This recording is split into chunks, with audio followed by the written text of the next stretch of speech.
baru, gue udah cukup hebat kan? Hebat kata lu, dalam hal apa? Kill banyak. Untuk bisa memberikan itu, perlu sosok pahlawan. Kalau sosok itu nggak ada, timmu nggak bisa apa-apa. Hah? Cut. Wani doang, hanya bikin mati konyol. Masa pahlawan kayak gitu? Kita juga harus bisa menjaga tempo agar semua bisa berjalan dengan lancar. Lah, talent gue kemana? Kak, cukup kak? Oke, thank you. Gagal lagi jadi pahlawan di MSC. Ah, iya ya. Keburu pensi nih. Tapi, setidaknya gue masih di atas lo.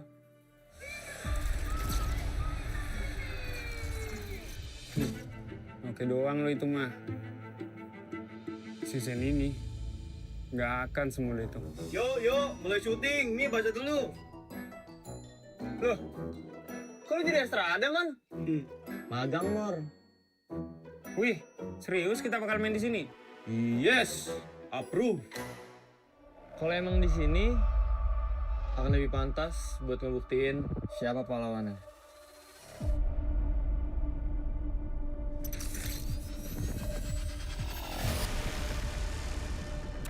Persiapan kita cukup. Kita berpengalaman. Kita harus sesuai target. Kita punya mental. Kita nggak butuh waktu lama. Kita memiliki inisiasi. Kita bisa mengatur tempo. Kita punya banyak cara. Kita yang ngatur permainannya. Mari kita lihat siapa yang pantas.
We own this, cultured by Todak.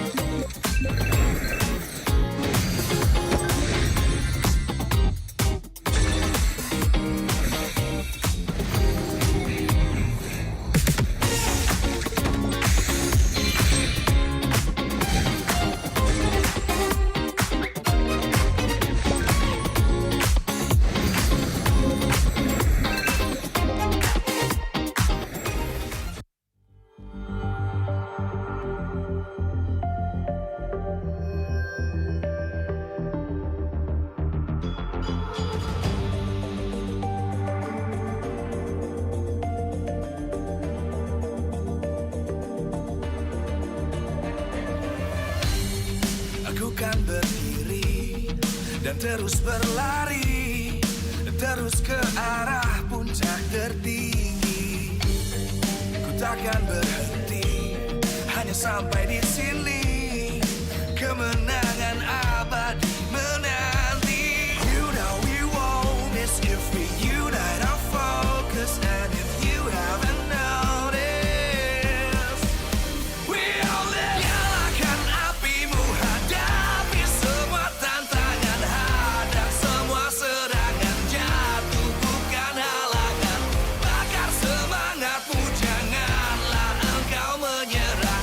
Kita akan buat sejarah.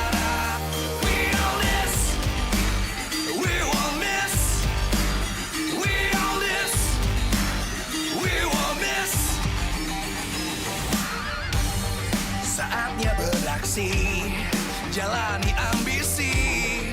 Aku kan menyawakan hari ini. You know we won't miss if we unite our focus. And if you haven't noticed, we'll nyalakan apimu hadapi. Test.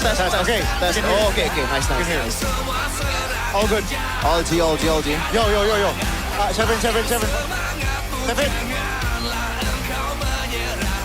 Kita akan buat sejarah. We all this, we won't miss. We all this, we won't miss. We all this.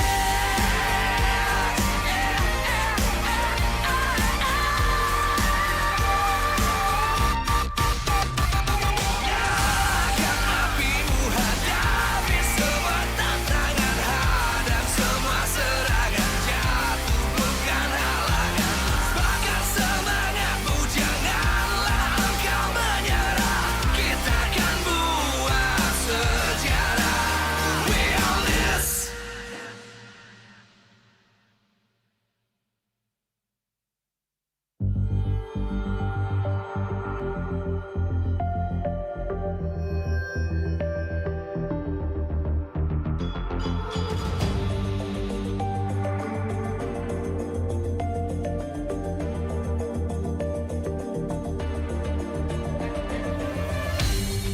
Aku kan berdiri dan terus berlari, terus ke arah puncak tertinggi. Ku takkan berhenti, hanya sampai di sini. Kemenangan abadi menanti. You know we won't miss if we unite our focus. And if you haven't noticed, we all live. Nyalakan apimu hadapi semua tantangan, hadang semua serangan, jatuh bukan halangan. Bakar semangatmu, janganlah engkau menyerah. Kita akan buat sejarah. We all this, we won't miss. We all this, we won't miss. Saatnya beraksi, jalani ambisi. Aku kan menyawakan hari ini. You know we won't miss if we unite our focus. And if you haven't noticed, we all live. Nyalakan apimu hadapi semua tantangan, hadang semua serangan, jatuh bukan halangan. Bakar semangatmu, janganlah engkau menyerah. Kita akan buat sejarah. We all this, we won't miss. We all this, we won't miss. We all this.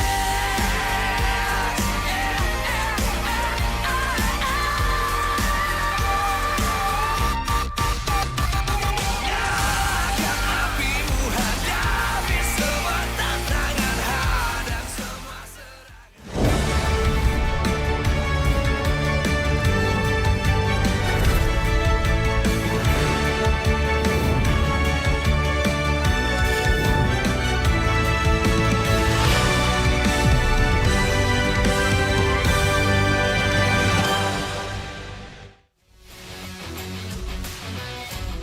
Live from MPL Arena, Jakarta. MPL Indonesia Season 18 is powered by Muto. Supported by Esports Federation of Indonesia. Presented by official gaming phone, Infinix. Official e-wallet, GoPay. Official gaming chair, Toda. Partner in esports, Aqua. Good time. So good. We own this.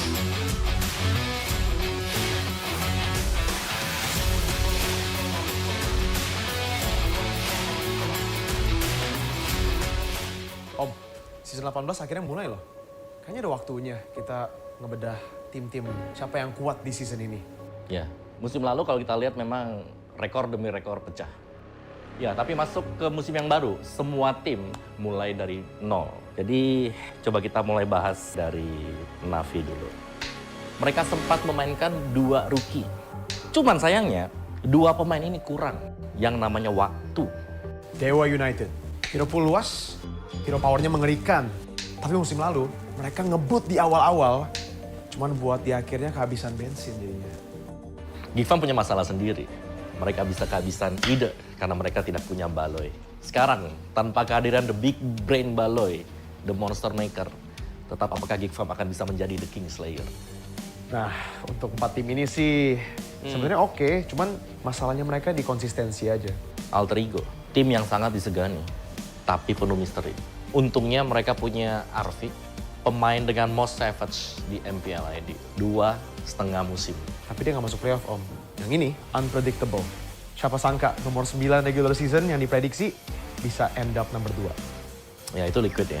Tapi kita punya EVOS juga. Ada 1 pemain mereka yang memang benar-benar super. Mereka punya Albert. Bisakah Albert seorang diri mengangkat EVOS? Masuk kita ke beras premium. RRQ. Back to back mereka mengecewakan fansnya. Sampai mereka memanggil Demon Kite. Apakah mereka akan masuk playoff season ini dengan 2 king yang kembali? King Clay dan King Adi. Nah, 2 tim ini. Tapi pertanyaannya adalah, apakah mereka masih menjadi yang terkuat? Kita mulai dari Onyx. Bahkan bisa dibilang Raja MPL ID dengan 8 trofi yang sudah mereka koleksi. Jadi masih tim yang konsisten, butuh sesuatu tapi untuk Onyx. Iya dong. Bigatron by Vitality. My goats! Gila, membuktikan proses membuahkan hasil, Om ya. Nile, number 1, top kill dan assist. Moreno, number 1, top kill and assist. Number 1, top kill and assist, Finn. Pertanyaannya adalah, apakah sudah puas my goats ini? Cerita baru akan terungkap season ini. Semua tim punya kesempatan untuk mendapatkan hal tersebut. Tapi, hanya satu yang akan meninggalkan warisan. Who will own the story? Who will earn the legacy?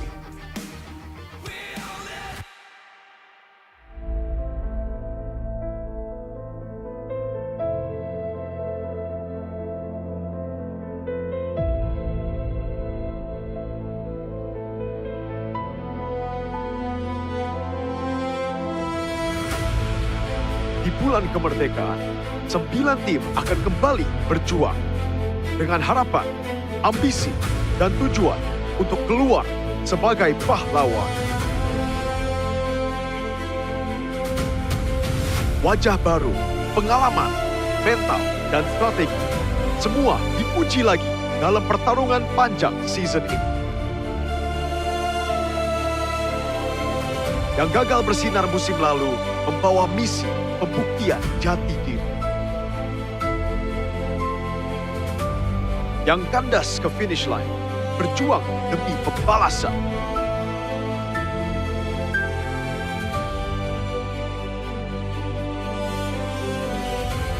Dan sebagai peserta terdepan untuk rebutkan titel King Phoenix dan Immortal Cup, sang finalis harus siapkan kembali taktik untuk bertahan di bumi.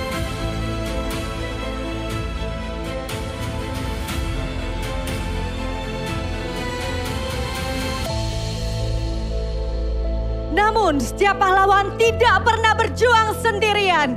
Karena di balik setiap kemenangan, selalu ada suara yang selalu percaya. Mereka yang selalu hadir di setiap musim, bersorak saat menang, bertahan saat kalah. Karena perjalanan seorang pahlawan tak luput dari mereka yang setia.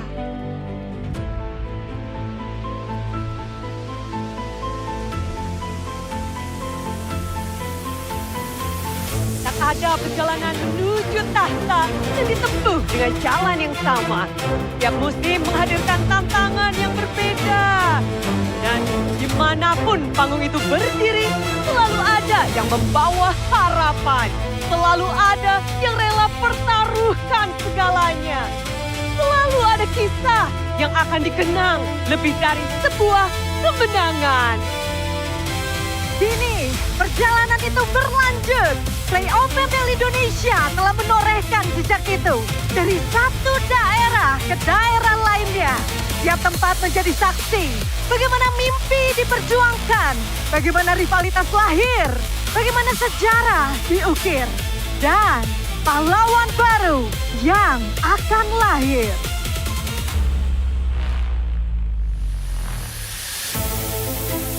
Perjalanan kita semua akan mendarat pada satu tujuan. Sebuah nostalgia dengan semangat yang lebih menyala. Satu destinasi di mana para pahlawan lahir. Satu tempat yang akan jadi arena terakhir. Sejarah baru akan segera terukir di kota pahlawan. Iya kabarnya arek-arek Surabaya. Udah siap belum jalan-jalan?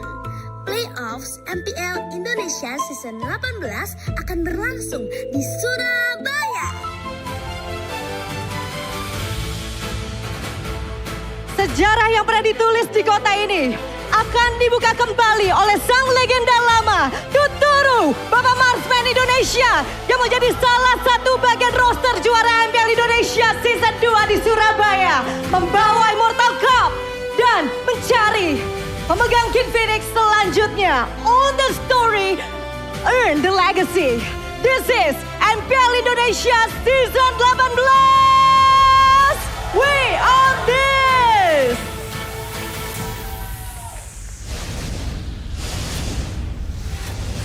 Own the story, earn the legacy. Ladies and gentlemen, welcome to MPL Indonesia Season 18. We open up today's show as a new chapter begins in Indonesia. It's your boy Mirko, joined here together with my boy Gani and our analyst for the day, Sheffin. How y'all doing? Folks, we've been waiting for MPL ID for, honestly, not that long. MSC just ended, but it's been, I think, a very exciting start to the season so far. It's going to be very exciting indeed. We got a new champion, Season 17. The Red Robot here got the dub. Will a new story happen this season, Sheffin, is still up in the air. I think that's the preferable outcome, you know. We don't want any repeating champions, you know, unless you're a Pikachu fan, then that's probably the thing that you want the most. But aside from that, I think the best part about the start of the season right now is the meta. This is probably the best meta we've ever had in esports scene, in Mobile Legends scene. You can't really guess on what's going to be picked in the current meta. I agree. It's been the most dynamic meta. It really requires you to dig in deep. And that's why a lot of these teams have been utilizing that off time as, again, 7 of them didn't make it to internationals to rebuild their rosters. Heck, we got a crazy lineup later on to talk about for both these teams. EVOS and RRQ to start the show, to start MPL Indonesia Season 18. We've never had this in the history of Indonesia MPL, where EVOS and RRQ, the classic derby, starts us off. And right now, I just want to ask y'all, what are you expecting from the Classic Derby opening as we take a look at our schedule and our regular season standings later on? Firstly, again, it's RQ versus EVOS. Then it's going to be Na'Vi taking on Alter Ego. I always dread the debut of the international imports of RRQ. You know, it has not been the best time for RQ fans, especially currently right now. I think 3 times in a row or 2 times in a row they're not making it to the playoffs, but now they got new ammunition right here. But historically, Gani, it's always a flop. Irat, Brusco, now Demon Kite. Now, there's a bit of a pattern. Super Dan last season. Oh yeah, Super Dan, I'm sorry. And Super Dan goes back to Onyx PH. Now, you know, we can already congratulate Onyx PH to be the champion of M8 in Turkey if we're going by the pattern right here. Exactly. If we're talking about patterns, definitely not favorable for the side of RRQ. But hey, you know, Mr. AP made the decision, got the deal, and Demon Kite perhaps might debut today. So it's going to be a statement for RQ if they are able to win against EVOS, who is currently, at least trend-wise, in the Classic Derby.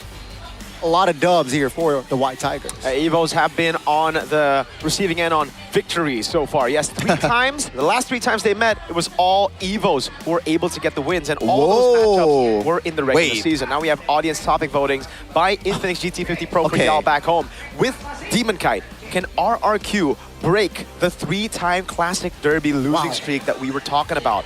Now, A, with Demon Kite, RRQ will rise, is the most favorite answer according to Yao back at home. Then we have hard, it's Assassin meta, and no, Evos will continue winning at 13%. Now, a few fans would actually disagree, you know, my boy Ken, he's a big Evos fan. Why is that? I don't know, he just likes Evos, man. I mean, you can also argue that in the last playoffs in 2017 in Jakarta International Velodrome, EVOS was arguably top 4 team in that tournament, but unfortunately they got to meet Bigatron first, and they have to say goodbye to that EWC contention, but always be wary of Albert. I would like to call him the constant, because he's always been very consistent throughout the years in RRQ, even in Onyx, despite him switching roles, he's playing pretty decently. Now in EVOS, I would argue that last season he was the best jungler, at least in the regular season. Definitely the star player, right? A star player for Evos, and we're about to see if he's able to bring that same consistency, bring that same quality here, going up against RRQ. Mind you, it was his X team as well, right? And it was RRQ that technically build Albert to become a player that he is today. And that's why there's just so many interesting storylines as we get into our Classic Derby opener. Now, RRQ, they've been on a drought of wins here up against EVOS in the Classic Derby again. We have to go back into this. Their last win against EVOS came through a 2-0 clean sweep victory 2 seasons ago. Season 16, leg number 1. But after that, it's been EVOS who've just been able to dominate these matchups. So, with a 25% match win rate since MPL Indonesia Season 16, can RRQ make it back? Now, you brought up the point of Albert being ex-RRQ. We can also bring up the fact that Arthur, aka Sutsujin, his new nickname, by the way, for you guys who didn't really follow the transfers, was also ex-Evos, a jungler for Evos, now playing for RRQ. Now, question is, King Arthur was able to pull Sword from Stone. Can Arthur pull RRQ out from the dumps? We will find out, right? At least that question will be answered here on their debut match for Season 18. But here are a couple of highlights, right? From not from last season here. It's M1. No, it's not M1. Anti-match is there. This was Season 9, I believe. The prime days of RRQ Hoshi when they actually won with this lineup. 100% win rate. Now, Shepin, talk to us a little bit about Clay. Talk to us about these new transfers and Demon Kite as well joining RRQ.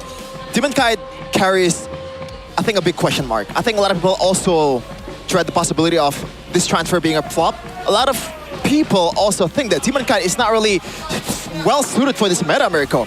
He's been known as a good fanny player for the longest time, but it has not been brought towards the game very often. Usually he goes on picking those Fredrin, those utilities, and that's the way Aurora PH played the game. I don't know if it's gonna translate to RRQ right now, but aside from Demon Kite, there's also some old faces coming back to this team.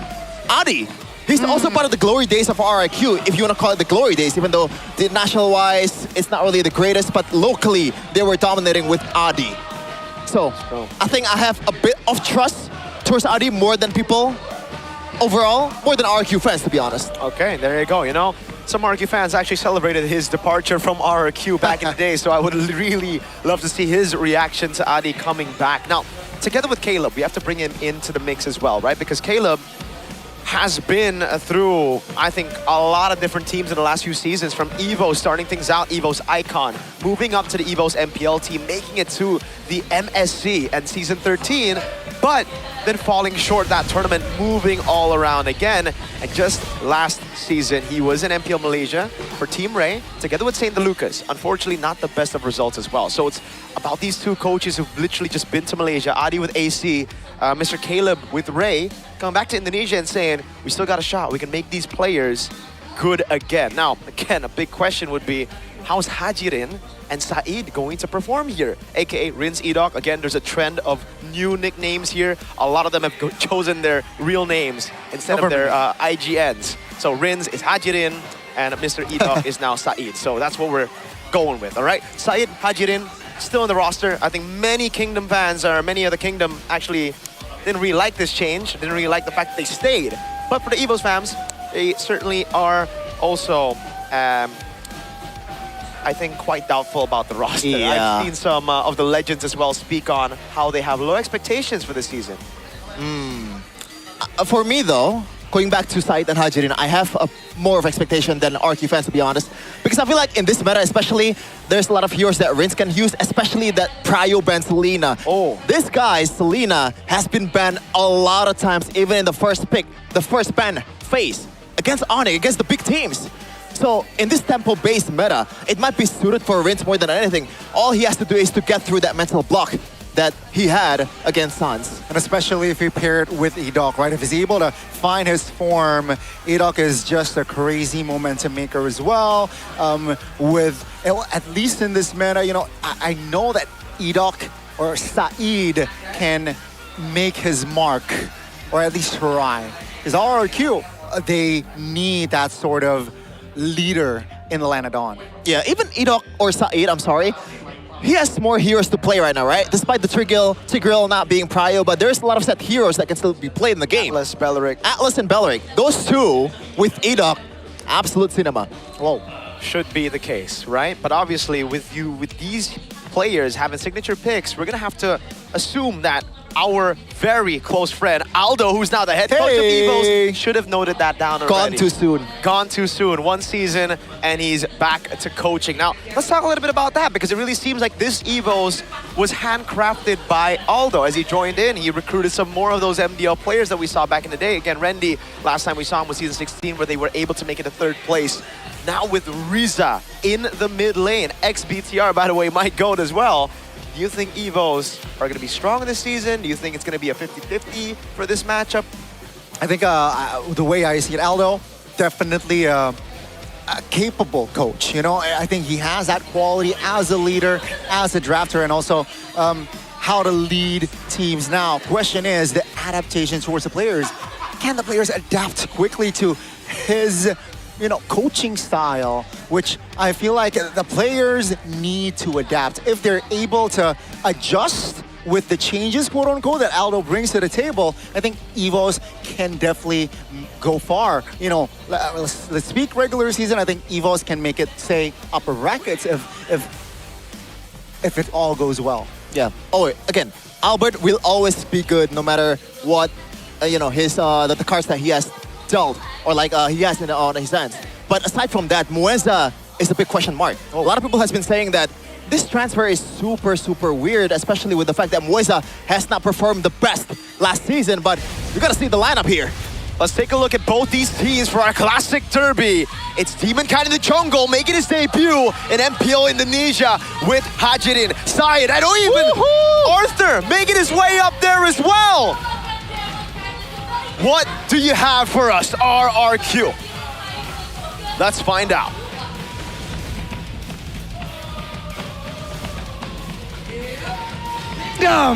Lagi bahagia kalian ya, kedatangan jungler kelas dunia. Jadi langsung saja please welcome Demonkind.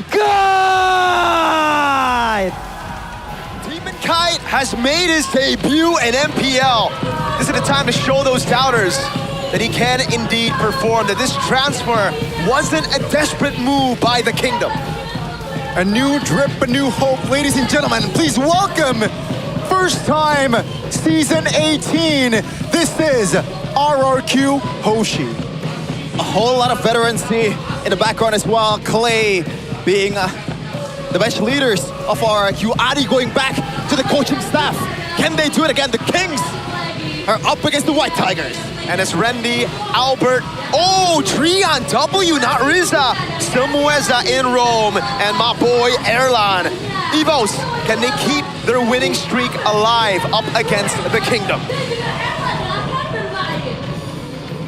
The White Tigers, they're ready to take on another positive trend in the Classic Derby. Can they do it with this lineup? Albert, the center of the stage, leading, waiting for his teammates. Will they be able to do it, ladies and gentlemen? Please welcome, this is Team EVOS!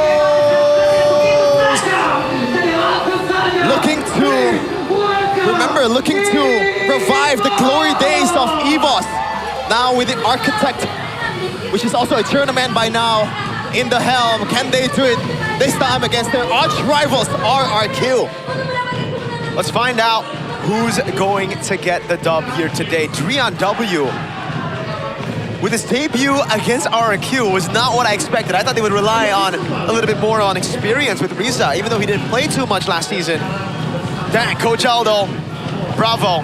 Adi and Caleb, both of them have gone for, I think, what many believe to be not really the main lineup for both teams. Again, Drian W over Riza, Arthur over Kuroki, a much more experienced gold laner. You have to remember Arthur, the fact that he's a new gold laner is already supposed to raise some questions. Now, bring into the fact that he hasn't played for a whole season, that inactivity, that rust, could it be a factor to how, you know, okay, maybe it might be the language. Maybe they chose Tutsujin, aka Arthur now, to play because he can communicate with Demon Kite a bit better. That might be the case, but going back to the rust problem, I think there's also a reason why they trust Tutsujin in the gold lane. Obviously, this is an organization that has seen a lot of success in MPL ID. There's got to be a big reason on why they trust this guy over their other gold laners. Toy demoted, I think, to MDL. Kuroki in the bench. Tutsujin over both of them. I guess we'll see. I'll reserve the judgment until we'll see it in the Land of Dawn. But the audience topic voting here by Infinix GT50 Pro Mirko. All right. It was. It is still 67%. Yeah. To Demon Kite, RRQ will rise. It's final. I mean, you agree, again, Gani? You think Demon Kite's going to bring in that win for RRQ? Yeah, I think the stage is set, and I think personally, I think EVOS still has an edge if you really think about it. One thing's for sure, unlike the previous seasons, I think Demon Kite will be playing here without the immense pressure of the past. The previous lineup didn't make it to playoffs. Heck, they were 9th place. They were dead last in the regular season, so any improvement will be welcomed by the Kingdom. Maybe not another playoff miss. Okay. But they'll be happy with like 5 or 6 seed. Yeah, they'll be happy with it. Okay, what if they're 7th? No. What if they're 7th, same head-to-head matches, but just losing out on the game rates? That would be very, very See, a lot of RQ fans become RQ fans when Lemon was playing, when Tuturu was playing. That's true. Those legends. Yeah. So the expectations is set towards them despite the, over and over again, the drought of the playoffs. So the expectation is still there. If they don't get to the playoffs, there would be an uproar. Maybe not a bigger uproar than the last season, because they're already miserable for that. But yeah, that's the reality. It is the reality, and another reality that we've had for the last, what, almost 10 seasons has been the consistency of Albert. You mentioned it, the constant from RRQ days to then Onyx winning those trophies as a bench player and coming back to the competitive scene by joining an EVOS that was rebuilding, an EVOS that had no big names at the time when he joined. To bring them back up to a 3rd place finish, and unfortunately last season 5th to 6th place, but they did lose to the champions, Gani. The Red Robots, huh? Yeah, I mean, a very, very strong story from the side of Albert, where we get to see him debuting here in MPL ID. King's new jungler, right? He was a part of the RSG franchise. He's been here and there, Malaysia, Philippines, now finally in MPL ID. Going up against Albert, that's going to be a very interesting, you know, head-to-head. Let's take a look at the keys to victory, Sheffin by Infinix GT50 Pro. Yeah, when you have a player like Albert, you play through Albert no matter what. Don't give him utility unless they already tested it and it's also working the scrims. But Albert, you have to give him a room to carry. The Hirara is probably the hero that they will probably the most. I don't think RQ will give him, but we'll see. Now for the other one though, punish RQ's movement. Oh, okay, I missed out on that. No worries. I thought it was 1. My bad. Same. It's all good, man. But I agree. You know, I think this roster as well really, it's I think very good depiction of, all right, we're gonna play for Albert. We're gonna enable Albert. Now we look at RQ. Yep, keys to victory, play actively, not reactively. I think that's also the theme of the meta currently. You know, the one that gets the early game gets the most dominant mid game and late game as well. We can see Aura Turkey playing a really, really good early game with the Selenas, with the Atlas, the one that can force you to actually react. And I feel like these two teams, or every team in MPL ID, already knows that that is the agenda, that is the thing that they need to do. Secure the early game before anything else. Here we go, folks. We're gonna play on broken walls for our first map, for our first match of Season 18. The Classic Derby starts, and it's an instant Melissa pickup for Evos. Something we have to talk about for Erlan is the fact that the Melissa was also a signature pick. It's been rising in popularity. And Gani, you've seen a lot of this in our ranked games. First pick Melissa. I've been telling you, man. Yeah, I mean, you have the vision, right? Ranked games, Melissa has been first pick. Now let's see the response here from the side of RRQ. Now, Melissa, even though, like, let's say he doesn't rock Purify, she's still just so independent. And bro, right? The push ability on this hero is just so insane. Yeah, it is. As expected. It is gonna be the Hirara. Everything is a debut pick now in a fresh season. But combined with that, it's gonna be the Esmeralda against the Melissa. It feels a bit counterintuitive, but maybe they have something going on here in the XP lane. I do think the Esmeralda is a bit underrated. It is underrated, but it's going to be very, very tough anyways. You know, we've seen a lot of teams struggle against with the Esmeralda against the Barats even. So Evos, wouldn't be too surprised if they go for the mid-prio combo right now, pick up a Blue and a Eudora, try to stop that Hirara. It's a known combo right now to beat the Hirara, but also they might have to actually pick up the Barats as well. Something that, again, is very crucial to have in this meta. Let's see. It's the Eudora, and I believe it is going to be the Paquito. Whoa. Wow. Interesting. And they don't go for the glue here. Huh. And the Paquito ain't even flex. Jungle. Yeah, go straight to the jungle. There's no way you put him in against the Esmeralda. Well, I mean, there's a chance, but it's a very, very low chance. Yeah. I agree. This For is the last pick, though. This is such a like a historical head-to-head as well, right? Coach Aldo going up against Coach Adi, and now with the Eudora, it's going to be, at least it adds pressure towards the lineup of RRQ. You cannot go in recklessly, but here comes Claude, right? A hero, again, a marksman that is independent in the gold lane. I mean, it's probably the only thing that worked well against a Melissa, especially in team fights. It's the only marksman that has a leeway to dive in and dive out, especially once you build that Winter Crown. You can bypass the damage, the incoming stunts from the Eudora as well, but it's easier said than done. So far, RQ is lacking a bit more, I guess, body up front, just to take up the damage against the Eudora and also Paquito at the same time. So expect those kind of bans, I guess, from Evos. Yep. Right now, we have to take a look at the draft DNA, the draft identity as well. That's going to be the signature of Rendy taking out the Alice pickup. But also the Belleric, I think, should also be a choice for Aldo to ban right now. They ban out the Lilia as well, by the way. So still not really closing the doors for a possible Barats for Mr. Rendy in XP. Yeah. And it feels like it's probably the most optimal choice. A crazy pick would be a Tyroth with the Paquito as well, but I don't think they're gonna do that because they lack more bodies up front. Yeah. But maybe they want to do that. The glass cannon, the early game meta. The early game meta is gonna be crucial. Definitely will take tempo as well. But yeah, Saeed and Hajir, in case you guys don't know, it's Hidok and Rins, right? So no need to panic. That would have been it, Gani. The glue with the Eudora, the Hirata would not play, right. But it is what it is. Aldo, Lilia, now what? Belleric, I think they just gotta get rid of the Belleric.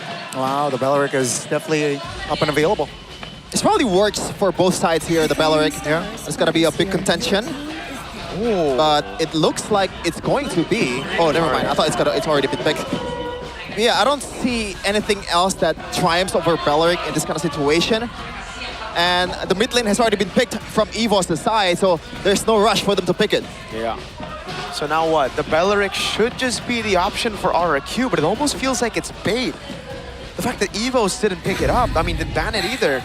They go for the Kadira of Hajirin.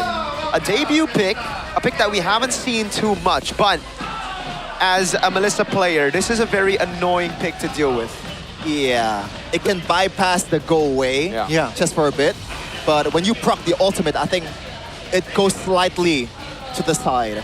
Yeah, the bush control as well, yeah. right? Definitely can be annoying. EVOS again cannot, rotate recklessly. I think not only for the Melissa, this is moreover is to kind of quote-unquote counter Eudora. Eudora cannot get too close to Khadida's, I guess, like environment, because the first kill brings you that CC immune. You can just burst down the Eudora really, really well. And there you go. It's gonna be a Tyroth actually. So they went for the glass cannon. I don't know about this, but I do expect the Tyroth to be a bit more, I guess, utility based. It's just gonna be an enabler most of the time. It's probably just a single Fury Hammer into all tank build. This is looking very scary. Coach Aldo is definitely cooking. Remember, Tyroth shreds the armor as well, right? If you combine that with the Paquito, bye-bye. Yeah, even you build Dreadnought, even you build the Cuirass, the armor will be negated. Feels like it's gotta be, oh my god! Edoc special, or wow. Now, to go for this. It's Saeed special. Oh! Saeed special, Gani, you're the roamer here. Tigreal, Belleric, and this matchup, I mean, which roamer will have the better...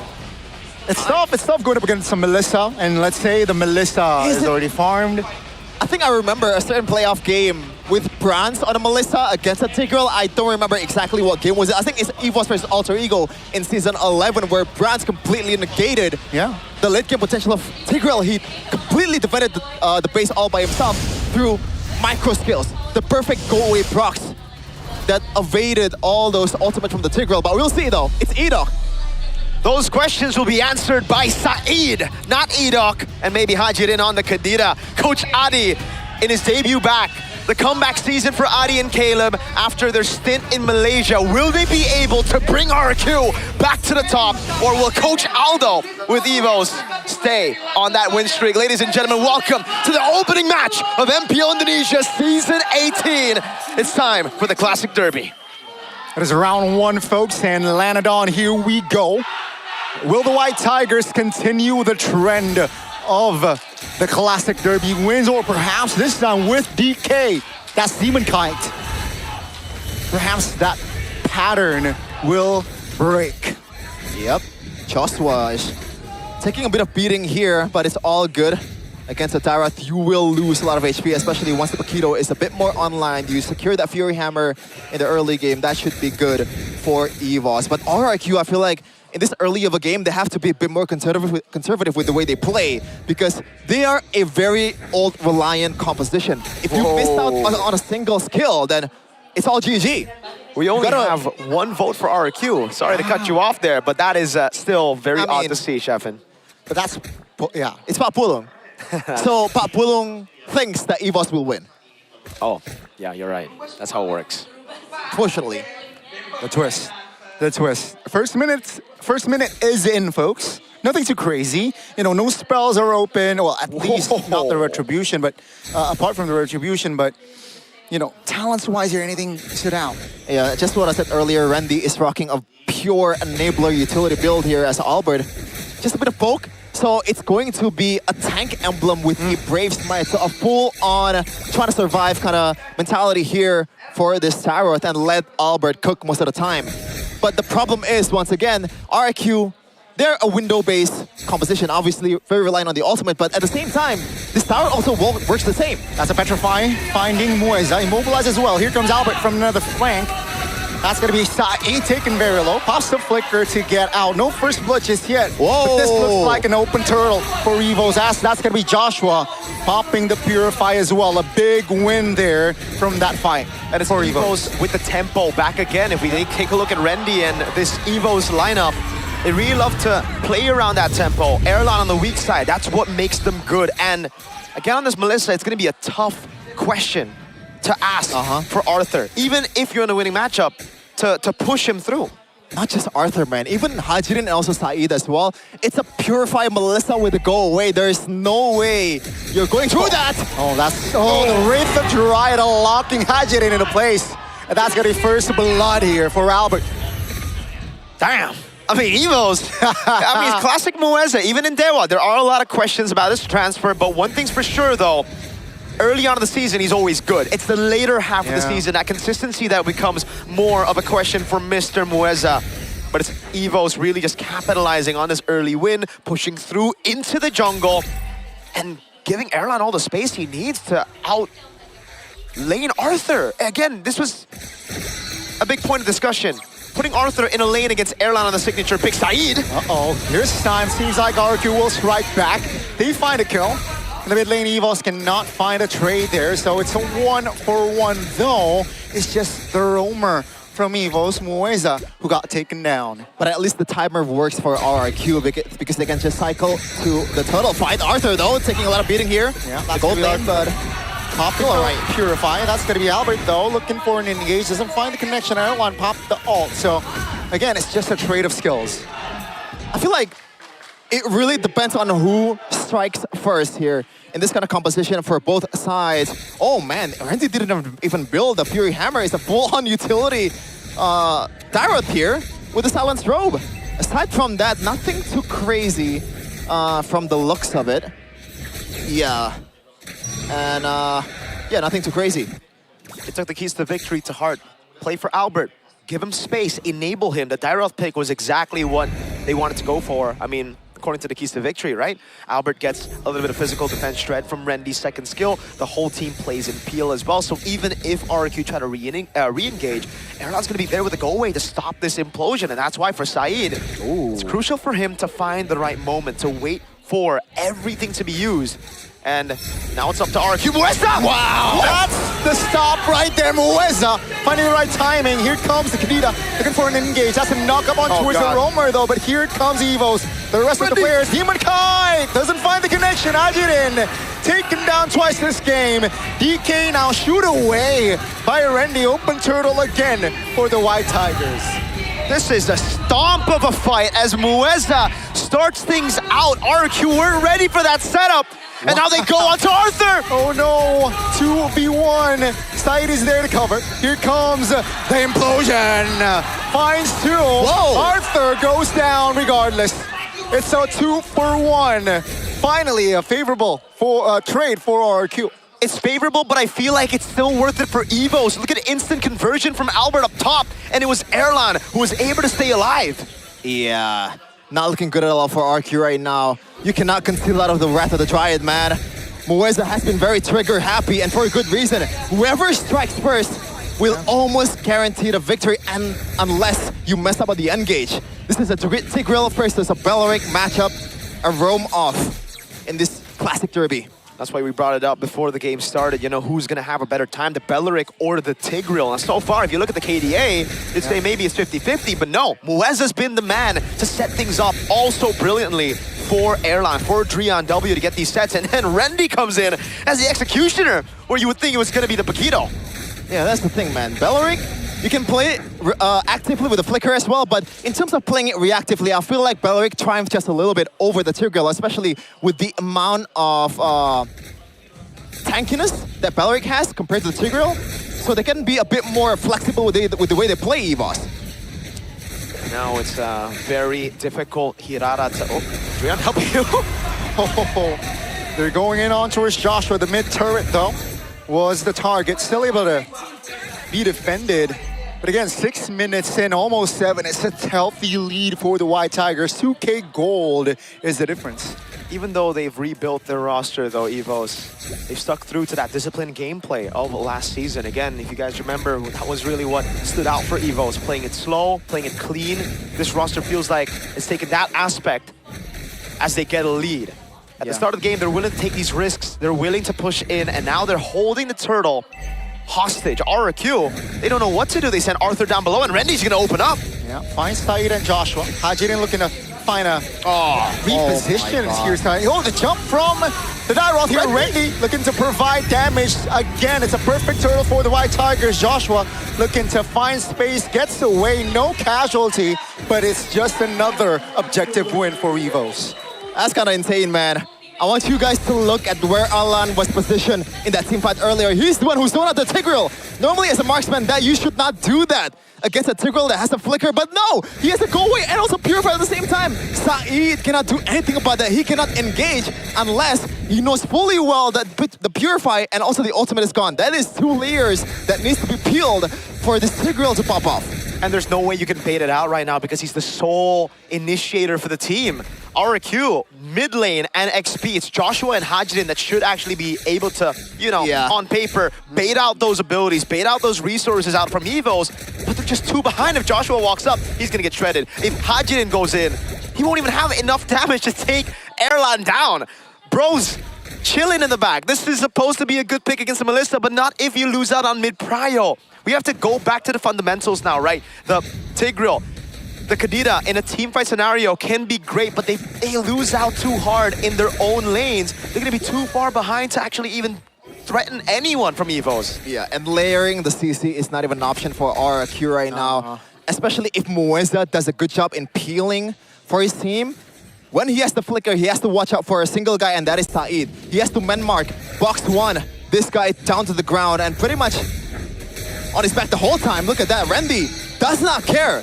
He wants himself to be ulted. He wants to bait out the resources. And it's because he's built that utility build full on. No damage, not even a Fury Hammer that you mentioned earlier, Sheffin. It's a Radiant Armor Rush, so there's no risk of him walking up. You saw the Kadira splash him with water, and it really just felt like that, like a little boy splashing water on you on the pool. Didn't feel like any waves, no rough waves, those are smooth. Yeah, he's playing in the bathtub instead of the beach.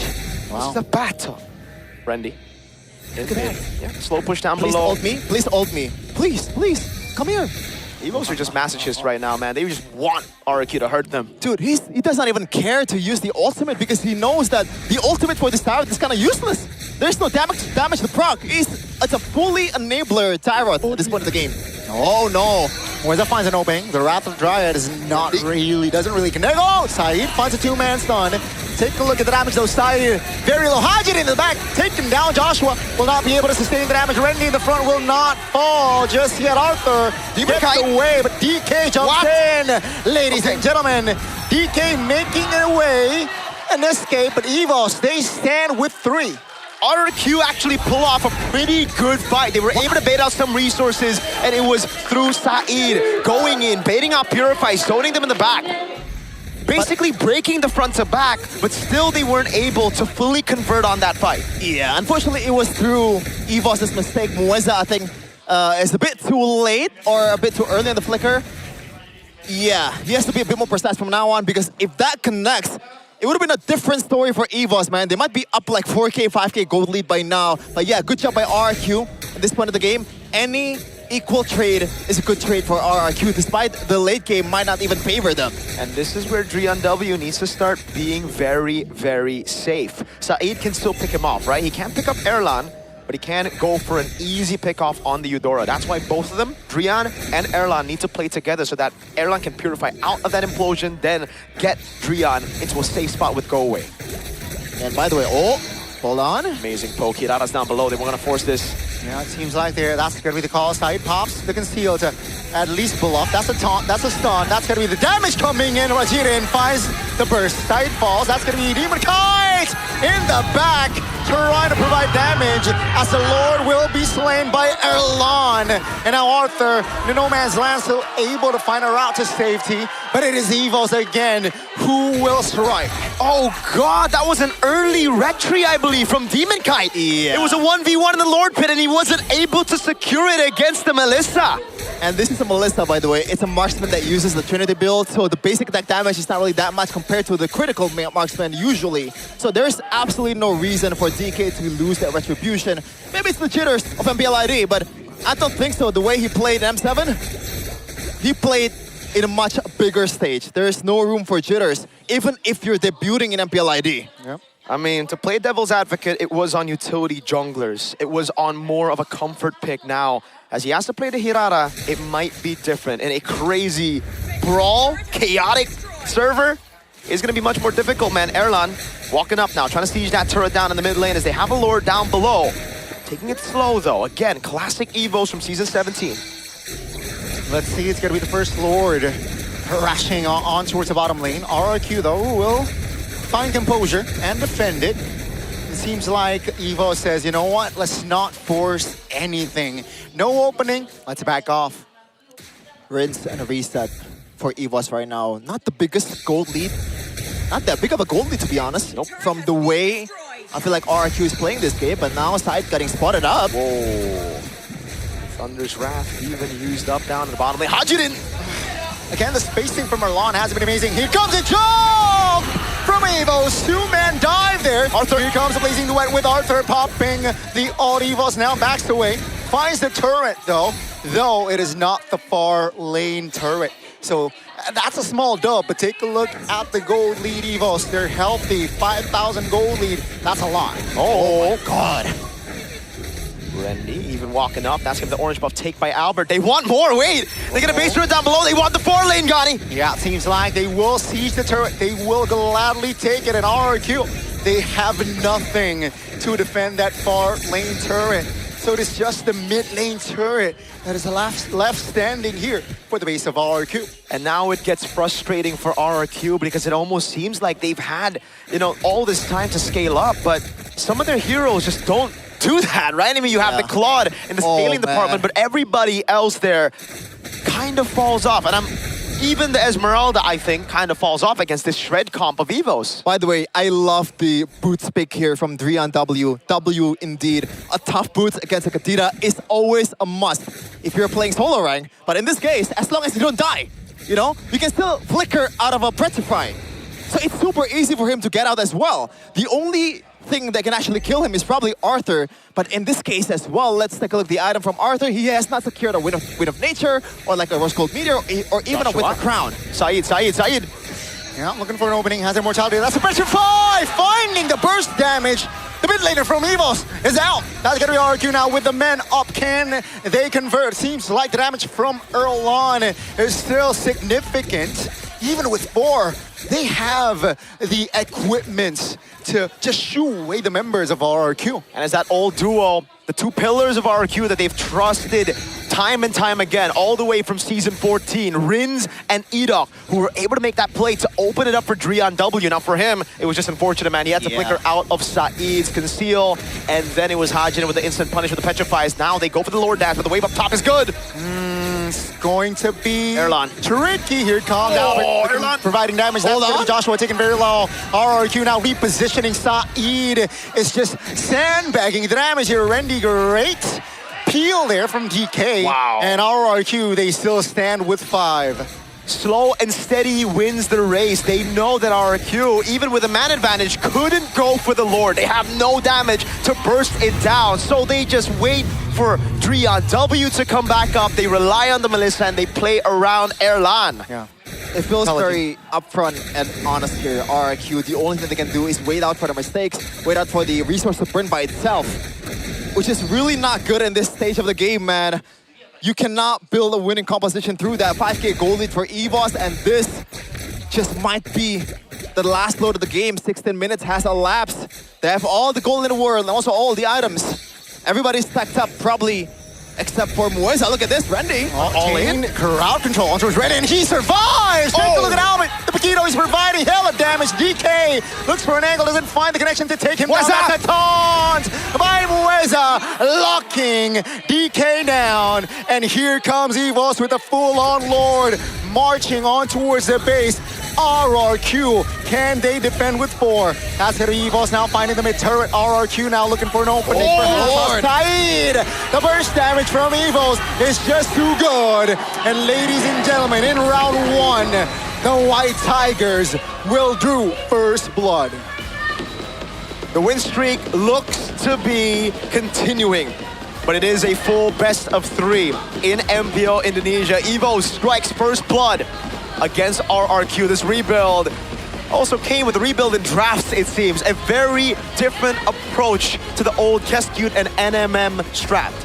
I like that the way that they're sticking to what works in their glory days with Edok and Rinse. But unfortunately, it feels a bit too optimistic with this kind of composition. You give out the Melissa and you pick out these heroes that does terrible against Melissa, especially with the Purify as well.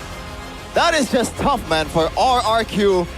Not the greatest of a debut from DK, especially with the missed retry as well. Man, oh man. But EVOS fams, a lot of things to look forward to. Despite the coaching staff being changed, the identity is still there. They're still very disciplined, waiting for the right moment to strike. I feel like with the identity of the past, Evo should have stuck to these kind of drafts, you know? Drafts that just keeps it simple. You look at the prio picks, you pick it up instantly. Simple is better. And we've had those conversations multiple times with the coach of Evos right now. Last season, it was all about that in the panel when we talked to him about keeping things simple, and that's what they did. They see the Melissa open, they pick it up. They go for these prio picks. The Belleric as well open, they pick it up again. It's all about punishing. It's all about waiting for RRQ to leave themselves vulnerable so that Evos can capitalize. Definitely abuse that composition there from the side of Evos, right there. They're able to just strangle RRQ's composition, you know, just enough so that RRQ don't get the farm that they want, don't get the bush that, say, Hajirin wanted to occupy. And, you know, without, let's say, a bush or a vicinity that Hajirin can't occupy, Kadita, yeah, the power, the potential power is definitely negated. And we saw only one pickoff from Hajirin that was significant, quote unquote. That was on towards Drian W, and it was towards the later stages of that game. Yeah. There are glimpses of how they could make things work, but it just didn't work out the way they planned. And I think it starts with the first phase, right? If you want to go for those crazy picks, you need to guarantee a win in the first phase. They left the Paquito open for an Esmeralda. Then what did they take for second? I forgot. Hirata. All right, the Hirata is completely fine, but the Esmeralda pick for me was already off, right? Even against the Barats in MSC, it wasn't a win. You pick up Uranus against the Barats, not the Esmeralda. They banned the Uranus. I thought they were going to get their hands on at least the Barats there, because if you have a Barats plus the Hirata, at least you can guarantee one pick off. That's solid. And also you can bypass easily the threat of the Eudora, right? You can just flicker forward, getting the Eudora before it has the chance to actually be useful in a team fight. Unfortunately for RRQ, again, I feel like it's way too optimistic the way they play. It does not guarantee them the mid-prio, despite the meta is a bit more dynamic right from now, you know? The mid-prio is still probably the most important thing in the game, or even more important by now, because that reinforced the importance of the early game. Yeah, and again, at least now, we saw Coach Aldo versus Coach Adi, at least first game, it was Coach Aldo who got the dub. Coach Adi, can you bounce back? And again, the answer we got is that DK's debut, a forgettable one, I gotta say. So far. It could still be a comeback, could be a reverse sweep, but I agree that first game, I think it left a lot to be expected later on. And we're going to take a look at our MVP by Infinix GT50 Pro, the man who was sent down to MDL last season, coming back to MPL, getting a straight-up MVP on the Dairoth. Now, did y'all vote for Mr. Rendy? Yep, I personally did. For Rendy. I think the zoning, right? Who did you vote for? Rendy. Rendy. Oh, both? Okay. Yeah. I would go for Moenza if it's not for the mistake that he did at the early game. But Rendy in this game, man, I feel like he has so little to do, but he did it so perfectly in this case, man. Just manhandling everyone, even just getting for very focused against them. Now, I don't know how to use this actually. Let's see. This is the first time I use this, but we're gonna see the replay right now on what happens in the early game. Nothing too crazy. Can I just go around and I feel like I don't really have the tutorial to use this, but yeah, even the early game, he did what he's supposed to do. Dominate against the Esmeralda and enable the early game Paquito for himself. And most of the part, he did that beautifully through a full-on enabler build.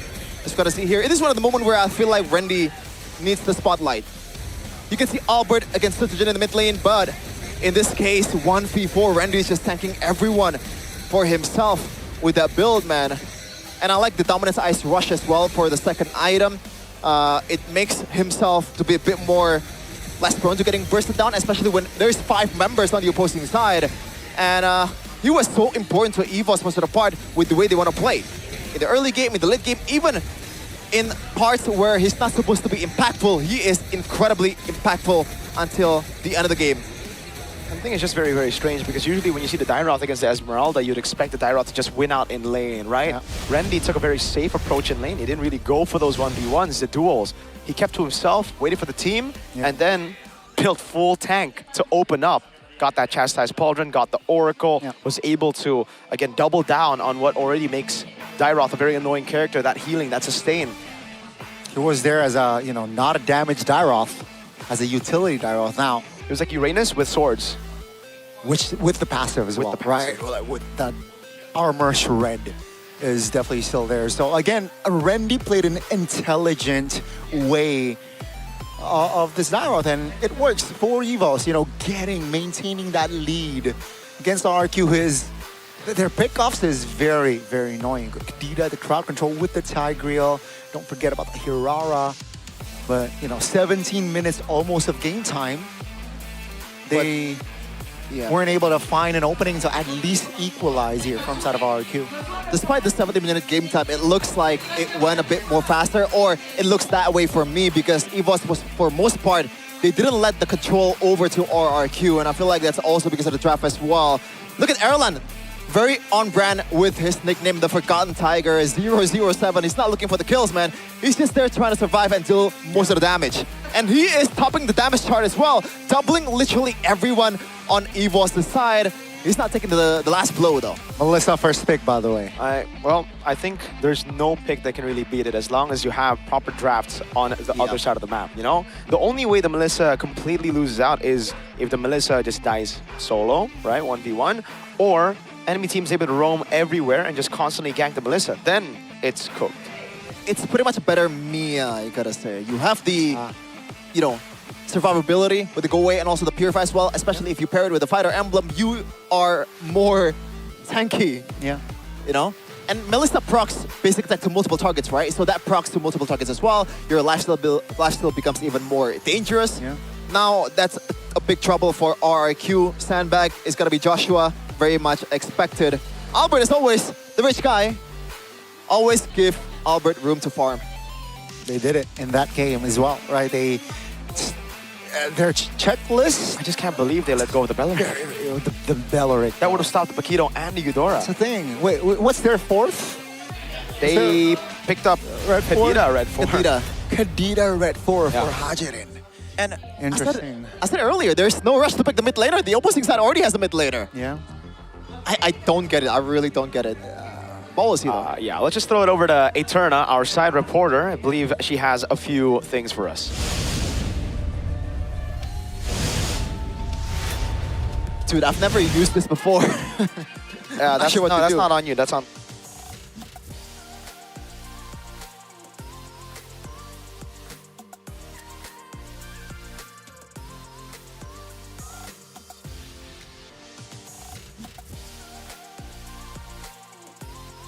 Masuk ke Derby Classic yang ke-40. Gimana perasaannya? Dari Derby Classic 40 tapi sekarang kelihatannya 1-0 nih untuk EVOS. Perasaannya sih seneng banget bisa jadi match pembuka hari ini, jadi Derby Classic ke-40. Semoga RRQ nanti bisa reverse sweep 2-1. Amin. Dan jadi kemenangan RRQ yang pertama kali di season ini. Untuk debut teman-teman ya. Iya benar. Soalnya kan kita lihat sekarang RRQ membawa roster yang berubah ya. Dari season lalu mungkin ada beberapa familiar faces tapi mereka ganti nama. Jadi menurut aku berubah atau sama sih sebenarnya? Ini full rombak sih karena berubah semua. Tiba-tiba ada Said, ada Hajirin. Sesuai permintaan Kingdom jadi full rombak apa yang dibilang Pak Ape. Nice banget. Terima kasih Pak Ape. Tepuk tangan dulu dong buat Pak Ape. Tapi dari Kingdom sendiri puas nggak sih ngeliat roster untuk season ini? Kalau untuk season ini sih puas karena udah ada King Clay yang kembali. Dan kita punya veteran yang bisa membimbing lebih bagus lagi untuk kedepannya di roster season 18 ini. Pastinya, itu harapannya ya dari para Kingdom. Kalau ngeliat Coach Adi tiba-tiba kembali gimana tuh Coach Adi? Kalau Coach Adi seneng sih, Coach Adi dia bagus di drafting pace, in-game supportnya. Dia overall bagus untuk RRQ Hoshi di season ini. Oke, overall bagus untuk RRQ di season ini. Tapi kita coba tanya-tanya kepada EVOS fans juga. Gimana EVOS melihat roster yang cukup berubah juga dari season lalu? Apakah dari EVOS fans itu puas? Buat saat ini sih kita belum puas ya. Belum Karena puas. ini baru mulai. Bener juga sih. Kita lihat Randy yang balik nih. Buset. Itu keren banget sih Randy. Kita lihat tadi obrak-abrik Badland. Terus ada Albert yang tinju-tinju Arthur. Yang katanya mau bantai. Oh, Arthur bilang iya, mau bantai? katanya mau bantai pakai Gotland. Emang iya? Tunggu, minta konfirmasi dulu, konfirmasi. Bener kan? King Arthur bilang gitu, dia mau bantai. Iya aja. Oh iya aja, oke. Oke, gak apa-apa. Move on. Terus ya buat aku sih puas ya.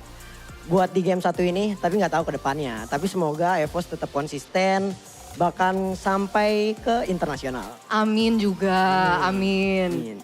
Tapi kita ngelihat kan udah ada sosok Albert di satu sisi. Terus kita ada ngelihat Demon Kite di sisi yang lain. Itu kita belum bahas Demon Kite loh. Aku pun kaget banget ngelihat Demon Kite masuk dan cukup excited juga untuk RRQ. So far ngelihat Demon Kite gimana? So far bagus sih gameplaynya, masuk kombonya juga sama trio midnya jalan. Cuman terhalang lawannya karena di game 1 banyak sisi, jadi emang agak kesusahan juga kalau kita main assassin ya. Jadi buat Demon Kite di game 1 udah bagus, tinggal nanti di game 2 pasti bisa lebih bagus lagi. Pasti bisa lebih bagus lagi. Berarti game 2 milik? RRQ. Game 2 milik RRQ. Itu pendapat? Enggak dong. Oh enggak. Game 1 aja udah kita yang pegang. Oke. Harusnya game 2 ya tetap kita yang pegang. Mau lawannya juara dunia, ya sejarah EVOS tetap banyak. Oke, kita boleh tepuk tangan dulu dong untuk EVOS fans. And of course kita masuk ke season dimana dari awal tuh udah diumumin ya. Kita mau playoffs di mana. Very exciting, kayaknya banyak orang juga sangat menanti playoffs yang akan ada di Surabaya. Harapan dari Kingdom untuk RRQ di playoffs di Surabaya itu apa sih? Harapannya sih yang pasti kita fokus lolos ke playoff dulu. Habis lolos playoff, pasti kita difokusnya untuk jadi juara. Playoffs juara, step by step. Kalau dari EVOS fans gimana? Harapannya untuk EVOS? Yang pertama harapannya semoga di regular season ini EVOS lancar sampai lolos playoff dan semoga nanti di playoff ya sebagai pahlawan lah buat EVOS fans nanti. Sebagai pahlawan untuk EVOS fans nanti, keren banget. Tapi jadinya game kedua tuh milik siapa sih? RRQ dong. Jelas EVOS. EVOS atau RRQ? RRQ dong. Kayaknya RRQ lebih kenceng nih. EVOS! Ya udah coba kita semangatin dulu masing-masing, mulai dari RRQ dulu dong. Dari Kingdom gimana nih semangat untuk game yang kedua? Ayo bantu teriak guys. FIFA! RRQ! FIFA! RRQ! Semangat banget dari Kingdom untuk game yang kedua di Best of 3 Derby Classic ini. Tapi dari EVOS fans jangan mau kalah dong.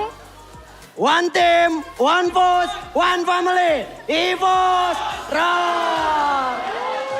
Itu dia teman-teman, keseruan dan juga semangat dari para EVOS fans dan juga Kingdom. Tapi kita akan melihat siapa yang akan memenangkan Best of 3 series ini. Apakah EVOS fans bisa mengambil 2-0 atau RRQ akan mendapatkan game kedua untuk force game yang ketiga.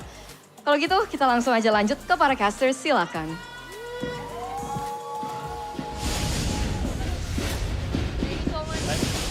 Hey, thank you so much, Eterna, with an interview with the EVOS fans and the Kingdom. The Kingdom believe it's going to be 1-1. They think it's going to be this game that Adi and Caleb lock in to give RRQ a proper draft to win game number 2. Do y'all concur?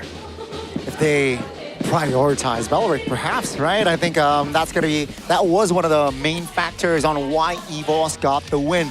And it was also one of the reasons why EVOS got first blood. On towards Hajirin, it was Mueza engaging Hajirin. And then from then and there, Rin or Hajirin's his form in that game very, very shaky. And I think it's been, a problem for RRQ for a while now. The fact that they're always hesitating around those moments, like the old RRQ would just have someone walk up and that guy would be Dyron.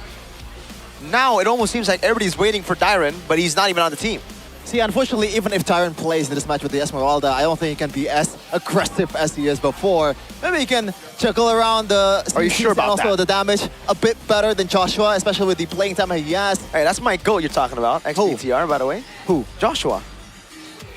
He was Lynch. He just changed His face is stunned though. Yeah. Huh? His face is stunned. He is stunned. That's a fun fact for y'all. That's Lynch. He just changed his name to Joshua because, you know, it's a trend. Yeah. So why isn't Demon Cat using his real name? Because he's Filipino. So Filipinos can't use their real name. Kyrie uses his real name. But that's Mine would be Albert. Yours would be Albert. Would it be Albert Ghani or just Albert? Just Albert. Yours would be Frederick. Frederick, and you'll be Yours would Chahyo. be Bimo. Chahyo, I'm light. Oh, that's true, bro. Ah, Chahyo. you're right. I'm DK's ex-teammate. What about Arashi? you? Would be Bryden. Bryden. Imagine being named Bryden, bro. I can only imagine, because my name's Albert. Hey, do you want to name our child Brian or Brandon? No, let's go with Bryden. It's right in the middle, you know? It's balanced, as all things should be. He's not having a good time right now, though, as an RQ fan. Nope, and he hasn't been having a good time in the last two seasons either. So it's like, when will... I think for even the Kingdom right now, they're like, please. With the way We that need RQ this. is playing right now, I don't even think that Ed Sheeran is liking the shape of them. Well, no. Not just yet. Perhaps in this game, though, right? There's a potential that it's a 1-to-1, and then pull off a reverse sweep. Certainly not perfect the way they're playing. Definitely not. Albert, though, the Paquito, very objective-oriented, as per usual. As per usual. He's the constant. Now, again, questions for RRQ, for me. This coaching staff, they didn't really get, a coaching staff that are coming off of recent successes.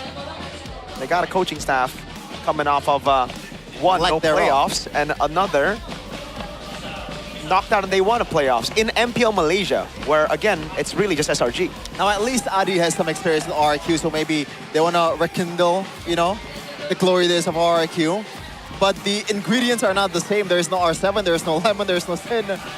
It's very different when you don't have that ingredient, huh? And it's also not the Onic lineup that he coached before, where he also was able to get down in the standings. Remember that, Gotti? They had a whole Tolong Yep segment. Yeah. That's crazy, y'all. But let's take a look at game number 2. Adi, now first pick. They ban out the Marcel and the Esmeralda. Wow. Dude, have they just been like... Is this like actually the meta? Have they just been scrimming other teams? I don't know what it is. The Esmeralda, we haven't seen this prio in like... Oh wow, I remember this was like early MSC where Esmeralda was super prio. Hey, maybe there's some things happening in the scrims that we don't know, but Perhaps. so far, it's RQ the ones that prioing Esmeralda most of the time, and they're even afraid to go up against the Esmeralda as the first pick, by the way. They even ban out the Hirara, so I think they want to go first pick Atlas. Right?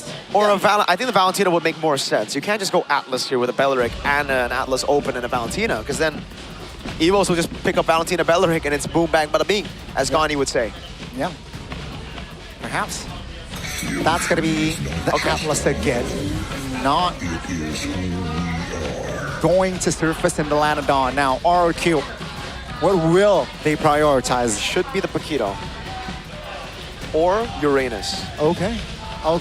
With Melissa on the board, that's very sensible. Yeah, off the board is sensible. So, RRQ, will they go for, a Uranus, a Paquito type of approach? Or will they prioritize others? Do they want to throw a curveball and go back to the DK Fanny back then? Whoa. That's a massive curveball. It's been a while since we've seen DK on Fanny. It's been a while. They go for the Mathilda first pick. There you go. Mathilda has been rising in prio, so I'm not actually against it. I think it's a very, very good pick here. And then they can just supplement it with a Uranus and then maybe a Novaria for red, blue 2, blue 3.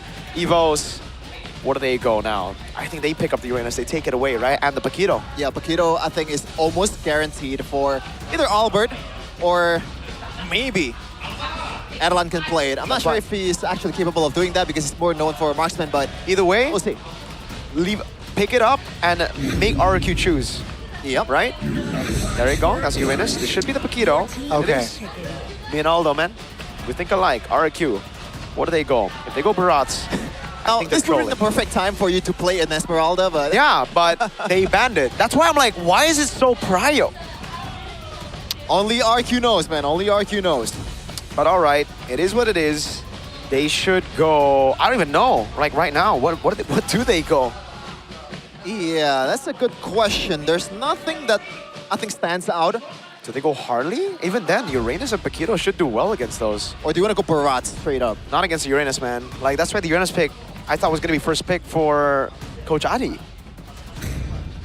But it's not purely for the... Whoa! Mathilda Fredrin. This used to be a winning formula back then in Season 11, but unfortunately now it's Season 18. And even Three M4, and a yeah. half years since then. Yeah. That's crazy. That's crazy. Bringing it old school, I guess, right? Yep. And they can still go Guinevere here. Put the Paquito in gold lane, right? Unfortunately, if you pick the Paquito in the gold lane, you gotta play the early game most of the time, no? No, at this point, it don't matter, bro. Like, seriously, the Paquito gold is just that strong. As long as you go QC, you can play well. It really just comes down to how comfortable Erlan is, right? The Spirit won it with that. Instead, they go for the sustain. And this is even more disgusting, I'd say. The Rafaela to match a Mathilda in sustain. And guess what? If you use all your resources, that whole cycle on one dude, just gets to respawn again. Yeah, they're pretty much going for ban for ban here with the sustainability as well.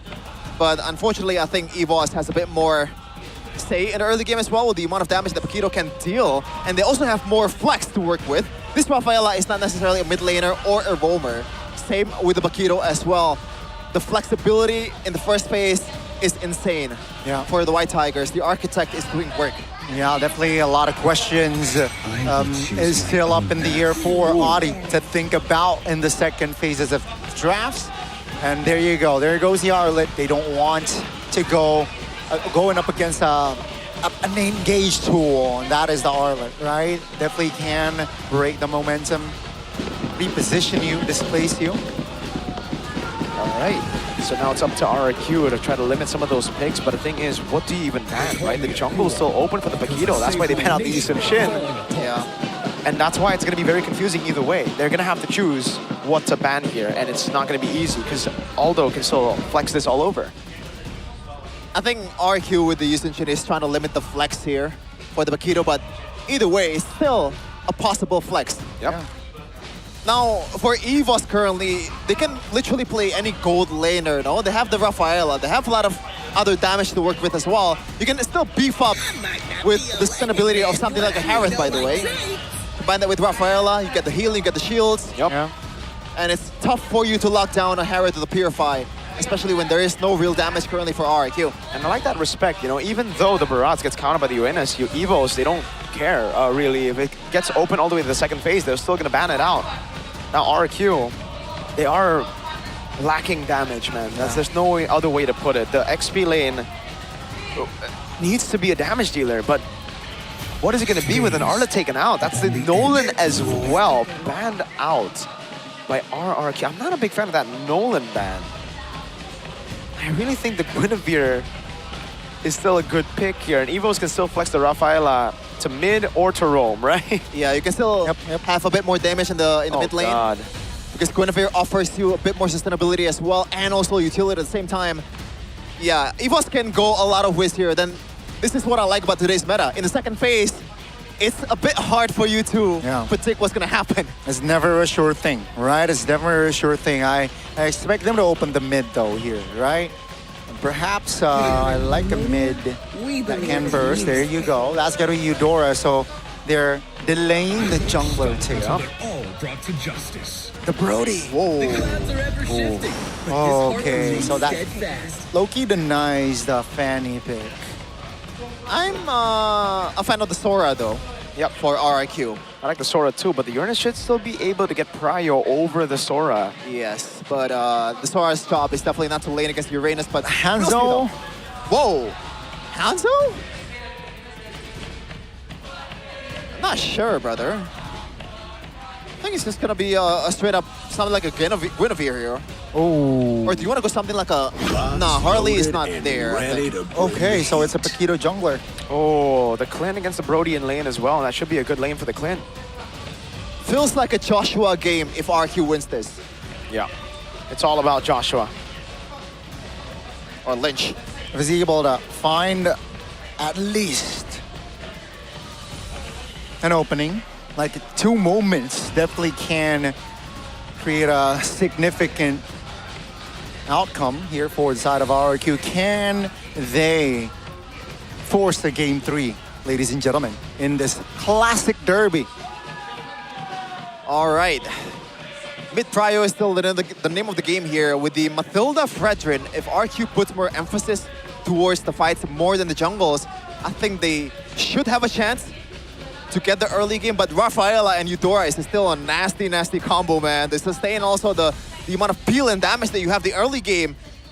But it feels like, or it looks like, RQ's draft rating triumphs over EVOS by a landslide.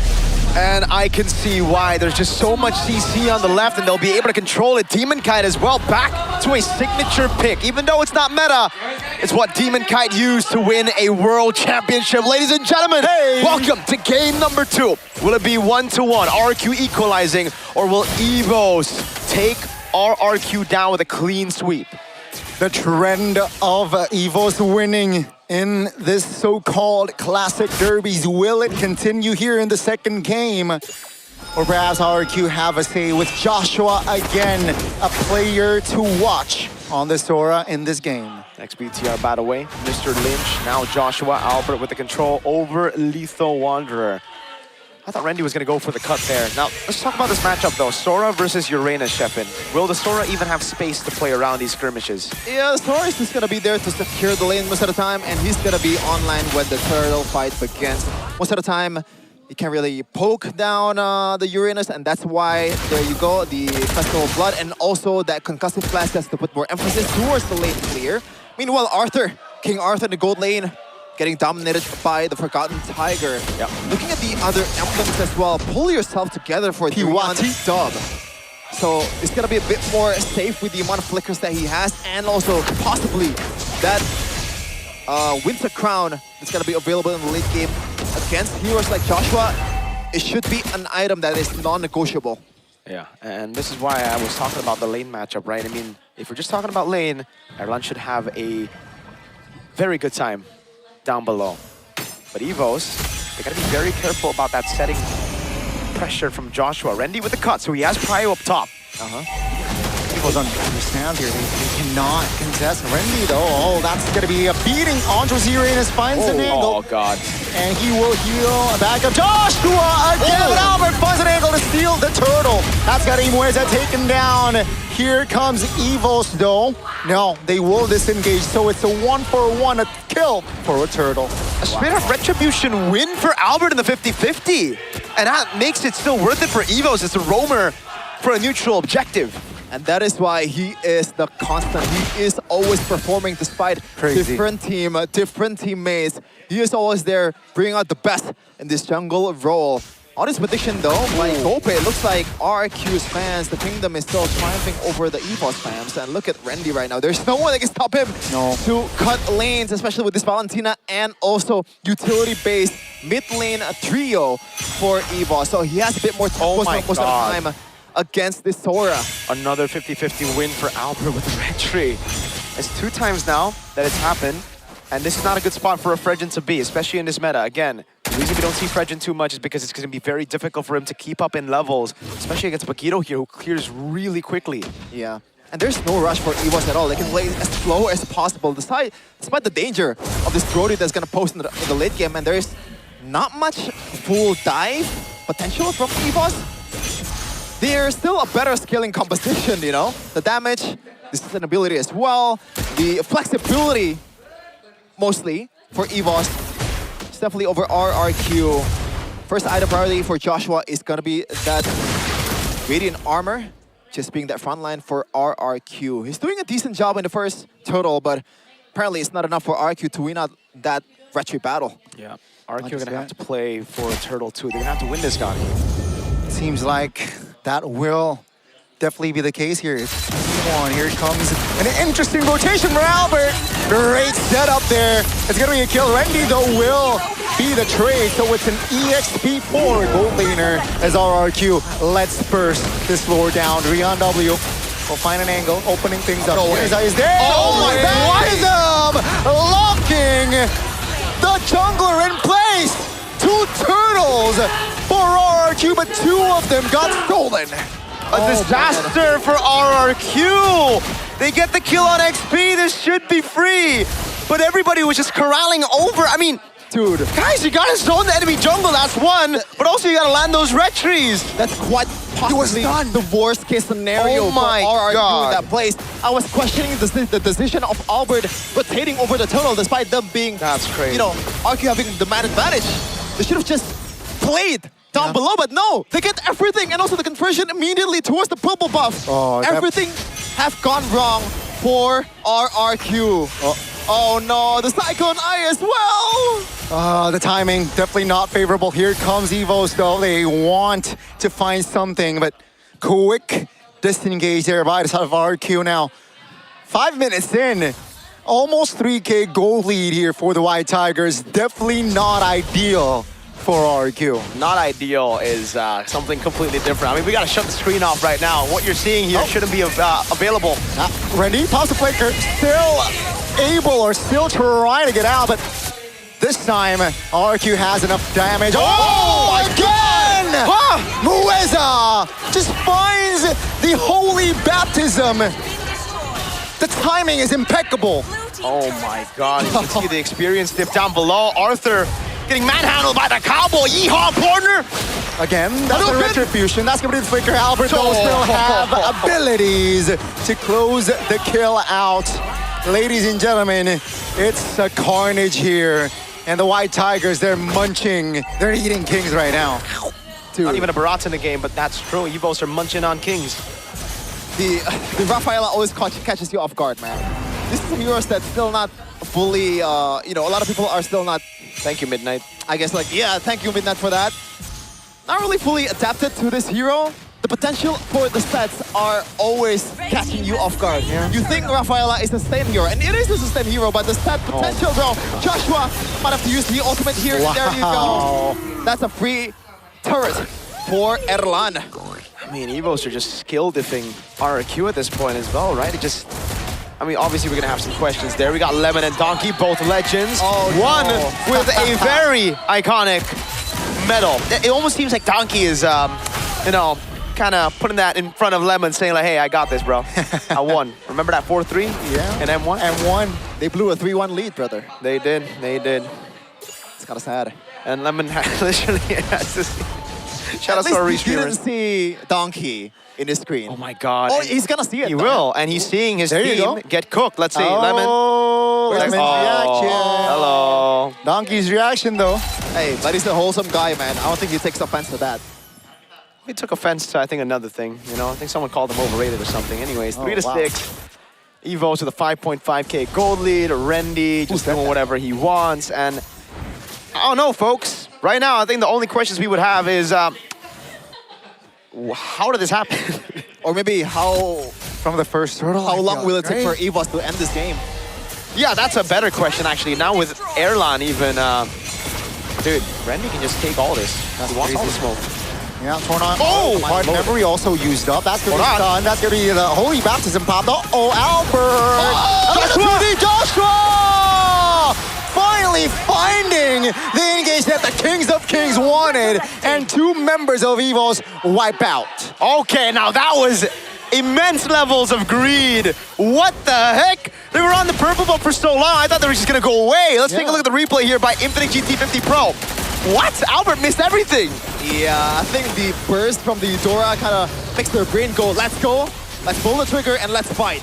But they forgot to sustain the Esmeralda and also the Fredrin brings to the table. And they gotta realize, man, as long as Arthur is not dead, RQ will always have a fighting chance. But the 2 Evos way, they know they still have the advantage in terms of economy and also items as well. Yeah, I mean, the first game, discipline was shown by Evos, but in that, at least, fight, they could have gotten way more discipline. Let's see here, the first lord of the fight here of this game. That's gonna be the Holy Baptism popped. Use done! Albert finds a turtle. Demon Kite getting away with the help of the guiding wind. Hajirin pops the Holy Baptism as well. So it will be a 2 objective get here for inside of Evos. Getting a kill and the Lord. 4,000 gold lead now. I mean, RQ are able to turn things around for a bit, but Evo still just play the game slowly but surely. They know that RRQ can only win through 5v5 team fights, and if Evos don't troll like they did earlier, there should still be no chance at RRQ winning out these neutral objective battles, especially considering Demon Kite is 3 levels down, about to be 4 levels down on Albert. Yeah, and Randy so far has been playing decently as well. Despite the KDA, he's playing a different Uranus game, just baiting out all the resources as he's doing right now. Can they get it? No, I don't think so. Not just yet. That is quite vulnerable though. Top lane turret below 50% HP. And Evos, I think after what happened in the purple buff, they said, you know what? Let's be disciplined now. Let's end it. That is the case, it seems. Evos is going to take it slow. They will pounce on their prey when they are ready to. And it's clean right now. I mean, Demon Kite, no chance for him to contest for the neutral objective. Randy. Oh, that's a pull. That's, again, Joshua looking for a potential play. Now, do they want to siege the mid lane here? I don't think so with the Holy Shield still active. There you go. Yeah. So it will be another reset, but the jungles though, will be eliminated, right? No jungle farm here. At least for Demon Kite. At least, Gani. They won't lose to an Esmeralda. Yeah, oh man, don't look at it. The gold lead from Albert right there, that's 3K. Oh my goodness gracious. And that is why the utility junglers has not found success in EWC as well. Because when there's nothing is happening, then you really have to force out a fight. When you are behind, then what the hell do you do? Yeah. You can't really farm as well as Makito, obviously. No. You need neutral objectives on and they utility didn't jungle. get it. And he's been losing the red trees all over the place. Not even a lethal wanderer, that's the thing, right? crazy. Even the lethal was stolen by Albert, so... Dude. First game, he lose out on a retreat against a Melissa. Second game, he lose out on a retreat on a Eudora. It's not a good show for sure for Demon Kite so far. As Gani mentioned, his debut has gone very south from what I think the Kingdom and a lot of even RRQ players expect. And I can't really just fully blame him though. That moment up top when they were on the neutral objective, Saida and Joshua were playing in the pit instead of zoning. I mean, it reminds me a lot of my teammates. Is that a shot at someone? Yesterday, yes. It wasn't with you two, though. It was what happened? A few bozos. Oh, man. We're just throwing people under the bus here. I mean, we're not dropping names, so it's all good. But right now, we are dropping names because I don't know how Joshua and Said play the same way. They're just not even zoning for their new utility man. Yeah, at this point, Joshua is hoping for a 5-man set. That's it. That's the only thing that can probably salvage this kind of situation. To the point where Moisa cannot even heal up the whole teammate. But his flickers are there, and he's also rocking the tough boots, I believe. Oh no, he's actually a rapid boot. So maybe there's gonna be a CC lock potential here for RRQ. We'll see though. Since gold lead is definitely not low at all. Let's see if the Hail Mary play comes through. That's a 3-man taunt and a stun though. DK eliminated off. The jungler goes. Here comes Arthur with the free hit in the back. That's going to be Albert securing the lore. No problem. But here comes Evos. They want to fight Said. Looking for fried cover with a flask of the Oasis here. Provided RRQ stand with 4, but they lose out on the lore. They get away with the guiding win, but again, it's Evos pointing down on the ground and saying, let's go, 5v5. Yeah. If RRQ members was a bit faster in following up Joshua at that point, that might have gone differently, but still, Evos wins out on the objective once again. 7K gold lead right now, and they have extra body to work with to burst down all these inhibitor turrets. Oh man, how do you deal with this? Because Joshua cannot take a lot of beating right now. No. Once he gets inside, like he's gonna be denied of the shifting skies as well. The stance is gonna be there for the Eudora. I don't know, man. It just feels so off as well when you pick up Fredrin and then a Brody, right? Like, the Fredrin wants to go utility jungle. I mean, wants to go neutral objectives because he's a utility jungle. And you want to play Brody strong side usually. So it's just like, you pick a utility jungle, but then a weak side pick. So it's like they want to play up top, but they also want to win down below. So it was very wishful thinking, I'd say. A bit too ambitious. But we'll see, because it's not over yet. RQ, one big set from Joshua can change things. No Purify on the hands of Evos. Evos will get the far lane though. And that's going to be a very, very tough, challenge up ahead if RQ do survive this defense. And Evos, they're cruising right now. 7,500 gold lead. They know how to space against this sort of composition. And I think they're just waiting right now, Chef. And 80 seconds on the clock for the next lore to come. And RRQ, they can't really do much about this. Yeah. Again, there's absolutely no rush for EVOS right now. They're controlling the game, controlling the map, and also the scale better at this point. It's just a matter of like how disciplined can you be in this kind of situation. And I feel like EVOS is always battle tested in these scenarios. They like the experience that they have last season. What'd you say? They like it here. Okay, they do. Especially with Randy, man. This guy on Alice was a different beast. Yeah. With this kind of heroes as well that relies on tankiness. He's also a different beast as well. Yeah. At this point, Drian, he's so safe, bro. Like, he's 0-1 and 6. It's all Randy. Oh, man. They're just taking everything away, by the way. These Tigers are waiting in these bushes, taking away Albert again with the red tree, Ajit with the walk-up, but there's no threat. Uranus can take that all day, Sheffin. He cannot always get away with this, Mirko. Huh? Just like you just now. Player timeline, though, from Randy and Joshua. I'm sorry. Joshua. Yeah, it's not looking pretty good right now for Joshua, let me tell you that. That's also an understatement. Uranus is actually crazy though. The amount of damage that he is right now taking, and again, just providing info, right? Yeah, they like the, I guess like the penetration here. The Brody has the Malfic gun, so maybe they can actually burst down the Uranus with 4 guys. Oh, we'll see I don't think so even, right? I mean, even if they are able to burst him down, the thing is, Rafaela can just respawn him. That's so crazy. You're right. It's back. That's why I'm laughing, dude. It's like, look, they can go all in on Randy all they want. Dog, Erlan, kill out. You're winning the game. 141 BPM. Hey, Erlan will beat per minute as many minute beats as he wants to, Sheffin.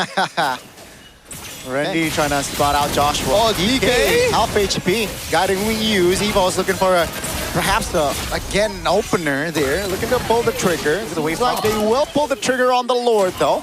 Yep. As RRQ, you know what? There's not enough resource to contest. Let's back off. Oh, it's just so clean. Evos know they have a wave up top. RQ try to deal with it, but there's no way they can go for the fight just because Randy can just stay up front. Then you have Mueza healing him. Then you have Mueza that can respawn him if he dies. This 0-3-2 stat is a fallacy. It's a lie. Yeah, it's a trick. I can't believe I'm only noticing it just now. Like, who the heck do you copy in this kind of situation? Is it like the Holy Baptism? Dude, at this point, you just try to copy a win. Now that you just can't. How do you copy a win? Well, that's something RQ have been trying to do for 2 seasons now. Maybe Hajirin needs to change his nickname to Hajirin W instead of Hajirin only. Drian in his debut with a W. Looks like he's gonna get a W. 6-8 right now. Randy's gonna go for the zone. They have a Lord Ghani.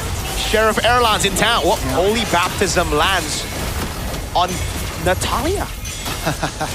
Definitely looking to at least put, or trying to end the bleeding here. It seems like they're taking it slow. No opening, RRQ's players not overextending. Perhaps they want to siege it here in the mid lane, and it's looking very low. But it seems like RRQ composed enough to defend that mid base turret. So it is still standing, folks, here.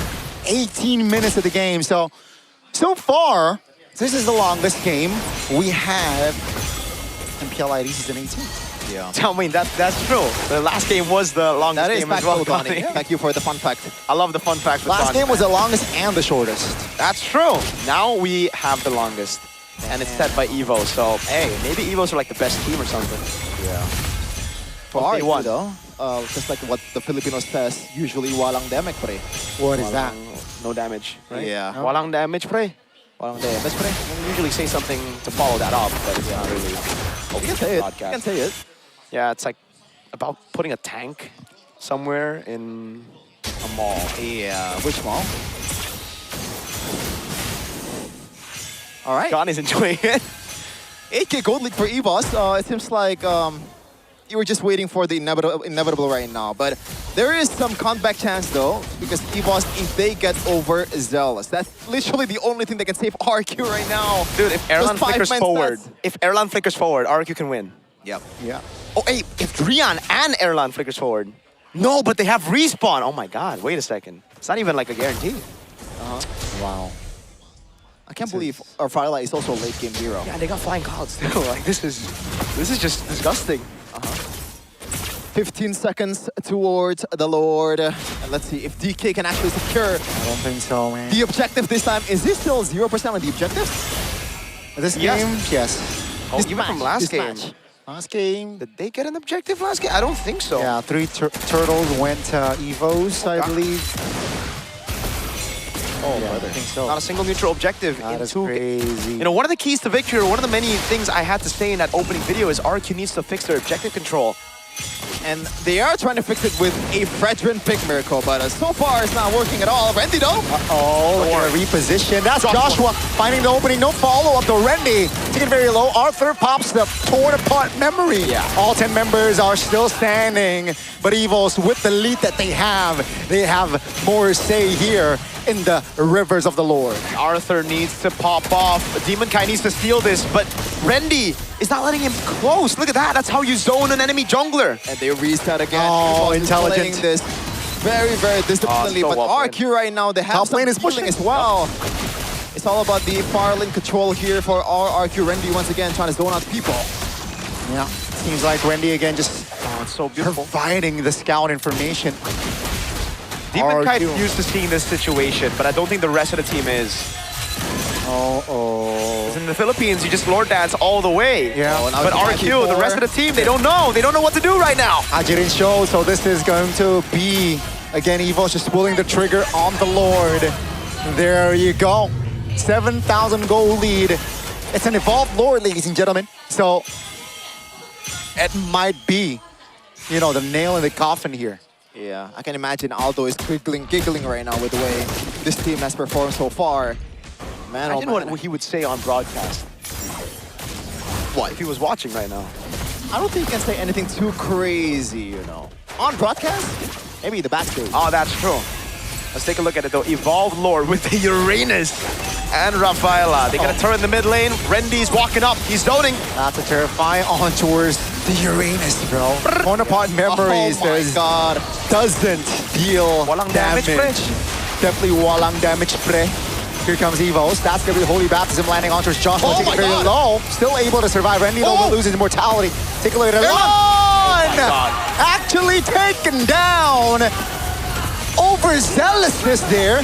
And Rafaela calmly responds. They gotta get out of jail free card with that respawn, but Erlan, oh my God, the rest of the team as well. You know what? Looking at it, he shouldn't have flickered anyways. He should have just taken the death, but man, what happened? Why was it so botched? Yeah, I think it's like the positioning for Erlan here is not really that great. He didn't have the chance to even flicker with the amount of CC that RQ has.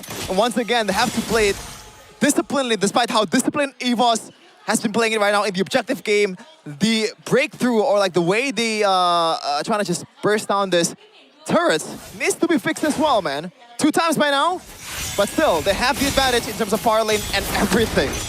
But in terms of economy and also items, RQ is catching up, and it's no more walang demek pre. They can burst down the Uranus from now on, as long as Rendy is overzealous. I still think they're gonna lack damage right now. The only way they were able to technically defend there was because Erlan stepped up a bit too far. Like, yes, they can still, you know, burst Rendy, but it has to be from, like, all of their resources, and that would give Evos a bit more of an advantage to go back in, fight it out, and capitalize on those used resources. Oh, brother. This is building up to be a long, long game right here, ladies and gentlemen. 2 healers on opposing side. They can kite away easily, especially they have Demon Kite, you know, get it? Kite with Demon Kite. No, get it, yo. Okay. Get it. Still, Demon wants to kite. Yeah. Lord comes up. Far lane does not matter. 2 turrets intact on both sides for Evos, so they can play with it easily. Again, just be disciplined as long as Erlan is alive and as long as Arthur is alive. Those 2 are the winning condition of each team, but RQ looks like they want to actually gamble this maybe. Yeah, they take initiation here on this Lord. They have to, definitely in this current situation now. Will it pay off or not? Demon Kai doesn't land the taunt. Here comes Evos though. Albert is confident in taking the retribution. Oh my God! That's going to stun, that's going to crowd control. Joshua! is the opening that they wanted. Here comes the flickers. That's gonna be Albert now with the immortality popped. DK taunting, not in a damage. Look at the base, look at the base! Oh my God! The far lane is enough to end the hope of the Kings of Kings. And the White Tigers, they will continue RRQ's drought in the Classic Derby. You can only see laughters from the backstage of EVOS. No way! A debut for a world champion, a debut for the rebuild of RRQ ends in the hands of Winions. They won the fight, but at what cost? My oh my, the constant, once again securing the objectives with the item switches as well. RRQ forgot about the most important thing, their own base. It was a risk worth taking, but unfortunately it didn't go their way once again in the second game.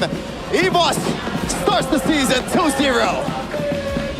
The opening match of MPL ID Season 18. It was the Classic Derby, and it is still EVOS with a 4-win streak in this derby. And RRQ, even with a name change, even with DK, they will not be able to find a different outcome.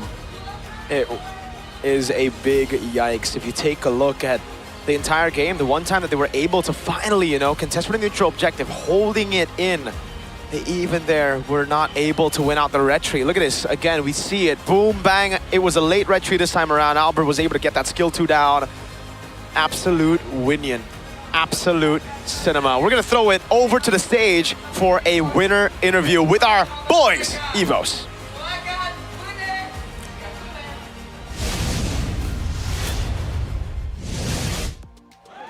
Kemenangan pertama di MPL Indonesia Season 18 dan Derby Classic di tangan EVOS.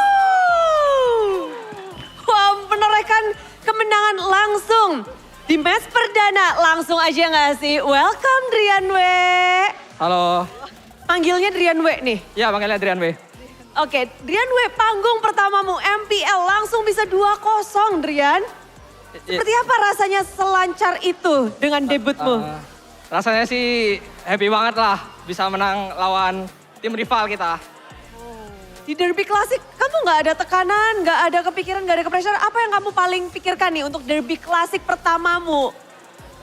No pressure sih, paling main-main aja. Jadi main-main doang, jadi nggak mikirin apa-apa. Oh wow, jadi sama sekali nggak ada ngerasa pressure sama sekali gitu? Kayak biasa aja sih. Main lepas aja ya? Iya, main lepas, betul. Oke, cuman kalau misalnya dari Drianwe sendiri nih, susah nggak sih adaptasi sama teman-teman yang lain? Sebenarnya ya untuk awal-awal ada struggle-nya dikit, cuman bisa adaptasi lah syukurnya. Waktunya sangat cepat karena bisa dibilang ada yang baru nggak cuma Drianwe. Wajah lama, baju baru. Moiza. Halo Bude. Coba kita kepengen denger gak sih Moiza ngeror dulu? Roar. Moiza itu kurang semangat kayaknya. Boleh diulang kembali mungkin? Udah semangat itu. Udah bersyukur, udah menang. Udah bersyukur menang. Ya dengan 2-0mu tadi menjadi laga pembuka. Langsung Derby Classic. Ini kan Derby Classic pertama Moiza. Apa rasanya Derby Classic Moiza? Seru lah, maksudnya adrenalinnya seru di stage-nya. Cuman kalau buat kayak pressure-nya nggak ada sih, soalnya ya kita udah percaya sama tim kita aja. Memang tim yang begitu luar biasa. Karena tadi ada momen yang dar-dar banget Sabila. Betul. Game kedua. Betul. Siapa sangka MVP-nya siapa game kedua? Minion. Yuk kita lihat MVP di game kedua yuk. Betul. Kita lihat bareng-bareng. Yuk kita lihat bareng-bareng. Gerobak MVP gerobak. Nah, ini. Nih ada namanya nggak, kalian namain nggak sekarang gerobaknya? Boleh kita minta namain ya nanti ya. Gimana Moiza? Apa? Tentang momen ini. Oh ngeliat momen ini, ya udah cuma kayak bisa ken, lamain aja udah gitu. Bisa ngen, aman aja udah katanya Bude. Oke, tapi kalau ngelihat momen ini kan epic banget loh. Kalian tuh lagi battle di area Lord. lagi di tengah-tengah river. Ya. Terus tiba-tiba minion, emang kalian nggak sih kalau itu minion lagi jalan atau memang hoki nih? Nggak, dari sebelum udah nggak. Kita kan ya udah expect juga maksudnya. Dia kan udah lagi susah wave gitu kan. Gimana cara kalian ngebait RRQ biar ngelupain tuh ada minion yang lagi jalan? Ya emang udah mereka desperate aja sih mau nggak mau harus gambling lord gitu kayaknya. Dipaksa untuk gambling lord. Betul, dan terbukti ya memang Bude di sana kita lihat juga dari RRQ sendiri mungkin lagi fokus tadi nge-warnya sampai akhirnya kecolongan untuk di game yang kedua. Tapi Erlan. Apa Hai, responnya Erlan. tuh tadi ya? Erlan? Yes. Yes, wah langsung dengan lantangnya. Gimana Erlan responnya tentang game yang kedua? Ulang? Responnya tentang game yang kedua gimana Erlan? Aslinya nggak kaget sih. Kenapa nggak kagetnya kenapa? Soalnya emang kita udah setup. Emang udah di setup seperti itu berarti. Jadi memang udah gak kaget lagi, udah biasa aja kalau dari Erlan Bude. Gak ke defense gitu? Iya. Ya kan mereka Iya. nggak sempat ke defense gitu ya? Gimana tuh? Apa yang kalian plan sih? Komunikasi kalian gimana? Bisa membuat game kedua tuh nge-endnya minion yang jadi MVP? Kayaknya mereka udah pasti kain minion deh. Koms kita begitu. Gitu udah yakin Iya. banget? Tapi pada saat itu nih, karena kan pada saat war tadi kita ngelihat ada 2 player dari teman-teman EVOS juga tumbang gitu. Nah komunikasinya gimana sih dari teman-teman EVOS? Karena kan tadi kalau misalnya kita ngeliat dari Mueza bilang kalau misalnya yes kita udah tahu kalau minion tuh udah jalan gitu. Nah komunikasi kalian pada saat itu kayak gimana Erlan? Aslinya Randy yang bisa jawab sih itu. Oh boleh, boleh. Welcome back Randy, halo. Hai, datang-datang langsung menang 2-0. Gimana Randy? Digendong diktator Erlan. Diktator Erlan. Oke, tapi dari Randy sendiri nih ya, datang kembali ke MPL melawan tim RRQ yang kita tahu komposisinya banyak yang comeback-comeback. Tadi Erlan juga melawan Arthur di gold lane. Tadi Erlan ada ini nggak di in-game gitu, shock ngelawan Arthur sekarang. Susu Jin dulu jungler, sekarang ada Arthur di gold lane. Enggak sih aslinya. Udah ngomong juga. Lalu gimana? Jadi ya udah. Gak gimana-gimana sih Bude. Melawan Susu Jin di gold lane. Easy, medium, hard. Masih awal-awal dia, kan baru ganti role. Jadi easy. Oh wow. Masih awal-awal jadi easy ya. Kita lihat nanti gimana kalau misalnya udah di pertengahan. Tapi dari Albert. Albert, gimana Bert ngelihat roster baru dari tim RRQ sendiri? Ya mungkin masih butuh banyak adaptasi aja sih. Soalnya kan ada yang pindah role, ada yang baru dari Filipina juga kan. Terus ya mungkin mereka masih kurang adaptasi lebih aja sih. Walaupun tadi gamenya benar-benar luar biasa banget matchnya, tapi dari Albert sendiri berhadapan dengan seorang Demon Kite. Gimana? Apa ada preparation khusus mungkin atau gimana Bert? Preparation khusus nggak ada sih, cuman percaya diri percaya sama teammate aja. Rival lamamu kan Demon Kite? Zaman MSC. Iya, dulu. Dan sekarang melawan dia di MPL Indonesia, di panggung ini. Kayaknya Albert nggak kasih ampun, nggak ngasih turtle sama sekali, nggak ngasih lord sama sekali. Apa plan kalian nih untuk memenangkan match ini? Untuk Demon Kite mungkin khususnya? Oke aja mungkin ya. Bisa dapat dari juara dunia. Mungkin dia masih belum panas mungkin. Butuh dipanasin. Butuh dipanasin, karena sudah keluar juga kata-kata hoki aja Bude mungkin belum panas. Mungkin habis dari match ini dia baru panas. Oh, jadi maksud Albert ini bisa dibilang adalah match pemanasan dari tim RRQ gitu? Mungkin ya, kita nggak tahu juga. Tapi dari keadaan EVOS, mungkin Randy yang bakal kasih tahu ya. Keadaan EVOS nih season 18 kayak gimana sih Randy? Kamu kan udah hadir kembali juga. Keadaan EVOS bagaimana nih? Udah panas, udah ready, udah bagaimana? Kalau dari keadaan EVOS? Keadaannya ya mungkin ya bagus aja, adem ayem. Ya yang penting nurut sama diktator Erlan aja sih. Oke. Enggak sih, kata dia udah isbak gara-gara ada gua. Oh, udah isbak karena ada Randy. Ada sound effect-nya nggak buat EVOS? Coba. EVOS is? Back. Oh, boleh lebih semangat lagi kali Erlan. EVOS is? Back. Oke, EVOS is back. Ini dia pemenang dari match kita hari ini di match pertama. EVOS Flames, marilah kita sambut. Ini dia, EVOS.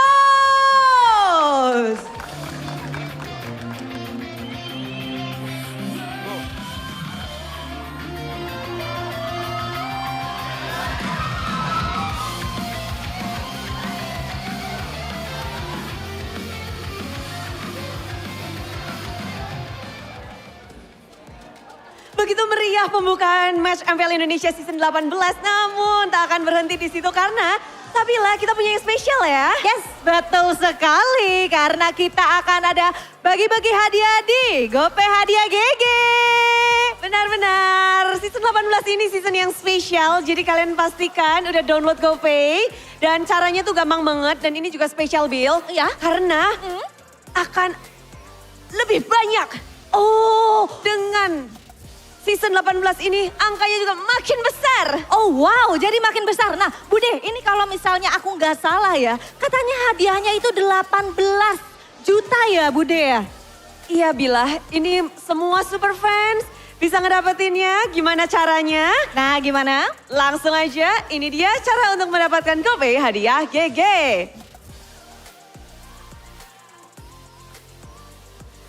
Pertama-tama pastikan kalian udah pada download kan? Udah.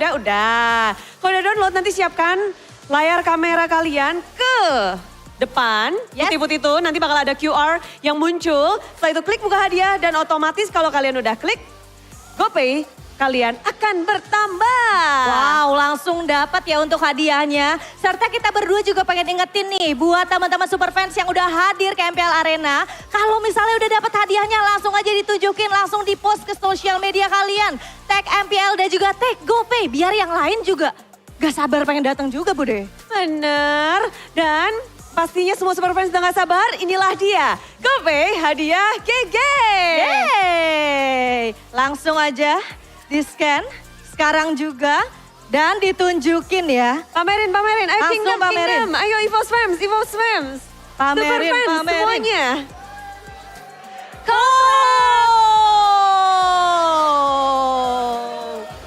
Aduh mantep banget. Wow banyak banget ya yang dapat langsung ditunjukin semuanya. Dari sebelah kanan, kiri, depan, belakang semuanya pada dapat. Luar biasa banget GoPay Bude. Akhirnya senyumannya bisa berubah jadi GoPay. Namun di sini juga kita melihat ada 2-0 yang begitu apik dari Evo, Sabila. Betul sekali dan buat kita semakin penasaran ya. Karena di sebelah sana sudah ada yang akan mau berbincang-bincang. Yes. Bude langsung aja kali ya. Kita berikan kepada Profesor KB. Silakan KB.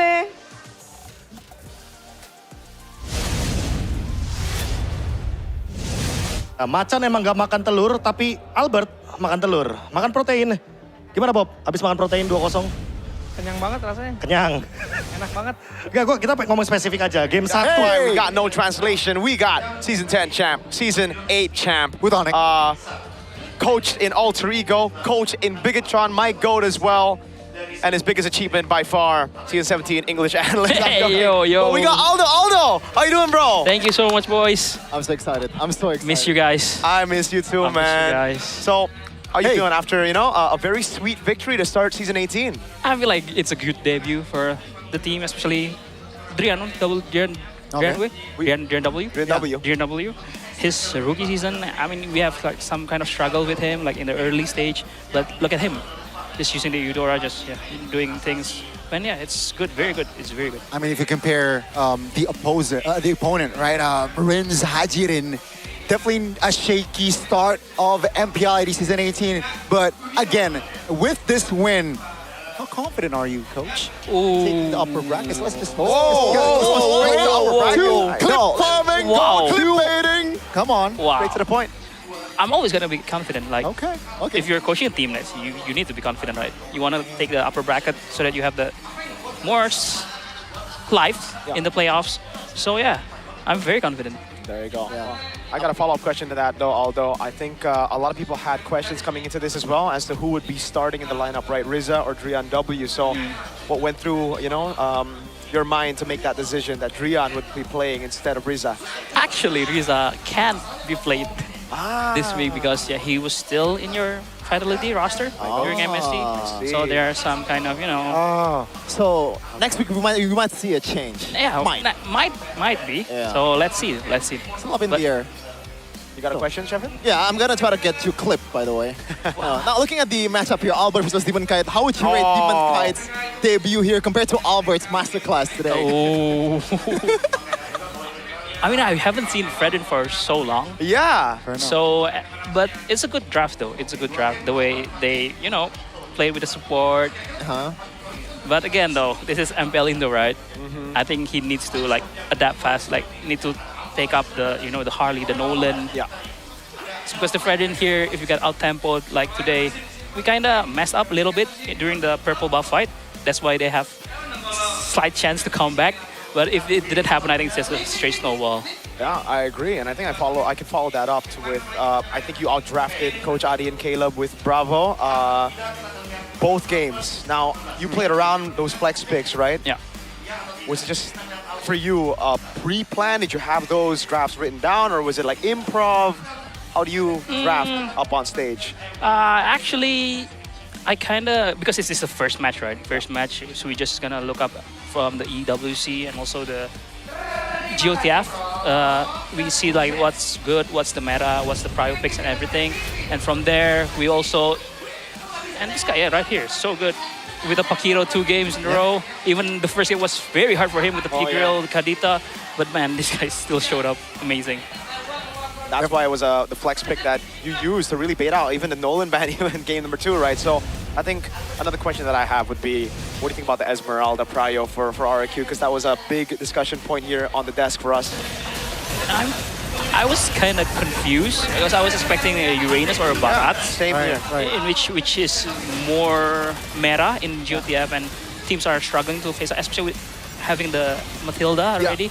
Probably the second game why the Esme was banned because they want to first pick the Matilda, so they want to protect so the Esme can't be killed in the early game. But for the first game, it was kind of, I was seriously thought it's gonna be Barat. Right, so it was even a curveball for you. Yes.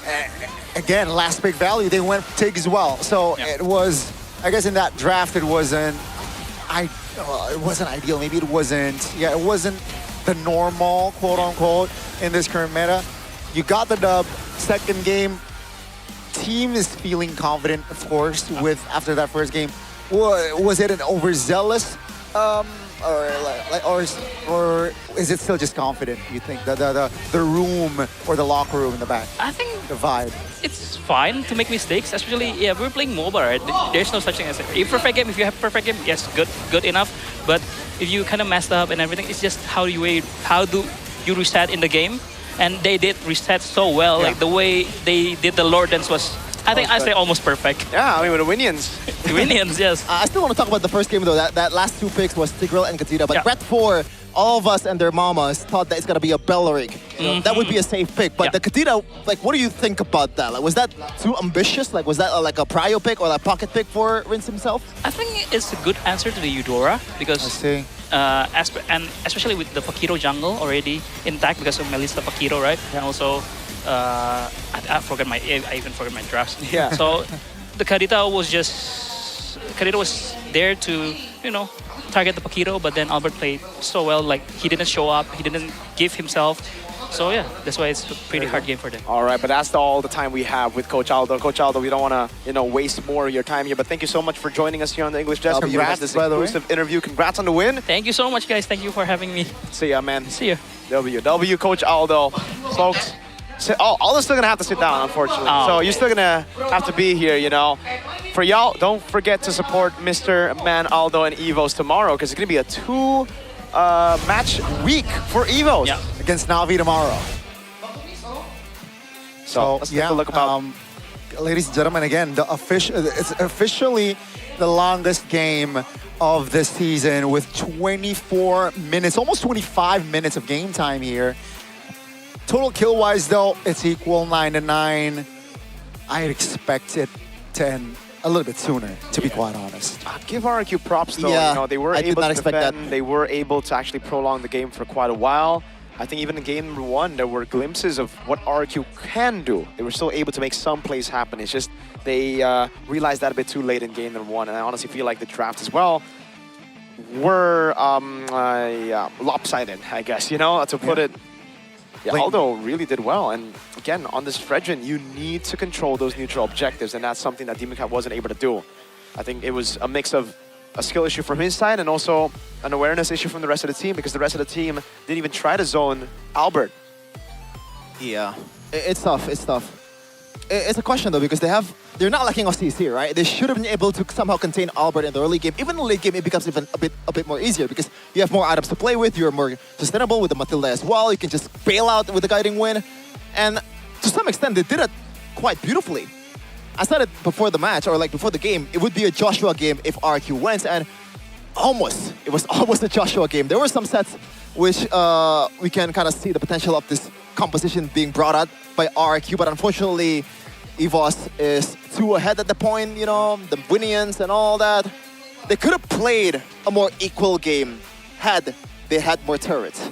Yes. But had is the word here. They would have had more turrets if they had gotten some neutral objectives. Yeah. It's 8-0 in this game. 8-0 There is were kinda 5 Lords. And a few of those neutral objectives were... It really looked like it was Should be a 100-0. Yeah, like the one where I think Drian W was able to get his hands on. That one's kind of crazy. And in game number 1, the Lord against Melissa. Yeah. So that was wild. Yeah, a lot of questionable things here for RQ that are gonna have to fix. I think even Arthur in the gold lane, I don't know, it's the lack of experience maybe, right, on the MPL stage as a gold laner. But he walked up against the Clint to try to get farm, even though it was already a freeze, and Erlan was clearly trying to bait him in to a Paquito. Yeah, shout out to Randy, by the way. KDA-wise, he's not playing a good game, you know, by the untrained eye, but even we had some conversation with Aldo before the whole segment that Randy is an amazing Uranus player, especially these tanky kind of heroes, which I was kind of like questioning why Luke was there in the first place in season 17 when they have Randy. It's not to say that Luke was a bad player, but Randy, if you can play like this, why would you get Luke? Oh, that's a very good question, and maybe we'll get the answer to in this mic check.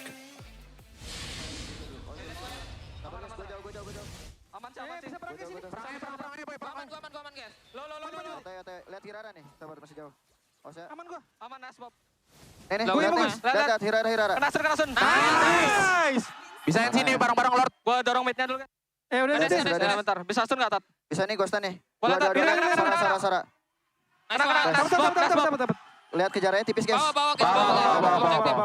Santai. Masih ya. Dia mau Lord. Maju yuk. Nice, Lord. Aman. Aman kalian? Gua coba aman. Balikin, jangan kasih Ren, jangan kasih balik. Boleh. Bisa lagi, Atat. Nice. Bisa, pelan-pelan. Jangan kasih balik, Jangan kasih balik. Let's go. Minion. Nice.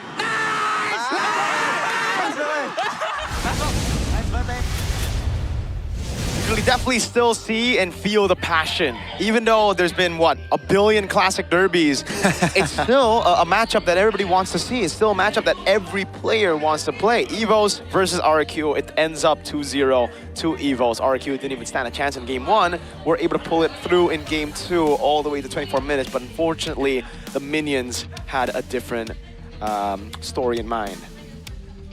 It's tough. Tough to be RQ, man. Yeah. First loss in the first game, opening season 18. Arashi! It's all Arashi's fault? No, I mean, is it his fault? Arashi needs to try to wake him up. Wake him up like how? He's not even on the team. Shake Adi. You know, it's wake him up. Thank God Arashi's like not casting today. That's true. That would be a very sad day for him. It's kind of crazy that right now it's normalcy that RQ loses in the first game of the season. That's true. Back in the day, it's like almost a guarantee that they would win their first match of the season. Well, at least we still have one thing that's always guaranteed. It's our Infinix GT50 Pro that is always there for you, right? Because if you play rank and you use those other phones, usually it gets hot, especially during intense team fights and strats. Don't get used. It starts frame dropping, That used to be all of us before Infinix. But then we were helped out because we have upgraded to the Infinix GT50 Pro, the official gaming phone of MPL ID and MDL ID. It's equipped with Hydro Flow. Now, Hydro Flow. You can literally see it here. Like when we turn it on, it just starts boom, boom, boom, boom. The water inside that Hydro Flow is going everywhere to ensure you guys stay cool when you play. So pro players are playing with it. If you guys want to have a chance to actually play like the pro players or playing on stage with this phone, go get your Infinix GT50 Pro by scanning the QR code right there and unleash the liquid cooling beast yourself. Get it, all right? It's all available, all in Infinix official stores, perhaps e-commerce platforms available to you. Check it out because you can be cool with it. Yeah, like Shepin. Shepin's cool. I like the hydro cooling feature though, because it feels like you're having a PC in your pocket all the time. It's that powerful. Seems like you're gonna have a good time with that beast in your pocket with good time, even if you lose out in game. Unfortunately, RQ didn't really have the best of times, but they can still try to compensate for that bad time with good time. It's just good time, man. You gotta. Have you tried good time though, Mirko? I have. I actually always just eat good time here on desk. We also have a lot of snacks in the town room, so don't worry. For just 2,000 IDR, you get a chance to win millions of MLBB diamonds. It's easy. Scan the QR code down below and check it out because the diamonds is gonna come to you real quick, real soon. This is such an old school snack though. Like every time Old there's school? a field Is trip, it old? like a study trip, thank you for telling me that. A 30-year-old, thank me that. Glass house is love. Yeah, good time makes everything better. Your field trip, when you're, after you swim with your friends and all of that, just bring a good time and it's gonna be even a better time. That's true. When you play, I mean, we literally, while playing MLBB, usually we snack on good time. You, while watching MPL ID, should snack good time as well. This snack has been around since the Paleozoic era. I don't know if that's the right term. Well, I have no idea either of what you are talking about, but maybe Arashi does.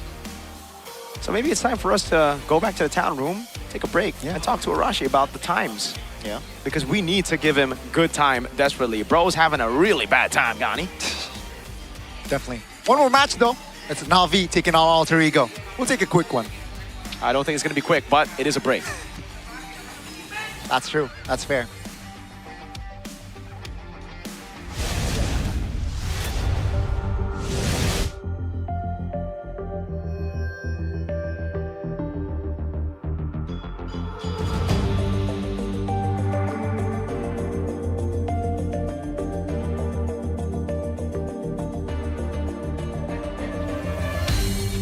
Aku kan berdiri dan terus berlari, terus ke arah.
We own this, cultured by Todak.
Di tim yang paling susah itu nyatuin semua di tengah perubahan yang nggak ada habisnya. Kami bukan lemah, kami cuma belum searah.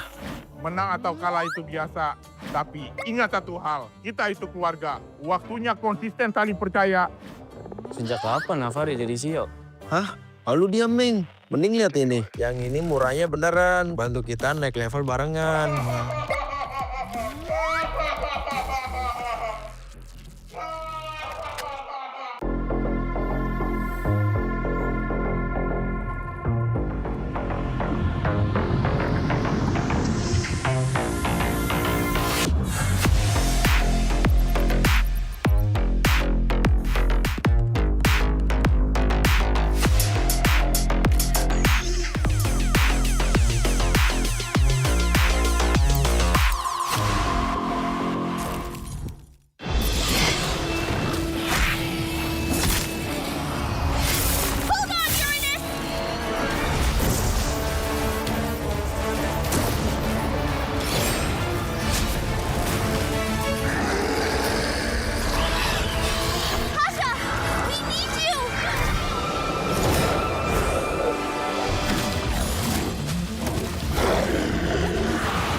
Divine judgment!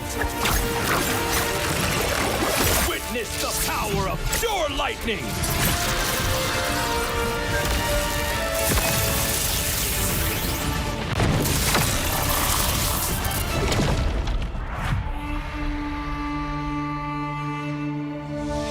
All that lies below is under my vigil.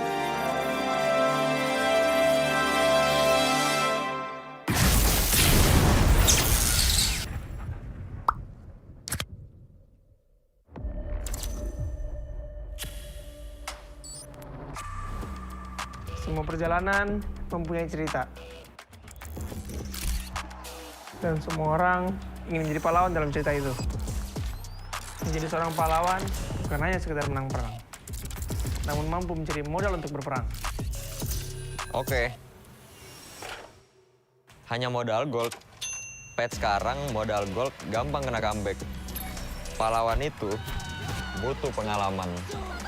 Pengalaman berseason-season adalah hal paling berharga. Alah, pemain tua, mekanik tua, masih ya main raja-rajaan.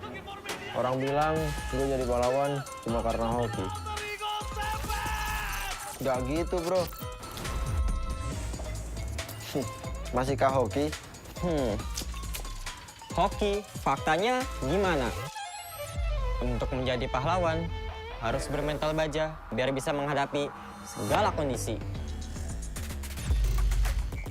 Mental baja? Berarti gue udah bisa jadi pahlawannya dong. Gue baru masuk aja, udah dapat Rookie of the Season. Sebagai anak baru, gue udah cukup hebat kan?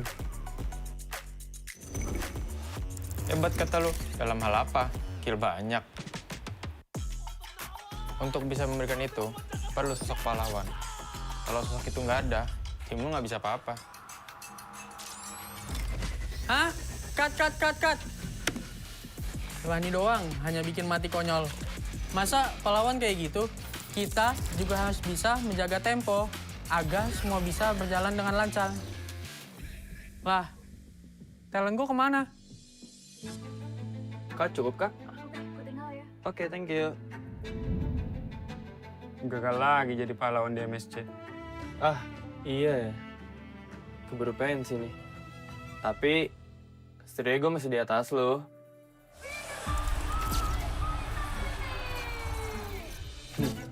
Oke doang lo itu mah. Season ini, nggak akan semudah itu.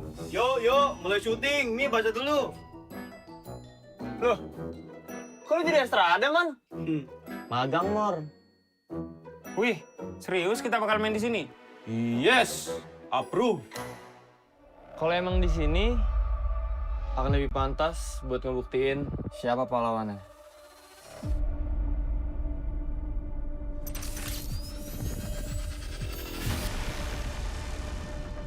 Persiapan kita cukup. Kita berpengalaman. Kita harus sesuai target. Kita punya mental. Kita nggak butuh waktu lama. Kita memiliki inisiasi. Kita bisa mengatur tempo. Kita punya banyak cara. Kita yang ngatur permainannya. Mari kita lihat siapa yang pantas.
We own this, cultured by Todak.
Di tim yang paling susah itu nyatuin semua di tengah perubahan yang nggak ada habisnya. Kami bukan lemah, kami cuma belum searah. Menang atau kalah itu biasa, tapi ingat satu hal, kita itu keluarga. Waktunya konsisten saling percaya. Sejak kapan Nafari jadi CEO? Hah? Lalu dia Ming. Mending lihat ini. Yang ini murahnya beneran. Bantu kita naik level barengan.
Divine judgment! Witness the power of pure lightning!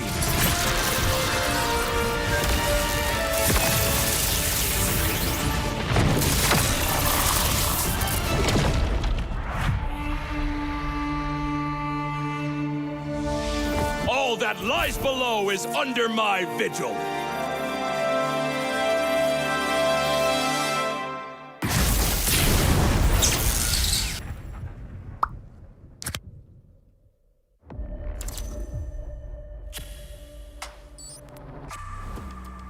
Semua perjalanan mempunyai cerita. Dan semua orang ingin menjadi pahlawan dalam cerita itu. Menjadi seorang pahlawan bukan hanya sekedar menang perang, namun mampu mencari modal untuk berperang. Oke. Hanya modal gold. Pet sekarang modal gold gampang kena comeback. Pahlawan itu butuh pengalaman. Pengalaman berseason-season adalah hal paling berharga. Alah, pemain tua, mekanik tua, masih main raja-rajaan. Orang bilang gue jadi pahlawan cuma karena hoki. Gak gitu, bro. Masihkah hoki? Hoki, faktanya gimana? Untuk menjadi pahlawan, harus bermental baja biar bisa menghadapi segala kondisi. Mental baja? Berarti gue udah bisa jadi pahlawannya dong. Gue baru masuk aja, udah dapat Rookie of the Season. Sebagai anak baru, gue udah cukup hebat kan? Hebat kata lu, dalam hal apa? Kill banyak. Untuk bisa memberikan itu, perlu sosok pahlawan. Kalau sosok itu nggak ada, tim lu nggak bisa apa-apa. Hah? Cut. Lani doang, hanya bikin mati konyol. Masa pahlawan kayak gitu? Kita juga harus bisa menjaga tempo agar semua bisa berjalan dengan lancar. Lah, talent gue kemana? Kak, cukup kak? Oke, thank you. Gagal lagi jadi pahlawan di MSC.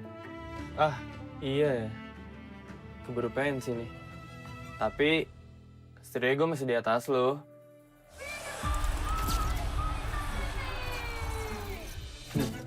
Oke doang lo itu mah. Season ini, nggak akan semudah itu. Yuk, mulai syuting. Mi, baca dulu. Loh, kok lo jadi Estrada, Man? Magang, Mor. Wih, serius kita bakal main di sini? Yes, approve. Kalau emang di sini, akan lebih pantas buat ngebuktiin Siapa pahlawannya?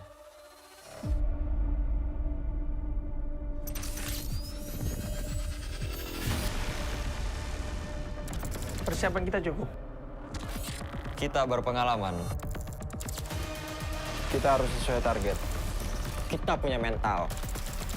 Kita nggak butuh waktu lama. Kita memiliki inisiasi. Kita bisa mengatur tempo. Kita punya banyak cara. Kita yang ngatur permainannya. Mari kita lihat siapa yang pantas.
This, cultured by Todak.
Di tim yang paling susah itu nyatuin semua di tengah perubahan yang nggak ada habisnya. Kami bukan lemah, kami cuma belum searah.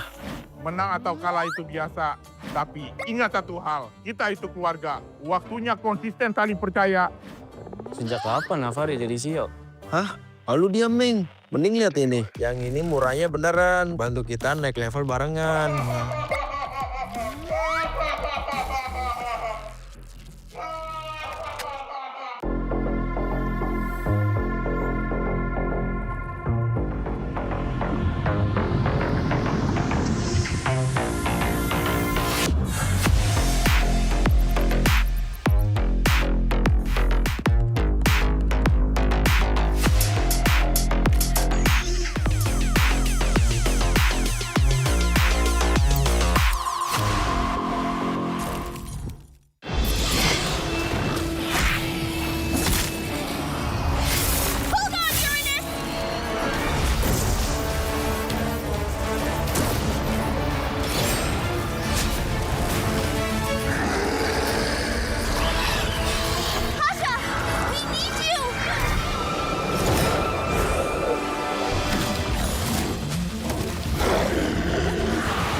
Divine judgment! Witness the power of pure lightning!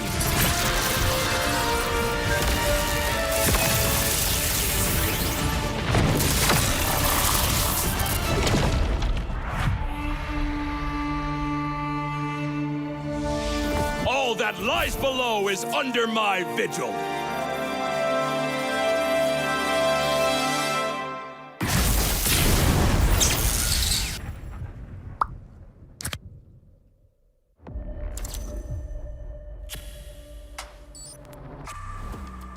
Semua perjalanan mempunyai cerita. Dan semua orang ingin menjadi pahlawan dalam cerita itu. Menjadi seorang pahlawan bukan hanya sekedar menang perang, namun mampu mencari modal untuk berperang. Oke. Hanya modal gold. Patch sekarang modal gold gampang kena comeback. Pahlawan itu butuh pengalaman. Pengalaman berseason-season adalah hal paling berharga. Alah, pemain tua, mekanik tua, masih ya main raja-rajaan.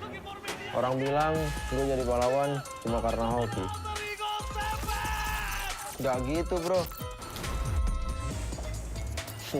Masihkah hoki?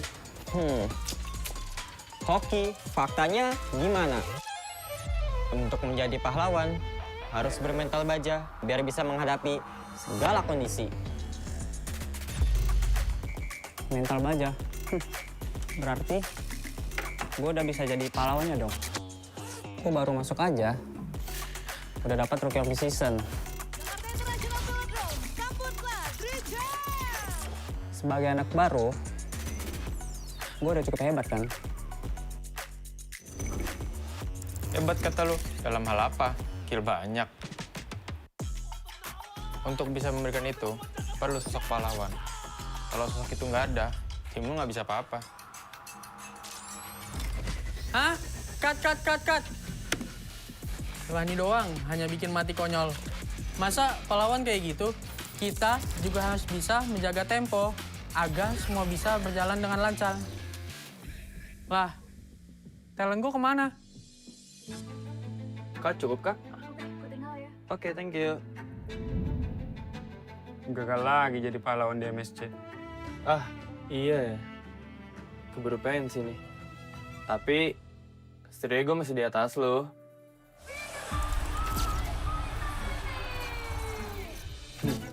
Oke doang lo itu mah. Season ini, nggak akan semudah itu. Yuk, mulai syuting. Mi, baca dulu. Loh, kok lu jadi Estrada, Man? Magang, Mor. Wih, serius kita bakal main di sini? Yes, approve. Kalau emang di sini, akan lebih pantas buat ngebuktiin Siapa pahlawannya?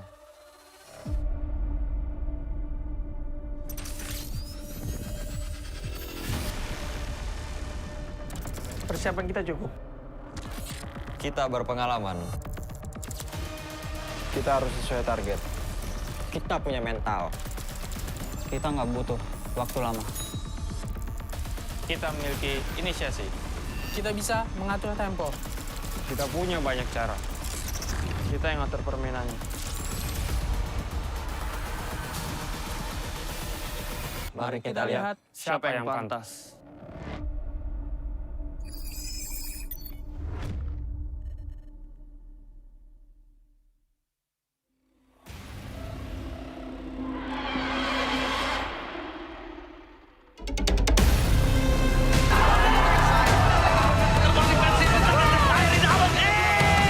Dari MPL lagi bermain yang berkairi. Dino mencoba untuk bertahan tembakan kiri. Oleh tim Onyx.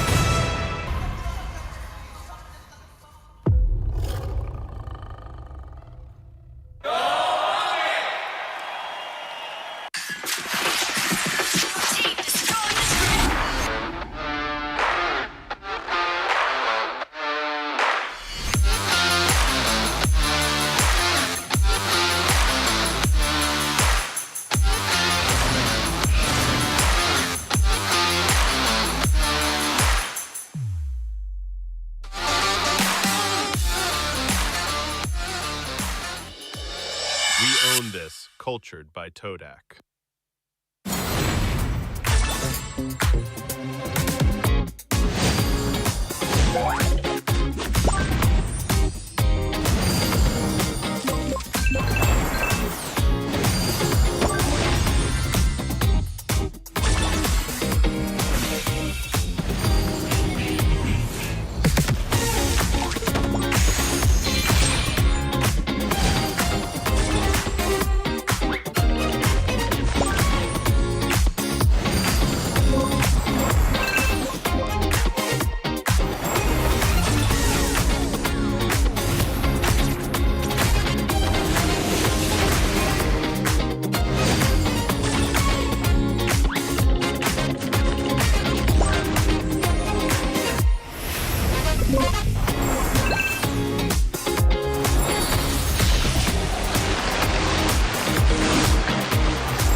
Di tim yang paling susah itu nyatuin semua di tengah perubahan yang nggak ada habisnya. Kami bukan lemah, kami cuma belum searah. Menang atau kalah itu biasa, tapi ingat satu hal, kita itu keluarga. Waktunya konsisten saling percaya. Sejak kapan Navari jadi CEO? Hah? Lalu dia Ming. Mending lihat ini. Yang ini murahnya beneran. Bantu kita naik level barengan.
Divine judgment! Witness the power of pure lightning!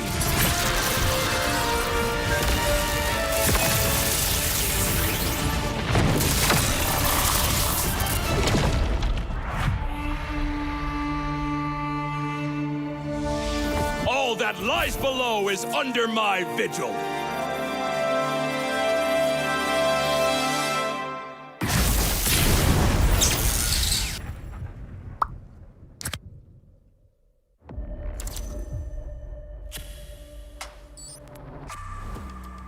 Semua perjalanan mempunyai cerita. Dan semua orang ingin menjadi pahlawan dalam cerita itu. Menjadi seorang pahlawan bukan hanya sekedar menang perang, namun mampu mencari modal untuk berperang. Oke. Hanya modal gold. Pet sekarang modal gold gampang kena comeback.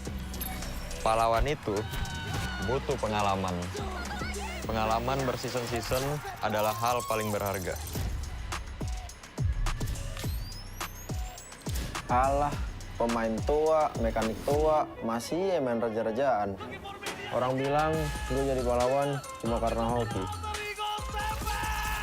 Gak gitu, bro. Masihkah hoki? Hoki, faktanya gimana? Untuk menjadi pahlawan, harus bermental baja biar bisa menghadapi segala kondisi. Mental baja? Berarti gue udah bisa jadi pahlawannya dong. Gue baru masuk aja, udah dapat Rookie of the Season. Sebagai anak baru, gue udah cukup hebat kan? Hebat kata lu, dalam hal apa? Kill banyak. Untuk bisa memberikan itu, perlu sosok pahlawan. Kalau sosok itu nggak ada, tim lu nggak bisa apa-apa. Hah? Cut. Lani doang, hanya bikin mati konyol. Masa pahlawan kayak gitu? Kita juga harus bisa menjaga tempo agar semua bisa berjalan dengan lancar. Lah, talent gue kemana? Kak, cukup, Kak? Oke, thank you. Gagal lagi jadi pahlawan di MSC. Ah, iya ya. Keburu pensi nih. Tapi, setidaknya gue masih di atas lo.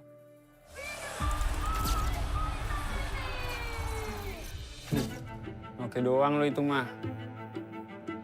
Season ini, nggak akan semudah itu. Yuk, mulai syuting. Mi, baca dulu. Loh, kok lu jadi Estrada, Man? Magang, Mor. Wih, serius kita bakal main di sini? Yes, approve. Kalau emang di sini, akan lebih pantas buat ngebuktiin Siapa pahlawannya?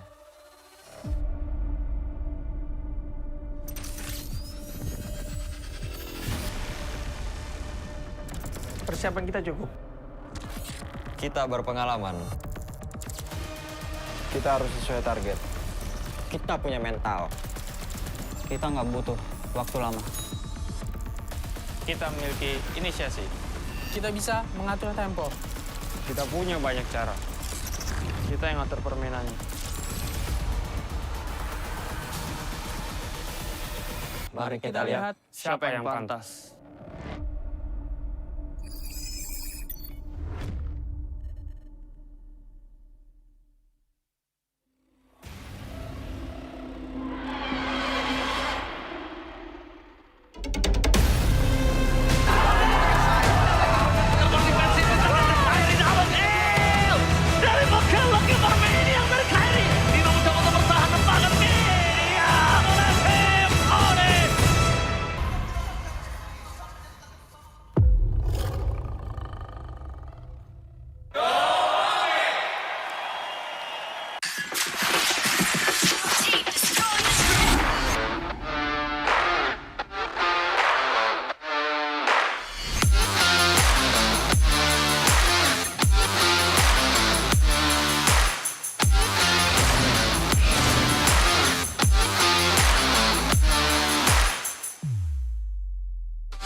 Cultured by Todak.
Di tim yang paling susah itu nyatuin semua di tengah perubahan yang nggak ada habisnya. Kami bukan lemah, kami cuma belum searah. Menang atau kalah itu biasa, tapi ingat satu hal, kita itu keluarga. Waktunya konsisten saling percaya. Sejak kapan Navari jadi CEO? Hah? Lalu dia Ming. Mending lihat ini. Yang ini murahnya beneran. Bantu kita naik level barengan.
Divine judgment!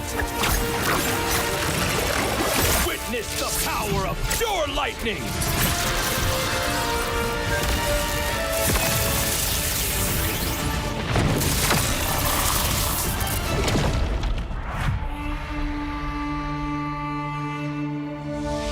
All that lies below is under my vigil.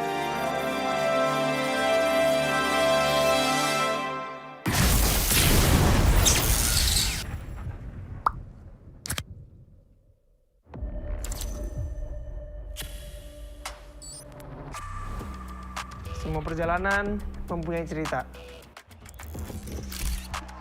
Dan semua orang ingin menjadi pahlawan dalam cerita itu. Menjadi seorang pahlawan bukan hanya sekedar menang perang, namun mampu mencari modal untuk berperang. Oke. Hanya modal gold. Pet sekarang modal gold gampang kena comeback. Pahlawan itu butuh pengalaman. Pengalaman berseason-season adalah hal paling berharga. Alah, pemain tua, mekanik tua, masih main raja-rajaan. Orang bilang gue jadi pahlawan cuma karena hoki. Gak gitu, bro. Masihkah hoki? Hoki, faktanya gimana? Untuk menjadi pahlawan, harus bermental baja biar bisa menghadapi segala kondisi. Mental baja?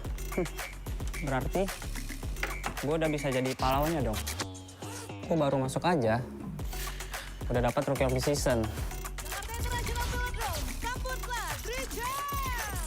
Sebagai anak baru, gue udah cukup hebat kan? Hebat kata lu, dalam hal apa? Kill banyak. Untuk bisa memberikan itu, perlu sosok pahlawan. Kalau sosok itu nggak ada, tim lu nggak bisa apa-apa. Hah? Cut. Lani doang, hanya bikin mati konyol.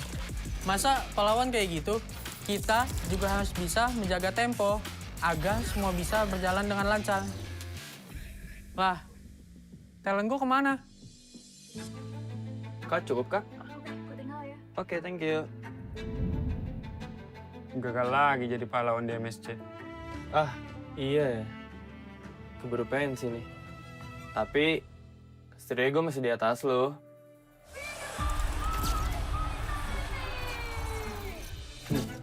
Oke doang lo itu mah. Season ini nggak akan semudah itu. Yo, mulai syuting. Nih, baca dulu. Loh, kok lo jadi Estrada, Man? Magang, Mor. Wih, serius kita bakal main di sini? Yes, approve.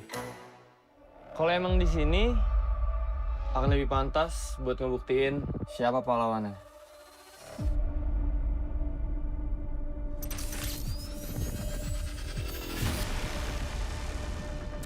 Persiapan kita cukup. Kita berpengalaman. Kita harus sesuai target. Kita punya mental. Kita nggak butuh waktu lama. Kita memiliki inisiasi. Kita bisa mengatur tempo. Kita punya banyak cara. Kita yang ngatur permainannya. Mari kita lihat siapa yang pantas.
We own this, cultured by Todak.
di tim yang paling susah itu nyatuin semua di tengah perubahan yang nggak ada habisnya. Kami bukan lemah, kami cuma belum searah.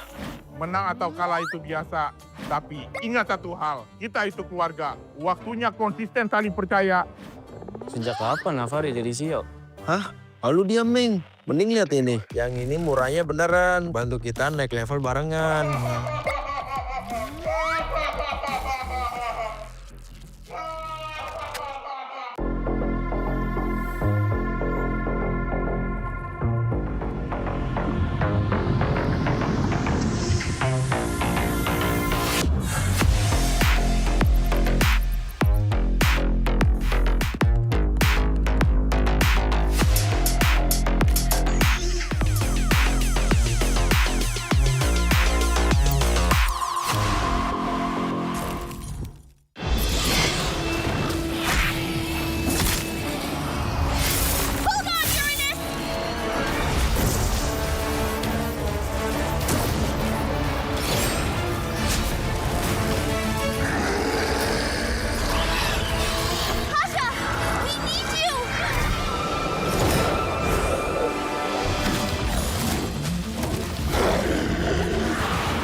Divine judgment! Witness the power of pure lightning!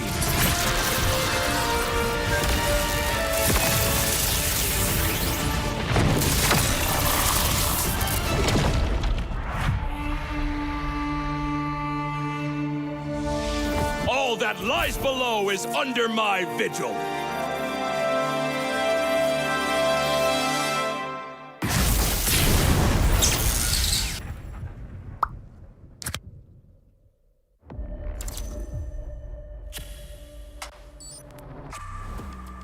Semua perjalanan mempunyai cerita. Dan semua orang ingin menjadi pahlawan dalam cerita itu.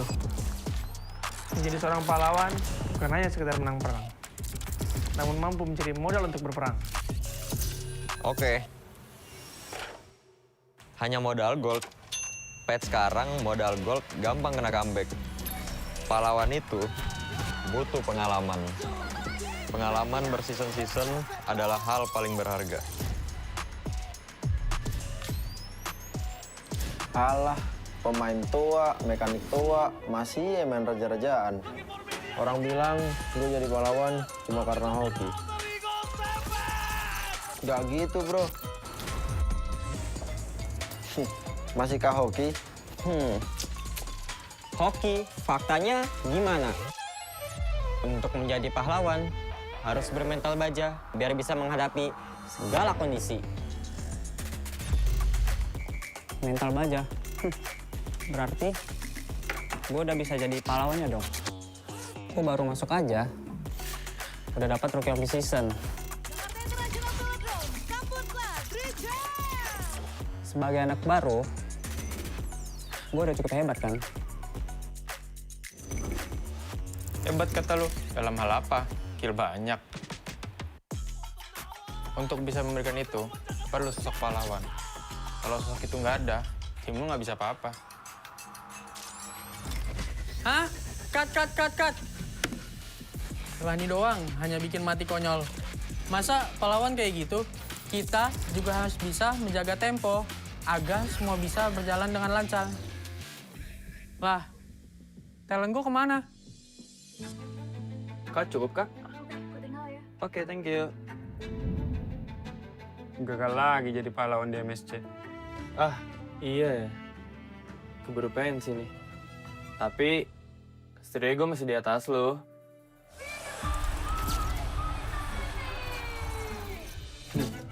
Oke doang lo itu mah.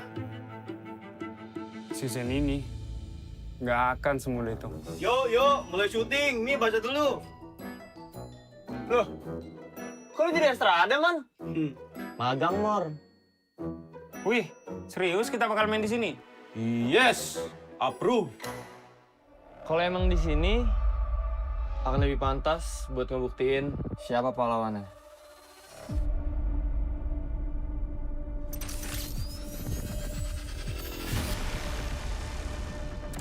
Persiapan kita cukup. Kita berpengalaman. Kita harus sesuai target. Kita punya mental. Kita nggak butuh waktu lama. Kita memiliki inisiasi. Kita bisa mengatur tempo. Kita punya banyak cara. Kita yang ngatur permainannya. Mari kita lihat siapa yang pantas.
We own this, cultured by Todak.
Di tim yang paling susah itu nyatuin semua di tengah perubahan yang nggak ada habisnya. Kami bukan lemah, kami cuma belum searah. Menang atau kalah itu biasa, tapi ingat satu hal, kita itu keluarga. Waktunya konsisten saling percaya. Sejak kapan Navari jadi CEO? Hah? Lalu dia Ming. Mending lihat ini. Yang ini murahnya beneran. Bantu kita naik level barengan.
Divine judgment! Witness the power of pure lightning!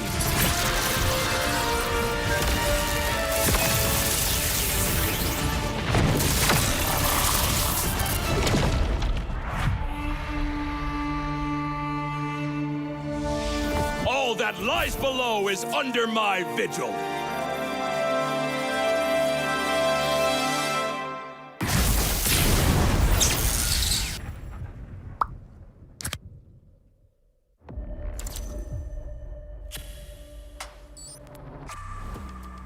Semua perjalanan mempunyai cerita. Dan semua orang ingin menjadi pahlawan dalam cerita itu. Menjadi seorang pahlawan bukan hanya sekedar menang perang, namun mampu mencari modal untuk berperang. Oke. Hanya modal gold. Patch sekarang modal gold gampang kena comeback. Pahlawan itu butuh pengalaman. Pengalaman berseason-season adalah hal paling berharga. Alah, pemain tua, mekanik tua, masih main raja-rajaan. Orang bilang gue jadi pahlawan cuma karena hoki. Gak gitu, bro. Masihkah hoki? Hoki, faktanya gimana? Untuk menjadi pahlawan, harus bermental baja biar bisa menghadapi segala kondisi. Mental baja? Berarti gue udah bisa jadi pahlawannya dong. Gue baru masuk aja, udah dapat Rookie of the Season. Sebagai anak baru, gue udah cukup hebat kan?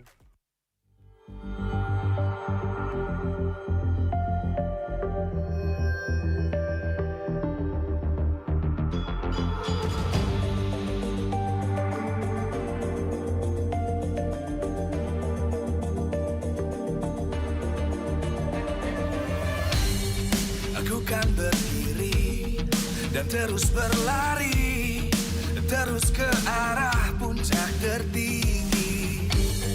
Ku takkan berhenti, hanya sampai di sini.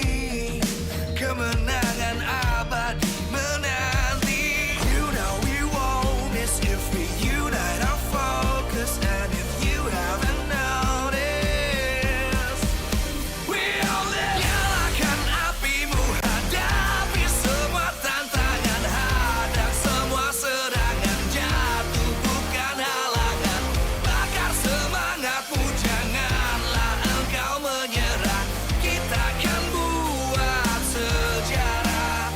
We all this, we won't miss. We all this, we won't miss. Saatnya beraksi, jalani ambisi. Aku kan menyawakan hari ini. You know we won't miss if we unite our focus. And if you haven't noticed, we all live. Nyalakan apimu, hadapi semua tantangan, hadang semua serangan, jatuh bukan halangan. Bakar semangatmu, janganlah engkau menyerah. Kita akan buat sejarah. We all this, we won't miss. We all this, we won't miss. We all this.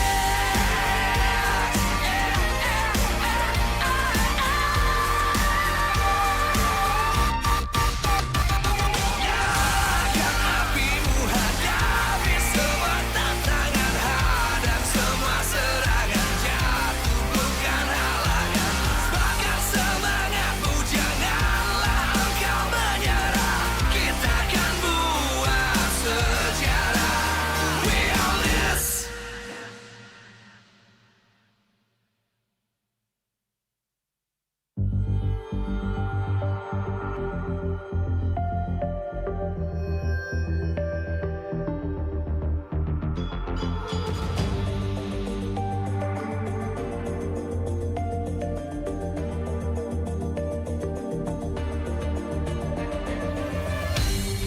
Aku kan berdiri dan terus berlari, terus ke arah puncak puncak tertinggi.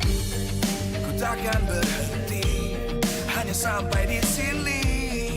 Kemenangan abadi menanti. You know we won't miss if we unite our focus. And if you haven't noticed, we only nyalakan apimu, hadapi semua tantangan, hadang semua serangan, jatuh bukan halangan, bakar semangatmu, janganlah engkau menyerah, kita akan buat sejarah.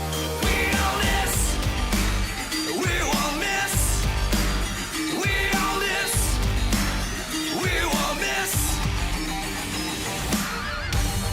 Saatnya beraksi, jalani ambisi, aku kan menyawakan hari ini. You know we won't miss if we unite our focus. And if you haven't noticed, we only nyalakan apimu, hadapi semua tantangan, hadang semua serangan, jatuh bukan halangan, bakar semangatmu, janganlah engkau menyerah, kita akan buat sejarah.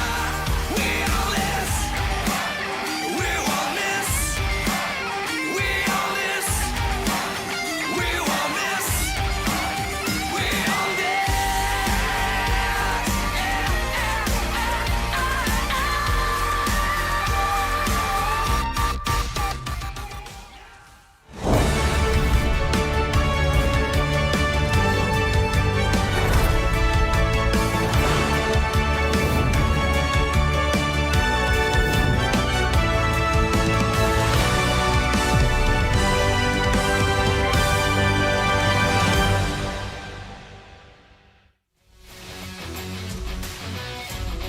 Live from MPL Arena, Jakarta. MPL Indonesia Season 18 is powered by Muto. Supported by Esports Federation of Indonesia. Presented by official gaming phone, Infinix. Official e-wallet, GoPay. Official gaming chair, Toda. Partner in esports, Aqua. Good time. So good. We own this.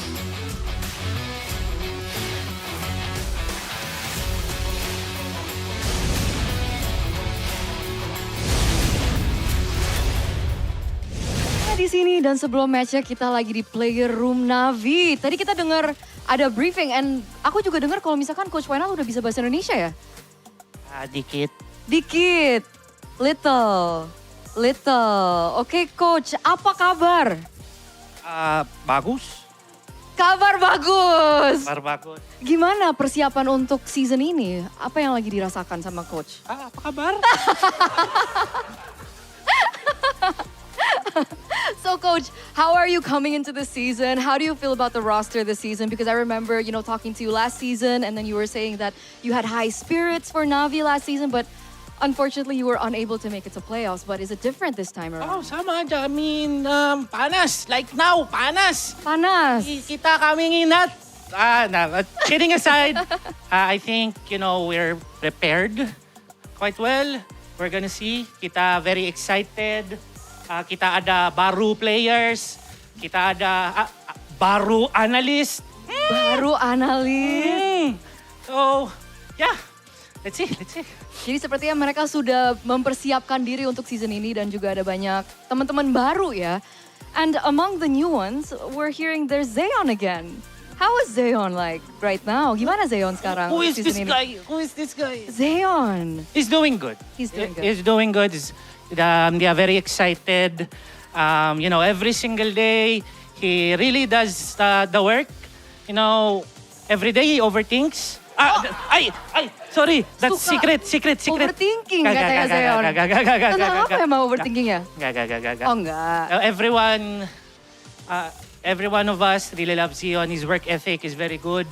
Whenever, he wants to improve, he always asks us. So, yeah, let's see. Maybe, he's the next gold standard. Oh. Kelra. Mungkin Zion adalah gold standard baru katanya. Mungkin ya, mungkin. Masih awal season, tapi kata Coach Wynot juga kalau misalkan Zion itu hard worker, dia kerja sangat keras, dia kalau tidak tahu sesuatu, dia banyak bertanya, jadi inisiatifnya sangat tinggi anaknya. Karena kalau kita lihat dari statistics, if we're looking at the statistics from his moment in MDL, he was #1 in total kills. Coming into his debut last season, which you guys won back-to-back wins by the way with Zion. He has #2 in average KDA. So the statistics speak very highly of him. Do you think that it could be possible? Are we looking at a new gold lane prodigy? Maybe. I think, with the help of everyone, I think, Zion has the potential to achieve it. Jadi dari statistik itu mungkin dia berpotensi untuk mencapai hal itu. Tapi Coach, kita penasaran tentang mentalitas Zion. Secara mentally, how is he like backstage? Everyone's laughing suddenly. What's going on? Is there something that I don't know? Adakah sesuatu yang kita nggak tahu? Ini team secret aja. Oh, team secret. Secret aja. Apaan sih? We don't want our enemies to know the weakness. Oh, ada weaknessnya. Ada. Zion ada weaknessnya secara mental nih kayaknya nih. Dia mentality kuat.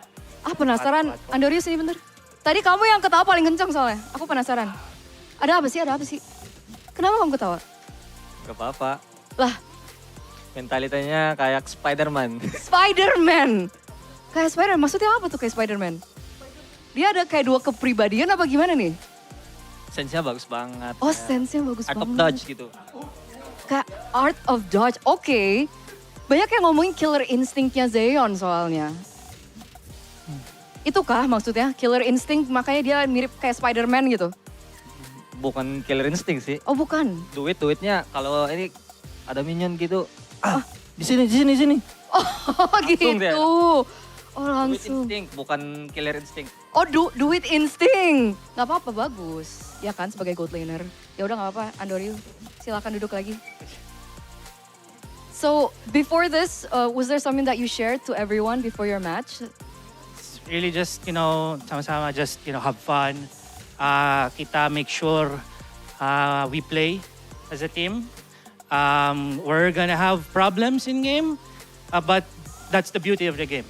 What's important, kita ngomongin, kita just make sure we connect and that, there's respect with the enemy, but still there's trust and there's confidence in each other.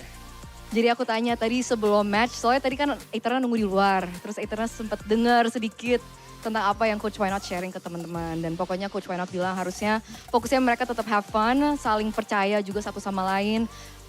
Jaga komunikasi antara satu sama lain dan juga jaga confidence juga untuk satu sama lain. So before this match, how confident are we against Alter Ego? Oi!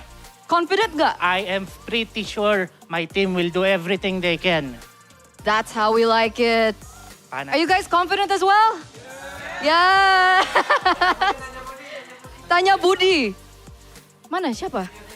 Oh, itu nama aslinya apa? Oh, oke. Gimana Zion? Final words. Kata-kata terakhir sebelum match lawan Alter Ego. Good luck, Evan. Yang lain dong.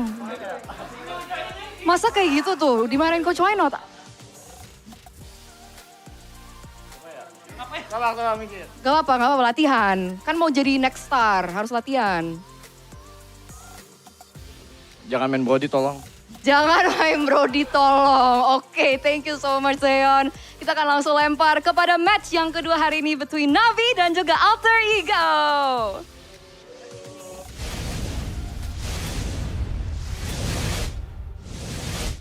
Match number 2 after that quick little player segment in the back rooms with Zion, Coach Wynot, and I believe we got a little chit chat with Andoriu as well.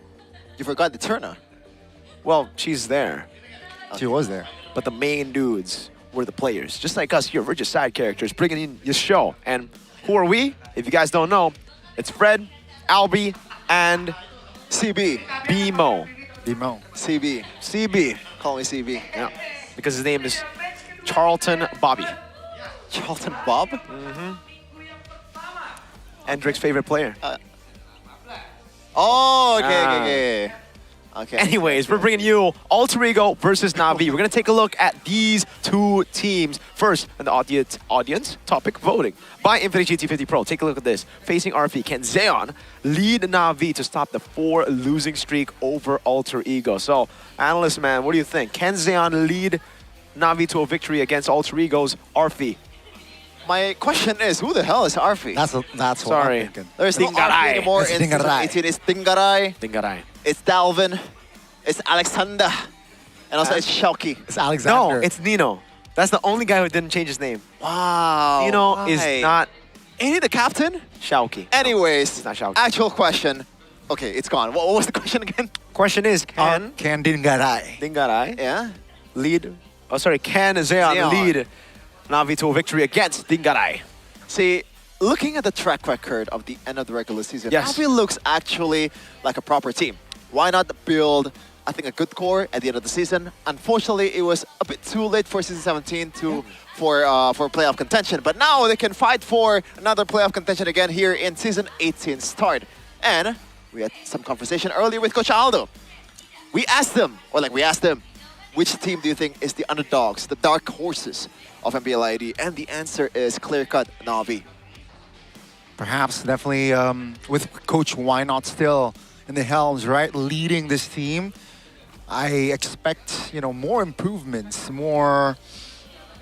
more improvements from the side of Na'Vi. Perhaps, again, an appearance in playoffs is definitely their goal. And what a crazy contrast from match number 2 to match number 1. If you look at match number 1, it was a battle of two teams who tried to rebuild their entire lineup, right? So many changes everywhere, even the coaching staff. Now here, for Na'Vi and Alter Ego, both have really just stuck to the lineup that unfortunately didn't make it to playoffs last season, but they think they still have the tools to make it work. Especially with the current meta, it really feels like this is Andoryu, Yazuke, Nino's meta as well. So take a look at this. The Gold Lane Prodigy, 3.58 average kill. Now, he was number 2 just last season, yes?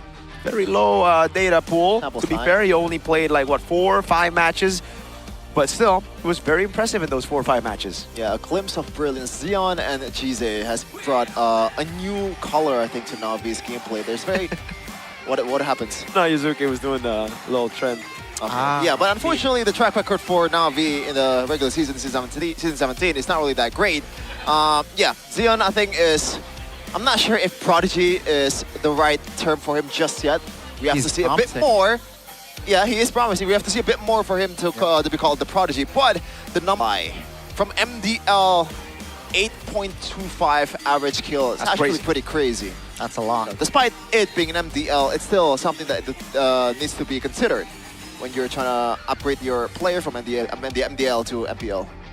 The thing about Zeon, though, is I've heard this name before already. For Mr. Aldo's first season at Na'Vi, when they went 0-16, unfortunately, I remember hearing of this man's name, and he was in the lineup as well as a substitute, but he wasn't able to play because I think mentally he was just not ready to be on the MPL stage. So the fact that he took, 2 more seasons to grow in MDL, to come back here, and then go on a winning streak after that debut performance against Onyx, I think it's still very, very impressive, especially considering Zeon here plays it in a way where it's just calculated, but also very instinctual. He knows his power spikes very well. He knows when to just farm up, avoid fights, and he knows when to enter around these skirmishes. Is the window when it opens.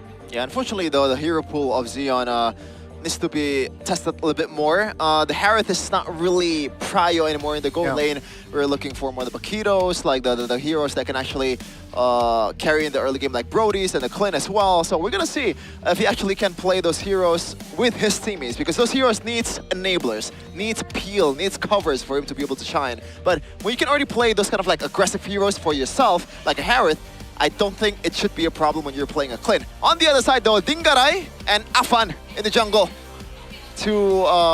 Back then we can call him prodigies, I guess. The Savage Merchant, the whatever merchant you want to call.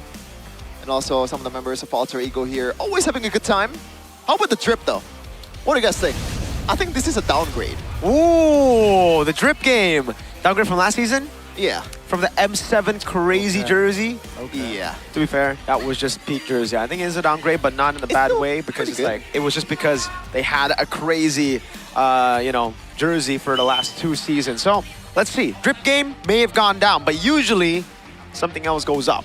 And for Alter Ego, they really need to get their performance back up to top form, as Micah would say. I mean, very surprising result, right? From the side of Alter Ego. Got the runner-up of, you know, M Series. Got the runner-up from MPL ID Season 16, but Season 17, out of form. Again, now to start here, day 1, week 1, definitely a lot of questions here this team as well. Alter Ego there. How is Zephyr gonna lead this team this season? And again, guys, check out the phones. It's amazing. Look at the quads, the slow motion. It's amazing. Yeah. It's so amazing. By the way, Alter Ego also played amazing in AFK Masters Cup, winning it out against first time, winning it out against Aura Gaming PH, which is not really on their prime form, but you can still consider them to be one of the top dogs based on the M7 result. So, you know, there's a lot of things that they need to look forward to for the Alter Ego fans, especially with the fact that in Season 17, they were, like Zephyr was willing to admit that the problem that they had was they were a bit overzealous, there's a bit too much experimentation. They thought they were the top dogs, but unfortunately, every team learned how to play against Alter Ego, and they go right at the you know, start of the season. Yep. I think they were one of the top dogs for sure, right? Unfortunately, they just took that and they took that for granted for sure. Because like the way that they were playing, they were really just experimenting every single time instead of utilizing what made them special at M7, right? It was the Freya in the gold lane, it was all these crazy picks. They went back to try to play the normal meta, play it fast with the Nolan. And actually, now it's the time to do that. So I hope they don't go back to the M7 form as we see now a very dynamic meta. We need to see some of those crazy picks this time, Coach Zephyr and Coach Styx. Let's take a look at the lineups though for both the teams starting. Obviously with Alter Ego, it is Nino, it is Afan. No changes, it's Dalvin here as well with Alexander and Dingarai.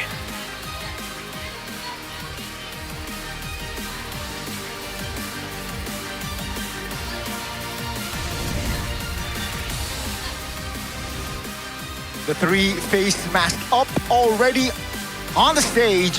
Their debut on the MPL ID Season 18 stage. Can they find their mark? Can they find their form here? It is Alter Ego Esports.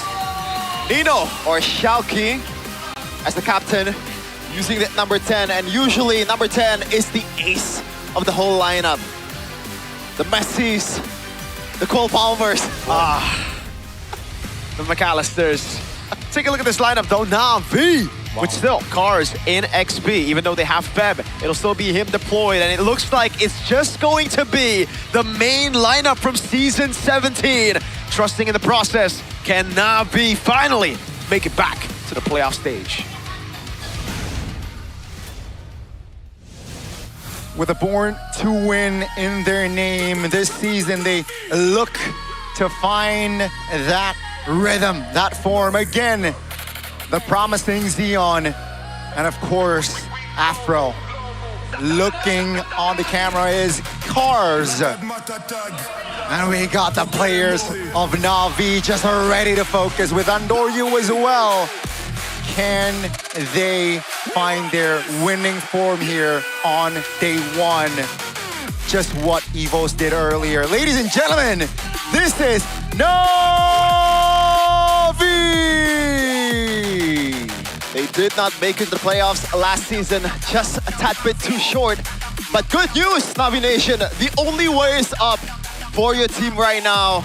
And they'll only get better from now on with Why Not Tutelage H in Season 18. They were so good towards the end, but it was just too late. So now they're starting things out straight up with their main lineup. Coach Zephyr, Coach Styx as well doing the same though. It's 2 coaches having to deal with similar problems, trusting into the process and trying to build upon the lineup that did not make it to playoffs last season. One thing I can say about Why Not is It really feels like this is his meta. If we take a look back at his stint with Onyx Philippines and MPL Philippines in 14, it was King Kong on Assassins, it was Kirk on an Enabler, it was Prince on those Salinas, on those crazy picks, and it really seems like that's the story of this meta. If definitely he is able to tap the potential of like Xeon, of Endoryu, Cars as well. I think he's gonna struggle. You know, Aldo said, it's an underdog team now. Why not? Needs to press the right buttons here, Sheffin, if he wants to, you know, bring this team far. I think the other members that needs to be studied for the opposing teams is Apro. He's been brilliant too in certain moments last season, especially some of the heroes that he played. It's currently meta. Baloric was, I think, the first hero that, at least in the first match against RRQ in Season 17, that YNOT brought to the table that really shocked us. Now it's in the meta. We're gonna see the top audience topic voting though by Infinity GT50 Pro. Facing Arvik and Xeon leads Na'Vi to stop 4 times losing streak over Alter Ego. Yes, Xeon has potential. And by the way, this is a very neutral, I guess, like voting in a way, because we have a lot of Filipino fans out there. They don't really have a lot of info on Xeon, so they trust him a lot, I guess. And I would trust him as well, based on the current form. Oh, would you trust him, Gani? Do you think this man is the man to bring Na'Vi back to the playoffs? I am hopeful. I'm hopeful. He's also part of this, technically, do we call it rebuild? I don't think it technically is a rebuild. They rebuilt early because they knew they wouldn't make it a playoff, so they, I mean, they fought all the way to the end, but they kind of knew. They were trying to rebuild already from last season to have a head start over the other teams. Do you think it's easier to actually rebuild or to stick with the same lineup 2 seasons in a row like Alter Ego and try to fix those problems? Well, looking at the best region, you know, in the last 5 years or so, there is barely any changes, right? So maybe the lack of changes is what makes them strong, but at the same time, if it's not working out, then there's no reason for you to keep it. And for the longest time, Na'Vi, a lot of upsets, a lot of heartbreaks, not making it to the playoffs. But now, last season, I think that was a pretty brilliant, I guess, like direction that the organization is going for. Trying to find those pillars for the future. And they are playing it here in Season 18, especially in this GZ guy and also Xeon. I'm very excited to see what's on the table, what's gonna be shown for these youngsters for Na'Vi. And I really hope we see a difference in Prio here. We saw a big lopsided draft earlier, just one side dominating in the drafts, taking every one of the Prio picks, leaving the other team defenseless. No zoning even, right? I hope both these teams don't have those problems. Again, this is a team that have been given a chance, that have been given so much more time to improve, to build. So I don't expect jitters from either one of these teams. Yeah, especially looking at the track record of both of the coaches. These two guys have something in common, which is they've achieved the grand finals of an M series. Why not actually won it in M6? So I expect a crisp draft, especially in this kind of meta. The players feels like very well suited for this kind of like brawly skirmish early games that we used to see in EWC. And that's where I'm gonna raise my own doubts about Cars, right? Yes, both these teams love to brawl. They did so last season, but in a different way entirely, right? It was very disciplined brawls for Na'Vi. They played front to back, they played around the gourd, the Claude as well. Now this time, it's not really like that anymore. You wanna go for these kind of dive compositions everywhere.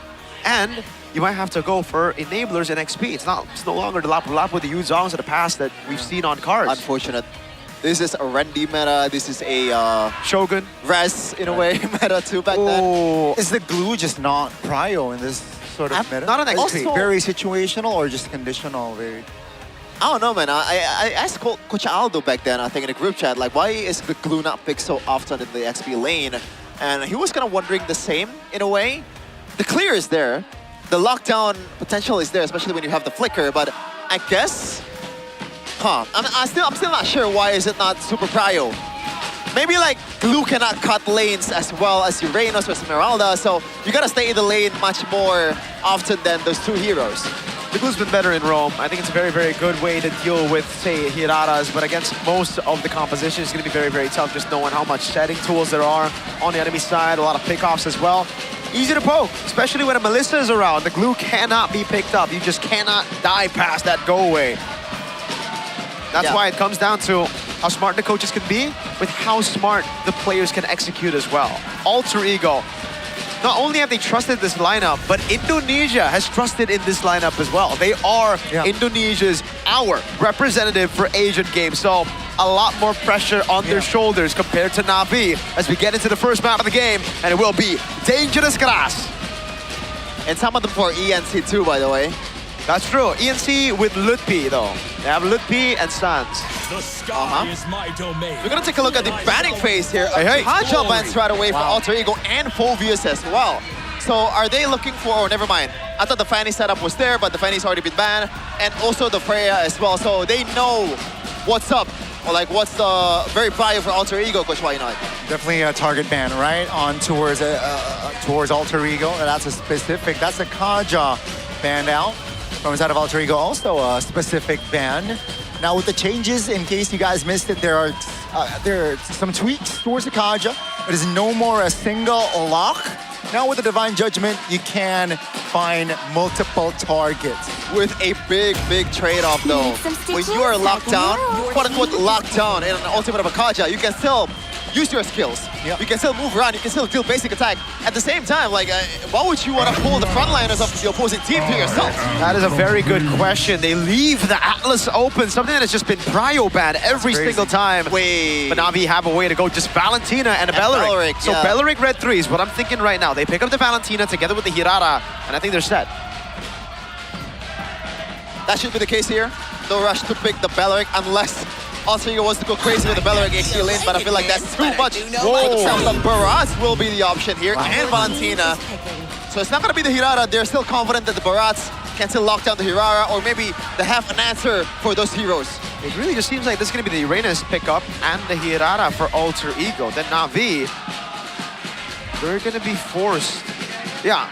Okay, so I think it's just Uranus Hirara right now as the response for Alter Ego. Na'Vi end the draft on the first phase with Beleric. That should be it. Yeah, that will be the standard way, I guess. There's still some other prior heroes as well, but it doesn't really fit against the opposing team. Like Eudora, it's very much hard countered by the Barats. But we'll see though. Sever is known to bring up something that's special for himself, but it's gonna be the Makito, even against the Valentina and also Barats at the same time. And a Kimi, this is definitely a curveball, something that we don't really expect at all. But it's actually really, really good. I really like the Kimi pick. Now the Paquito, not too big of a fan of against the Barats and probably a Beleric here, but the Kimi pick is great against the Barats. If you want to play front to back, especially with the Valentina there, Kimi can outrange you. Constantly just be on you, shredding these guys down. And Na'Vi, that's the thing that I was questioning for me. Like, why did they go Barats when you're going to have to choose between Hirara or Beleric in Red 3, whereas if they went Valentina, Hirara, they could have just guaranteed that Beleric. Now, I think the Beleric should be banned out, and that's why the Paquito will have a lot more say. The Alter Ego, that was a very smart Paquito now that we're thinking about it now. Because earlier I was all right, the Paquito, not too big of a fan because the Beleric's going to come out, but now that there's no Beleric, it looks very good. Uranus gets banned out, so that's, I guess, the trade-off. We're going to ban the Uranus out. You know, I think there's a possibility that the Rafaela can be banned as well for the side of Alter Ego. It's going to be the Beleric first. You mentioned it. Beleric should be, you know, picked up here from the side of Na'Vi, and Alter Ego says, yeah, let's ban it away. You know, target the roamers. Now the Atlas can move quite freely here in the opening game of this match.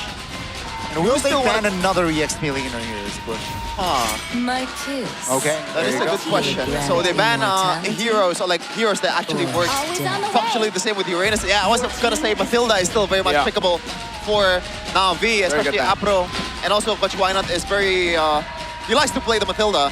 So now what's gonna be the option here for Apro, especially against a hero that dives really well, like I'm not Uranus, Atlas. I don't think Rafaela should be picked here. You don't want to clump up against an Atlas and also Kimi at the same time. I think the best choice might be the Cho, but they got baited into the Claude, I feel. The Paquito's going to go gold now, and they're picking up a jungler. I think someone that can clear really fast could be good. Something like a Nolan, but if they want to go for brawls, the Harley is a solid choice. I don't think they need YSS. They already have a Kimi in mid anyways, they got range. They go for an XP lane that can deal with the Barats. That's one. Now, what is that? And the Harley. I think that's what it is. Don't think there is any clear option to go against the Barat unless you want to go something for like a glue, which we mentioned earlier. It does decent, I guess, against them, but they're hovering towards the Moskov here, looking for that long lane presence, but they're gonna lock the Esmeralda, which is in a way still a decent answer to the Barats, but we've seen it in EWC. It's very easily locked down, and especially when you have the Shred in the Claude, when you have the Trinity, it's much easier for you to burst the Esmeralda down. Is it enough? Do they have enough bodies here? That's just my concern from the side of Alter Ego. They have enough, you know, beef in their composition. Sure, you have an Atlas, but Atlas is not that tanky unit that sits in front. Let's see, though, the response from the side of Na'Vi now. They somehow lack in crowd control. Cho, maybe? Okay, it's gonna be the Lilia. So they just Valentina walk rolled. fast, clear. Valentina roll. Valentina roam it is. We saw this from Dianfeng Yao Guai in GOTF. The Valentina roll that gave Onyx some trouble. Yep. Now, obviously it brings you that Fatal Links and you are most likely more tanky with the way you're building the Valentina, but there's a big difference between the Atlas and the Valentina. The Atlas can dive easily with the perfect match, but Valentina is a bit more, I guess, like, how do I explain it? If you compare the mobility for Atlas to go inside. I think the idea is we just want to lock the Paquito down. That's the thing. And Valentina provides something that the Atlas doesn't early on. Level 1 to 3, you're much stronger. You're able to actually have a little bit more map pressure, whereas the Atlas is very reliant on the ultimate. So Na'Vi trying to double down on that level 1 to 3, try to win it out, especially with the Lilia. We thought the Kimi was going to be a winning matchup against the Valentina. Not when you have Valentina and Lilia. This will certainly be a Na'Vi mid-prio situation, and it just all falls in place to Coach Why Not's plan. Let's see if Alter Ego can beat Na'Vi, or if Na'Vi takes this game 1. Let's see, ladies and gentlemen, is Coach Why Not cooking, or is he cooked for the first game here? As Na'Vi will take on Alter Ego, Lanadon, here we go. Yeah, but it looks like they're taking a lot of damage here. Cheesy and also Apro. Both sides already proccing that healing, but it's just gonna be mostly a non-lane in the XP lane as we're gonna take a look at the emblems. So tenacity for the Esmeralda, contrary to some people that chooses to go for Festival of Blood. And I like that idea because you're most likely gonna be locked down by the Barat anyway, so you need something that can deter the burst potential from the opposing team. And it looks like something too crazy just now. Just the bargain hunters, I guess, for me, right? Yeah. Solid stuff. I like the idea that they're going for right now. The Moskov against the Claude, a bit of a skill matchup here, but I do lean more into the Claude having more impact later on in the game in the team fight. So, we'll see. And Doryu, great pathing though. He started bottom lane, purple buff, goes straight into Lizard, taking it away from Afan. I think he should be able to match this too, but it's still an XP advantage for Endoryu for a bit. Afan is over 4 though. That's a stun, that's Halfine in the mid lane, trying to provide pressure, forcing Afro to recall. And that's going to be a small win there with the rotations. Alexander can capitalize on. Yep. You still have to be very careful against this Paquito, man. It don't matter what you are, even if you're a roamer, a tanky boy, especially Valentina. Alexander into mid together with Nino and Doryu. Yep, jumps in, forced the perfect match early. As the turtle now is Afan is in position, but keep in mind the Atlas doesn't have perfect match, so they're keeping tabs here. Afro providing the zone. Dalvin looking for an angle here from the bush. Nino jumps in and Doryu cleans the turtle. Alexander with the perfect match finds one. Jize though, damage is enough. Here comes the falling stormer from Nino. That's gonna be Endoryu taking off the board. Ingarai jumps in as well. It's gonna be 2 for 1, but Na'Vi, they got the turtle. Solid stuff for Na'Vi. That zoning from Afro. Standing in front of the Paquito inside of that bush saying, if you want to kill me, you got to do it. Just jump on me, but you will have to give that neutral objective away. And all this while Zeon stays up top, continues to farm, and gets more than half of that turret shield up top.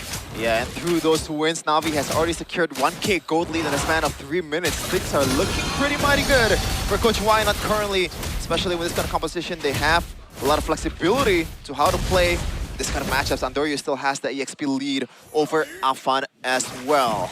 And that's why I say it all just falls into place for Why Not. He's already picked up this jungler, Hirata, who needs to go for Snowball, or doesn't really need to, but gets a lot of advantages if she's ahead. Plus, Pryo almost everywhere in the map, even in the mid lane. Jize was able to hold this wave down all alone, even up against the Kimi and the Atlas, even without the man, Apro, around. Everybody has gone for Alter Ego, but this looks like a very Na'Vi game so far. Looking like it, Cars. This is a different taste of the tanky heroes, I guess. Like Brass, you don't really need to cut the lanes, you don't really need to actually go crazy in an early game like Uranus. So it's low risk for someone that doesn't necessarily play these kind of heroes for Cars. So I like that choice from Coach Why Not. I think it's tough up here though, because if you look at Na'Vi, this looks like they're better suited to deal with the Paquito compared to Alter Ego, who could maybe go for some shots, could probably go for a Fatal Links, but Jize has a way to go get Black Shoes out. Alexander in the mid lane trying to get some pressure. Jize! That's gonna be the Black Shoes pop. That's gonna be the Fatal Links to provide the damage and the stun. Nino claims it. That's gonna be Andoryu looking for a jump on towards Alexander. Still able to get out, but it's gonna be a 5v4 now. Na'Vi, will they lose control? Just as I say it too, it should be safe for Na'Vi, unless they just walk up. Jize, a lack of respect against Alter Ego's kill threat. Yeah, the Atlas brings you a lot of kill threat early on, especially with the perfect match. Incredibly ridiculous movement speed when you proc that skill. Now Apro though, I don't think he's gonna use the perfect, or not the perfect match, the ultimate just yet, but Nino might have to use his spells here. Yeah, it's now a 4v4. Nino taken very low. Afro still has a Fatal Link, so Na'Vi definitely has some counter, engage here. Oh, that's gonna be Cars now immune. Pops the ult. That's gonna be Andoryu. Stun, bursted, almost taken down. There he goes. Two members taken very low. Afan, both junglers off the board. Alvin finds a connection there on the kill. Jize with the clutch steal as Nino finds the kill. Purify popped.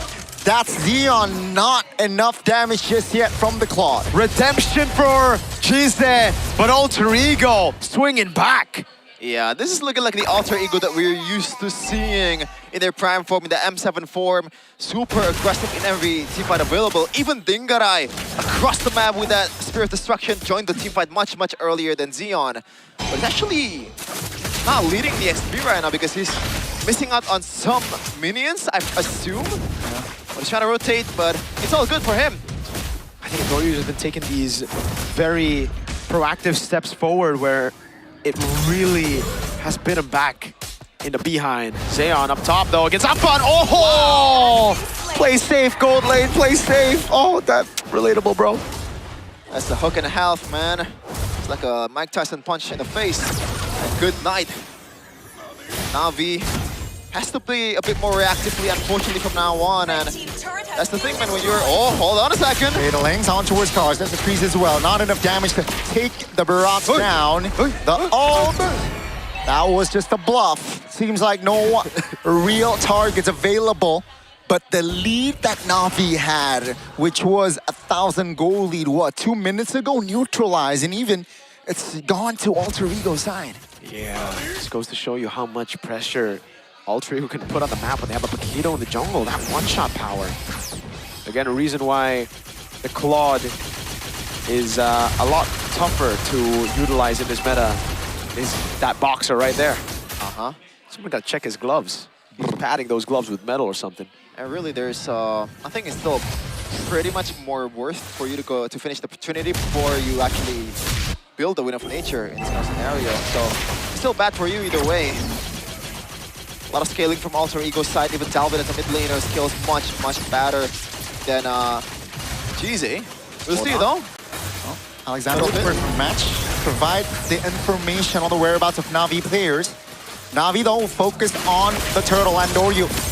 Fatal Links, that Tony doesn't land. That's the turtle for Andoryu. Cars get very low here as Dalvin finds a stun immobilization as well. Cars barely survives. That's going to purify. Nino, Xeon finds a blazing duet on towards Esmeralda. Not enough damage to take the Esmeralda down. All 10 members are still in the land of Dawn. Swift Trinity at 8 minutes. 002. All the turrets up top taken down by Mr. Moskov, man.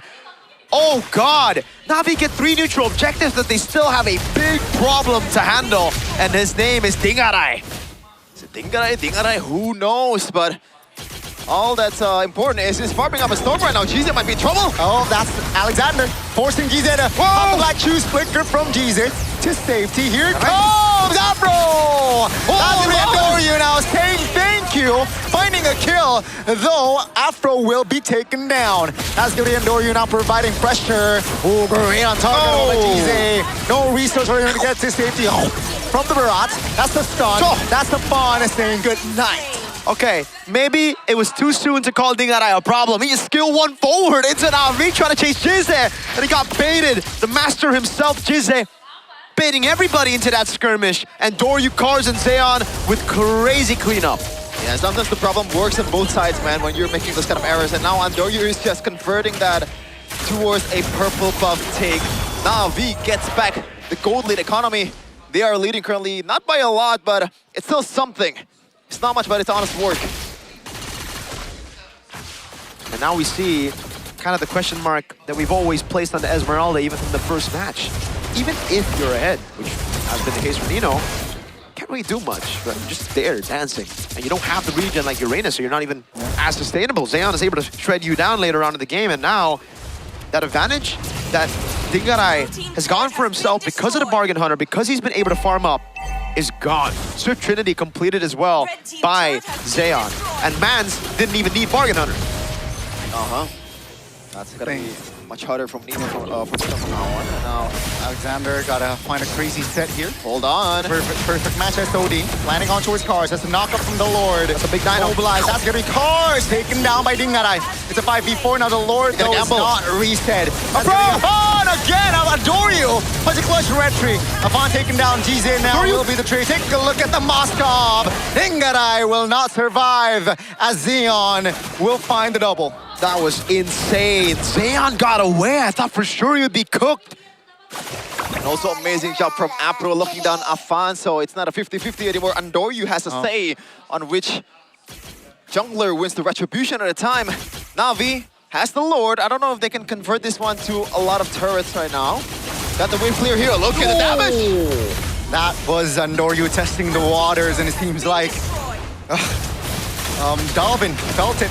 That's, again, a tower for Na'Vi. If they're able to maintain this sort of, you know, quality, man, Na'Vi, they're scary. They are certainly scary. That tempo all around the map and the fact they build up towards this point. We've been trying to say all this game that Alter Ego need to be able to kind of match that from Na'Vi, but they haven't been able to, right? Even though they were able to get some openings here and there in the early game, it wasn't enough to get a massive lead. And now Na'Vi, with this composition, they kind of scaled up to become threats. Afan on the Paquito. You need to snowball. You need to get those shots in. But the thing is, that Atlas Fatal Link steal, that ultimate for Apro has just stopped Afan every single time. I mean, it's not just that. I think a lot of targets here from Na'Vi is not really ideal too for Afan to abuse, man. Cheesy has a flicker and also the black shoes. The Valentina is pretty much a roamer. You can't really target him. Zeon now already secured that Win of Nature, I believe. Oh, he hasn't actually. Wow. But he is surely on his way. He's good. Yeah. He's surely shifty enough to actually dodge those punches from now on, as long as he's careful. And also Cars in front of you. Like, playing this kind of assassin against a Barats, it's always a nightmare. This is a great game right now for Na'Vi, man. They know how to play it slow. They don't get too hasty, overzealous, as we've seen from them in previous seasons. And it's all about trying to suffocate your opponents inside of the base. Nobody on Alter Ego can really get free farm. There's always something to trade it back for. You see the Moscow. Oh, this could be it. Oh, wait. Finds him. Oi! Got it. Not enough damage to burst Andoryu down. That's a fun showing that you cannot get. You cannot get too guess what, free like move. You gotta stay focused. And now 20 seconds on the clock for the first or the second Lord of the game here. And again, it's all about, for Na'Vi, forcing Alter Ego to make a move whenever they want to farm up. And it's so difficult here. Dingarai, if he walks up, he's going to get chunked. If his Purify's down, boom, GG for Na'Vi. Apro gets another free ultimate on. There's too much, I guess, like the CC threat from Na'Vi to be able to dodge by Dingara. He has to pick his moments. Gotta play a bit more safely, but at the same time, Alexander has to use this Fatal Links to the utmost potential. There's still some Purifies too from Na'Vi. It's only on Zeon, but gotta see. That's a great traction pulse. That's gonna be a mount lunge. Oh, under the turn, and Norio claims another objective. That's Zeon. And Zeon taken down. Alter Ego, they lose out on the Lord, but they find 2. And a brute force onto the turret. Straight up, Dingarai and Dalvin. They'll be able to clear this out for sure. This Lord advantage not going to play out the way Na'Vi wanted to. Yeah, they're not short of wave clear. For both sides, actually. GZ is also a good wave clear as well, but it's not equal. It's Dalvin. Oh, hold on. Bit of nature is still there. Traction pulse. Still safe for both sides, but yeah, Moskov and Akimi. It's gonna be tough for Na'Vi to utilize this Lord. And this is gonna be a negative Lord for themselves, not only from economy perspective, also from turn perspective. This is where Na'Vi are gonna have to be very careful, because Alter Ego's carries have also started to hurt real bad. We don't think that it hurts. It's all about positioning for him. That's the main problem in the last few fights. But Dalvin, look at that tread on cars, right? It's not the Kimi pick. I told you the Kimi. Oh, it's just a desperate escape for the Dino. Alexander's on him! Oh, Flicker 2 finds 2! Oh my god! What? But here comes Eon! Finding the AoE blazing the web, but take a look at Dingarai. 2 marksmen going at it in the mid lane. The double D, Dingarai, Dalvin, together, smashing through these frontliners. Also the double Fatal Links as well. Apro with a beautiful reaction over the Fatal Links from Alexander here with the flicker as well. GZ does not want to purify, but look at Apro, bro! Ban for ban, it's a roam-off here in the Land of Dawn. Na'Vi and Alter Ego is trading punches right now. I'm not even sure who is having the control at this point. I don't know. Well, I think. Yeah, it really feels like it. I mean, the map's looking a lot more blue than red for now, so map control's on the side of Alter Ego. But Na'Vi, they have the clutch factor, I'll be honest with you. Something that they lacked a lot of before in the past with previous iterations of their roster. Jize getting that clutch black shoes to survive. Apro with the dive in back. And Zeon with the blazing duet. That but could have still, gone a lot of work. It really could have gone, but for Na'Vi, they still have to try to crack this front to back. As long as they only get the front lines, Dingarai and Dalvin are cool with it. Man, I don't want to be Cars right now. I don't want to play Dino. Like, you're just a sandbag at this point. Yeah. There's too much shred. It's a Kimi and also Moskov at the same time.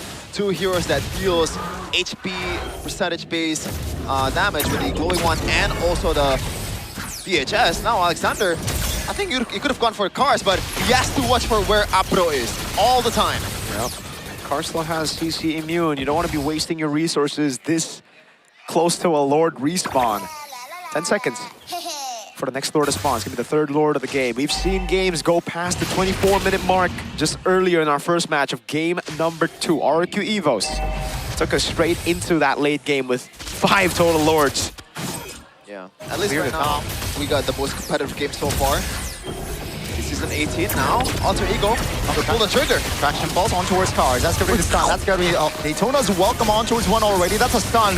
Alexander almost bursted down. Still able to get away with the perfect match of Fawn though. Apro! 3-man Fatal Links as Zeon cleans house. Zeon taking down S18 landing, but Na'Vi, they disengage. Look at that turret down below. Oh God, it's all crashing down. It's going down. Can they save it? No, they can't. Oh, next load in the top side. That's crazy. That's expensive. The stars are aligning for Alter Ego right now. They can delay this load until Afan comes back healthy and alive. And they are not short of staging potential, Mirko. They got Moskov, they got Atlas as well. The zoning potential is crazy. And Nino can just be a sandbag up front. It's gonna be a fleeting time buy for Alexander as well. Yeah. So watch out for those very fast cooldown on the ultimate. Can Na'Vi defend? They have a Lilia, they have a Claude, so they should be able to, and they will. Instantly cleared out up top. The Lord advantage. Both teams haven't really been Lord advantages, man. It's been basically free farm over to the opponents who didn't get the Lord. But that was Alter Ego's first neutral objective of the game. Finally a swing back for Alter Ego in momentum where they can finally control these neutral objectives. All the way from the start, it's been Na'Vi controlling the pace of these neutral objective fights. So what changed there to allow Alter Ego to control that pit? And what a time to get the objective, right? Getting that Lord definitely gives you more control. Take a look at the economy. Short 18 minutes in. But yeah, with this at least, with the bottom turret taken down as well. Far lane now. Lord is coming in 80 seconds. It's definitely Na'Vi. Their lead is technically gone now. Now they're at the disadvantage. Yeah, this 1k gold for Alter Ego is bigger than you think, especially the fact that Moskov is on the other side, so it's much, much easier for Alter Ego to control the far lane. There's really no excuse for them to not win this game. No purple buff for Mr. Andoryu, as it's just gonna be Alter Ego delaying and waiting. Na'Vi, they gotta take care of the far lane push. So how do they deal with that? Alter Ego still in control. That far lane now going to play a big role into these two teams' fate in game number 1. Yeah, it's either gonna be the Claude or the Hirara. I think the Claude makes sense a bit more. Still gotta be a bit more careful. Those SODs. Yep. Lost shows, that's why Alter Ego pulled the trigger now. It's gonna be a Fatal Links and Daytona's welcome here. Oh no! Afro misses the Fatal Links! That's gonna be damage coming in. Ningarai, 3 hits in the back. Afro taken very low. Still has immortality, but Andoryu! Oh my goodness! The burst damage from Andoryu finds a triple kill, and down goes Dino, and suddenly, in a blink of an eye, 4 members of Alter Ego are lying in the Lanadon. No way did that just happen! Everybody corralled into the Hirara, into the Kairazu that gets 3! And they are beelining towards the bottom lane. There's still a single card for them to use. Can Afan actually clear it? He has the Retribution in a second. I don't think so, man. They have the Retribution here. Let's see, Afan against the world. Archers need to chomp him. Zeon has immortality. Hold on. 10 seconds on the clock. Oh, no! Wait, what? A little too soon from Na'Vi! They got a little bit hasty, and Afan finds the shutdown and the double to save Alter Ego, to give Alter Ego a chance to win this game. This is plot armor, bro. This is plot armor. Amazing item swap by Zeon, but it was still on cooldown. What the heck did I just see? Andoryu now Afan? I don't know what to say, brother. I'm speechless. That's one way to put it. Alter Ego, with literally one swing of that haymaker, put themselves back in the game. Heck, put themselves in the advantage. Oh no, thankfully the death timers is not too crazy for Na'Vi. They can still somehow clear this one, but once again, wow, the siege potential for Alter Ego is crazy as well. I thought that was it. Guys, everyone thought that was it. That was Na'Vi secure game 1, GG, but Alter Ego now with the Lord involved one, folks. Definitely can close it out. It was a hero play from Andoryu that set him up for that possible end, and now it's a hero play for Afan that sets up for Alter Ego's comeback. Dingara and Dalvin, they're ready. Conceal from Alexander. Doesn't find the stun. That's gonna be the munch from the Barat. Go! The Lord still 50% HP. Afan forcing black shoes. That's gonna be the Fatal Links in the mid lane. Lord is still not taken care of. Afan finds the kill. Got the immortality. And take a look at the back. That's gonna be Dingarai Palms though. Win of nature. Free hitting! And that's Afan claiming the double, ladies and gentlemen. It was 4 members of Alter Ego lying earlier. Now it's Na'Vi. Oh God, Zeon and Cars. Do they have enough to deal with 4? I don't know. Base turn's gonna fall, that's for sure, but now the waves, it's all up to Zeon. Yep, Cars trying to defend the top lane. Neon has to go back, and there you go, ladies and gentlemen. It is all over as Alter Ego and Na'Vi, after an action-packed game, it is going to be Alter Ego that will drew first blood. Well played, Alter Ego. One haymaker to send them back into contention of the game. Crazy. To end the run of that possible siege down below to end for Na'Vi. Oi, oi, oi. That was heart-wrecking for Na'Vi Nation. They thought they had it. Barat's chomping animation was triggered, but unfortunately, the base still has some true damage to save Alter Ego from defeat. Oh my god, that could have gone south for Alter Ego. Game of inches here in MPL ID. The brawling type of gameplay from Na'Vi and Alter Ego. And that was the most competitive game yet this season. Look at this. What? The animation was triggered. But he got shot by the turret, and here Zeon buys with a nature, but he'd already used the with a nature prior in the team fight, so it was still on cooldown. Couldn't get on it. And even here, he was on the Winter Crown. Oh god, this was just fantastic. Opro made a crazy play in the back. Zeon with the Blazing Duet as well. A bit late though, not comboed straight from the Afro. Fatal Links. Decent try though for the defense. Very. For Na'Vi, especially when you're up against a Moskov and Akimi, like there's no way you can defend that. As a single target Claude. Oh, I don't know, man. Coming into game number 2, it might be the tilt that gets into the face, or to the heads rather, of Na'Vi. Having a game almost settled, almost scored. Crazy. Then in that fashion, to be turned around by a wild haymaker from Afan, I don't know. Mentally, can they reset from a loss like that? They only got 8 minutes to do so right now between game 1 and game number 2. Gotta throw all the should've, could've, would've out of the window for the second game here.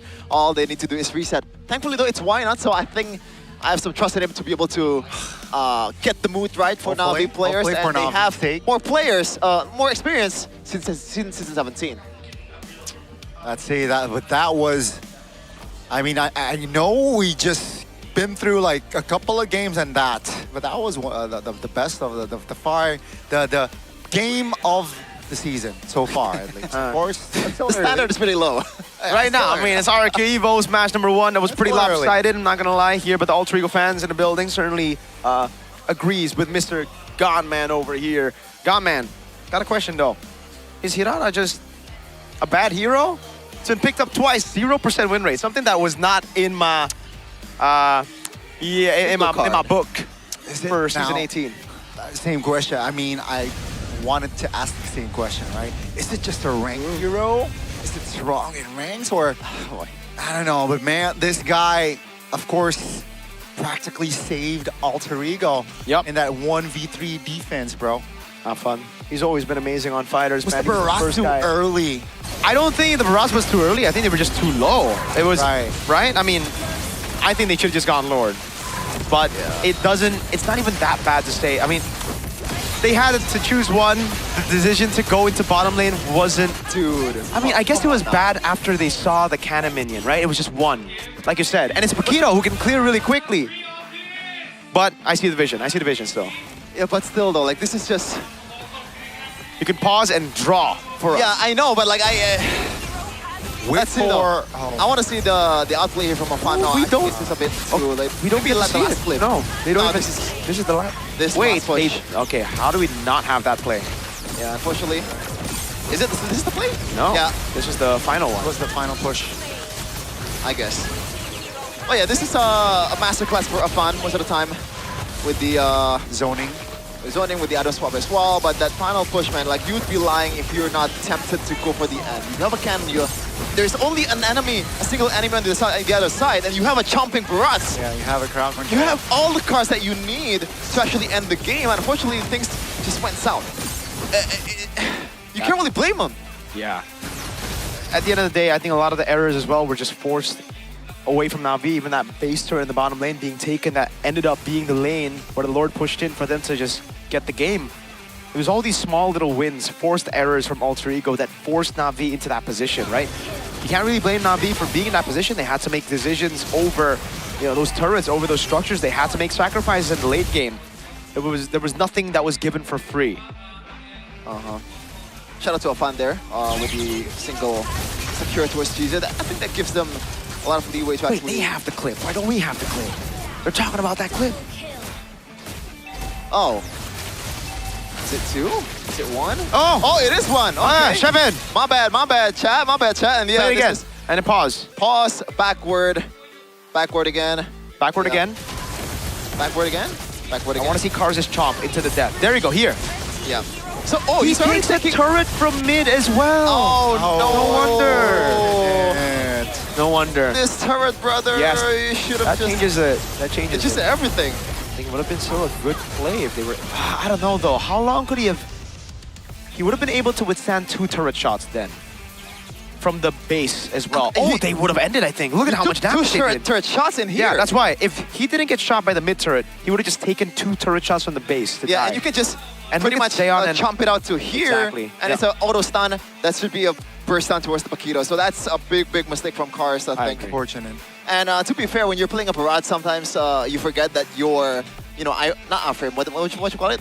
Your hitbox. The hitbox is getting bigger and bigger. Because he was playing as small barrage a lot of times and he was just relying on ultimate for the big guy stack. So that's exactly the small miscalculations that would, turn a game around. Literally one. Just a pixel away from the range of the base. Wow. He was big, so maybe 2. It is what it is pixels. at this point. 2 pixels. There's no use of, thinking about the past at this point. Just try to reset however you can. 22 minutes game time, man. All heroes are top. And Dorio actually, I think, played, I guess, like a decent game. Maybe they could have done something better, but could have gone worse. Outplay, that 3 kills was crazy. Pretty insane, brother. He already died. I can't believe it, The bro. skill procs after he died. Yeah, we're using Kairazu. Like, that's literally, like, you don't do that much damage, with Kairazu. But I guess in the late game, with all those items, sure. But they were also very low. To have everybody be that low and be that grouped up, it's not even a big skill, Kairazu. It's a small little fan-shaped, skill.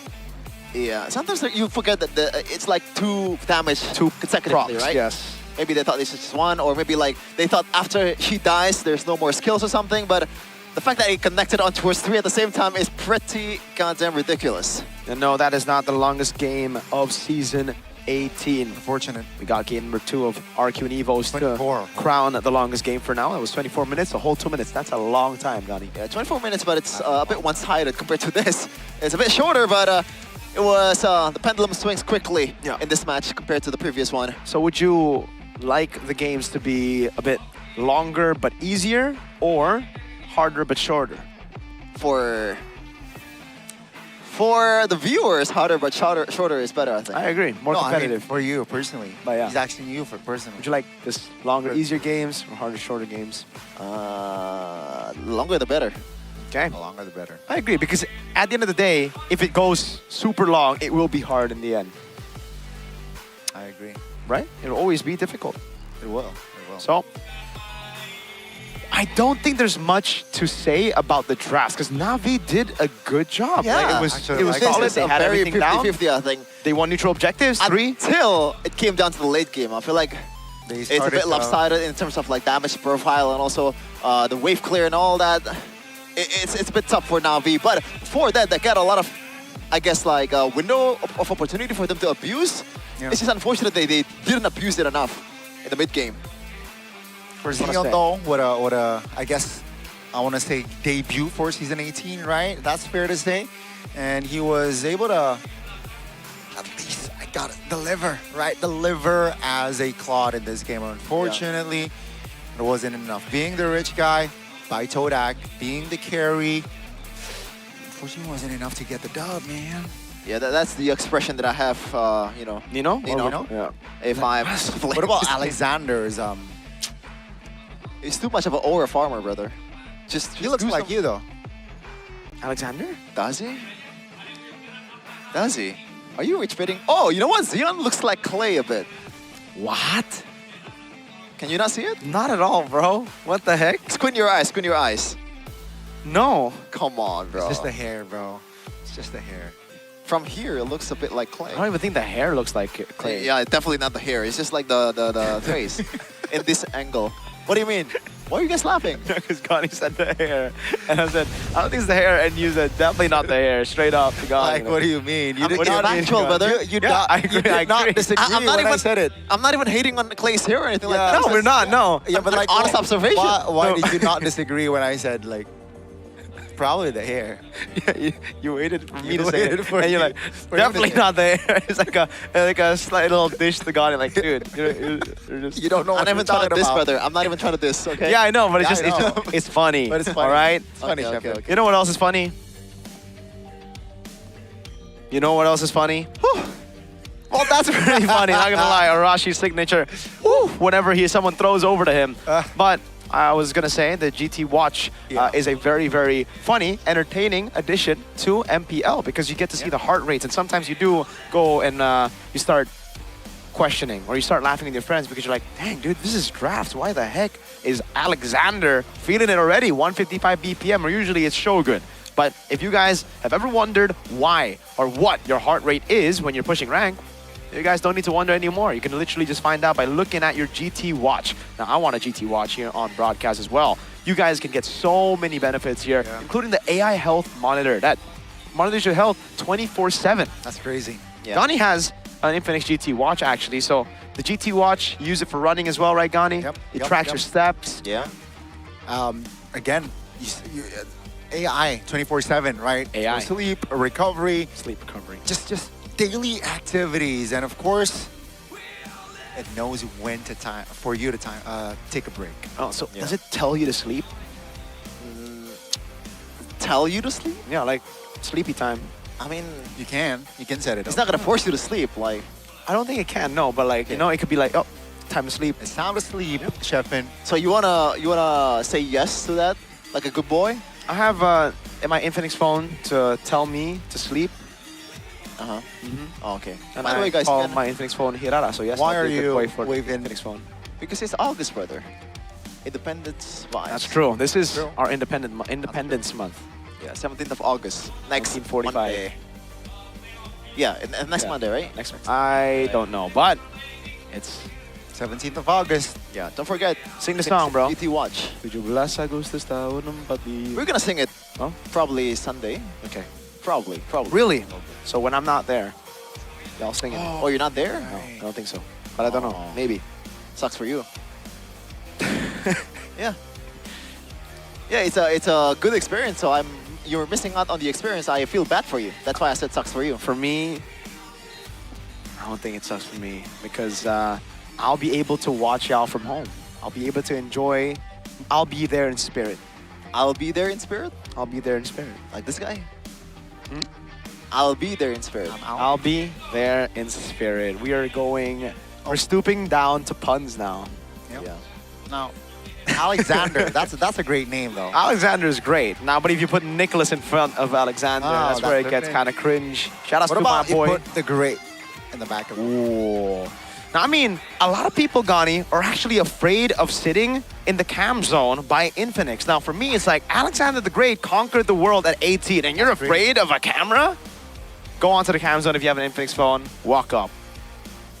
I ask why, but sometimes I ask why not. Because Coach, why not? Yeah, yeah. We get it. Yeah, this is. A lot of people are pushing rank, but when you're pushing 30, you made jokes like this. Oh, God. That was a good one, Chefin. That was a good one. That was good. Ah, that was good. Oh. Oh, I thought he's sleeping. Who's sleeping? Who was sleeping? Like when it was blurry, I thought Afan was sleeping in the shoulder of the Marshall man. Of Santos? Yeah. That would be a sight to behold there. It's like, why are you sleeping on his shoulder right before a game? Well, it's not allowed? Before a game? I mean, Maybe it's his ritual. you know? there's nothing wrong with that. There's nothing wrong, but it's usually like you want to do something like hype. You want to jump maybe. Maybe your pre-game ritual is to move your fingers, you know? To like be a little bit more warmed up. Different things to get themselves going, you know? Yeah, and what do? Listen to country music.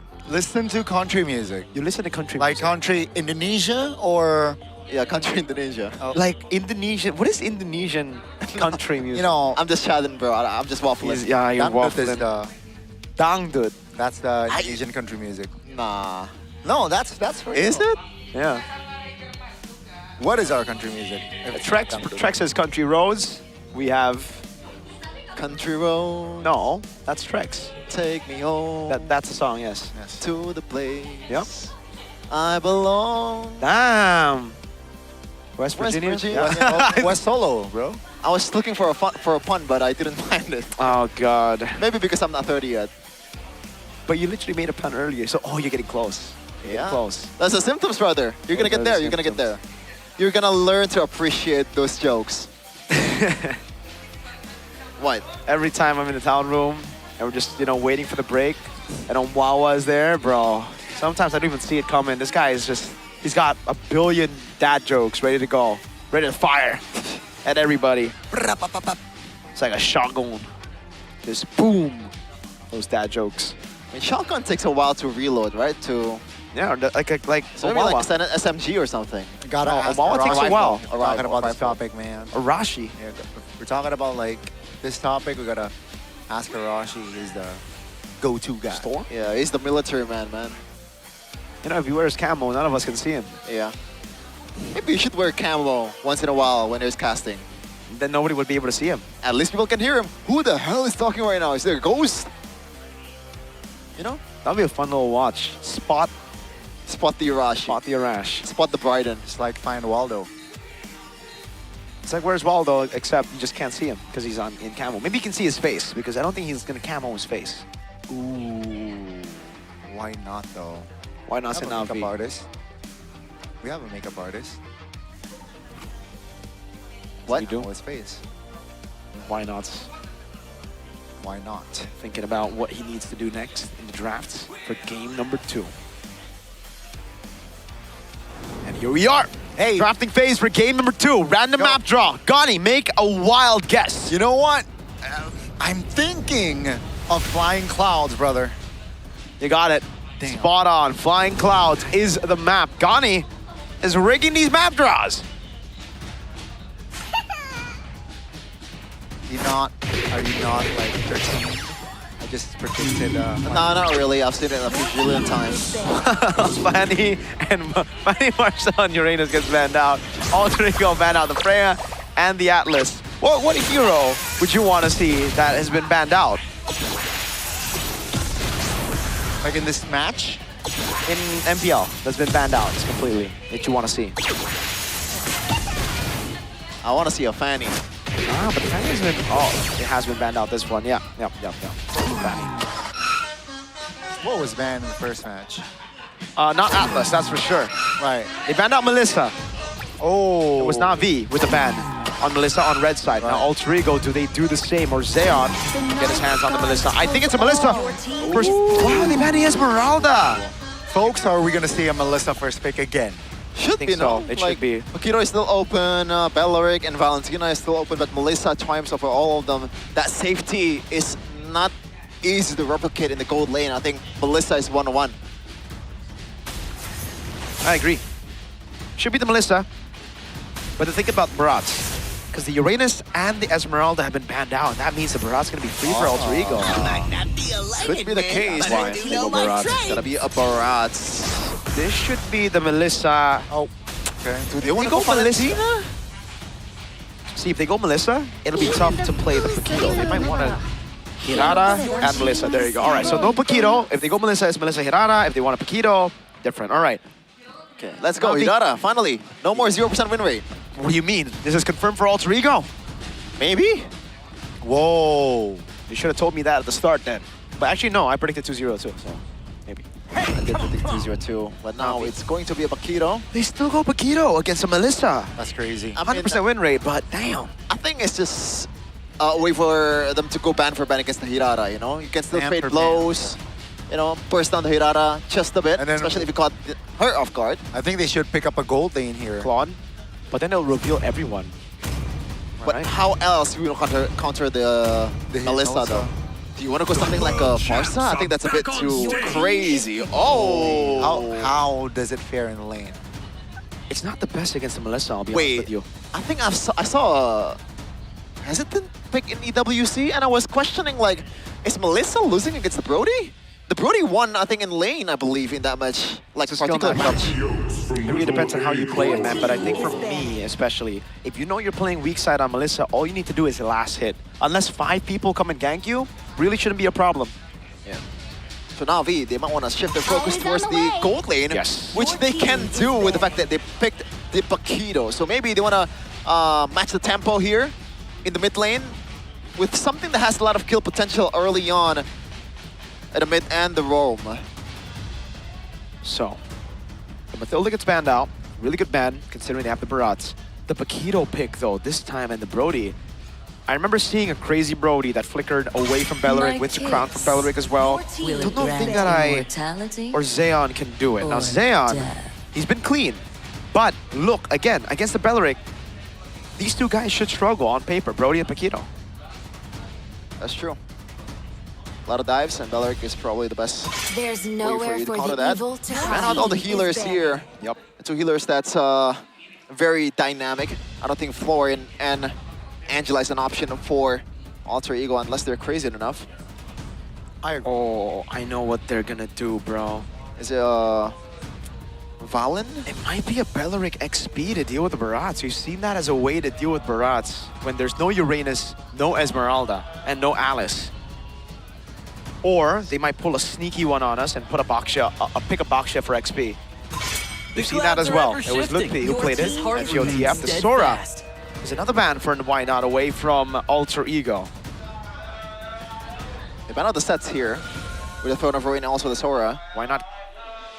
You know what? I think the Farsa works really well. But I mean, I was just thinking. So it's gonna be a Carmilla last pick, most likely. No? Yeah. I was thinking about the. Oh wait, no way, right? Oh, that makes a lot of sense actually. Yes, the Carmilla would be pretty disgusting. Carmilla Belleric is actually nutty as hell. Yep. And then the Hirata Melissa. How much AoE do you want? Yes. Everything. Everything on the table. So a lot right of now, AoEs, bro. I think you gotta gamble on something like a Farsa, no?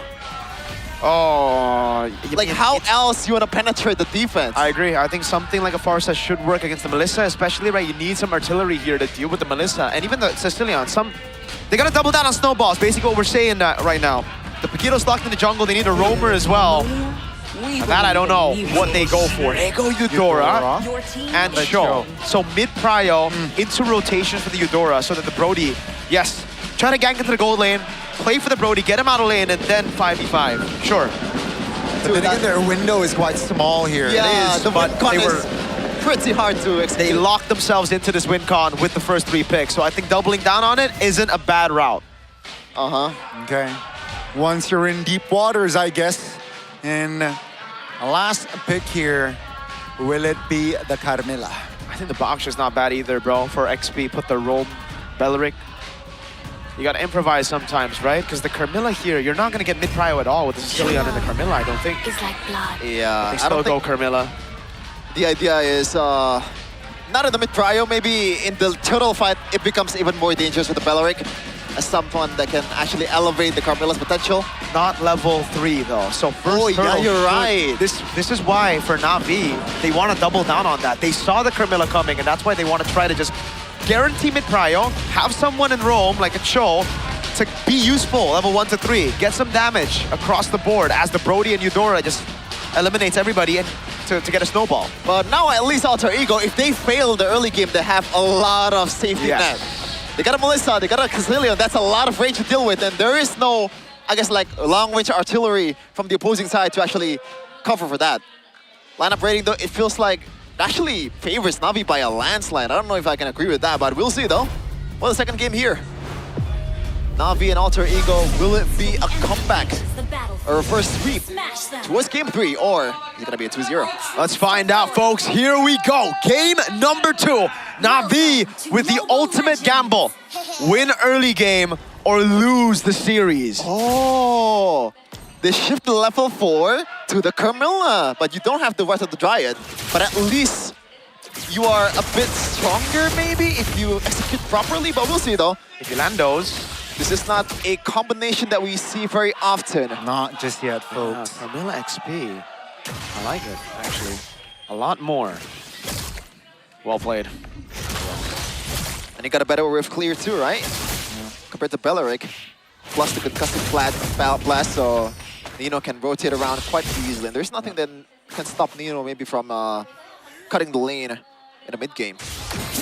Definitely, that's going to be a priority for the side of Nino. They're getting the clear, getting the rotations early as possible. And now it's going to be more trickier here. It's going to get trickier for the side of Na'Vi, where if they lose out on that early game, they lose out on that first turtle, it's going to be tough for them to find an equalizer. Yep.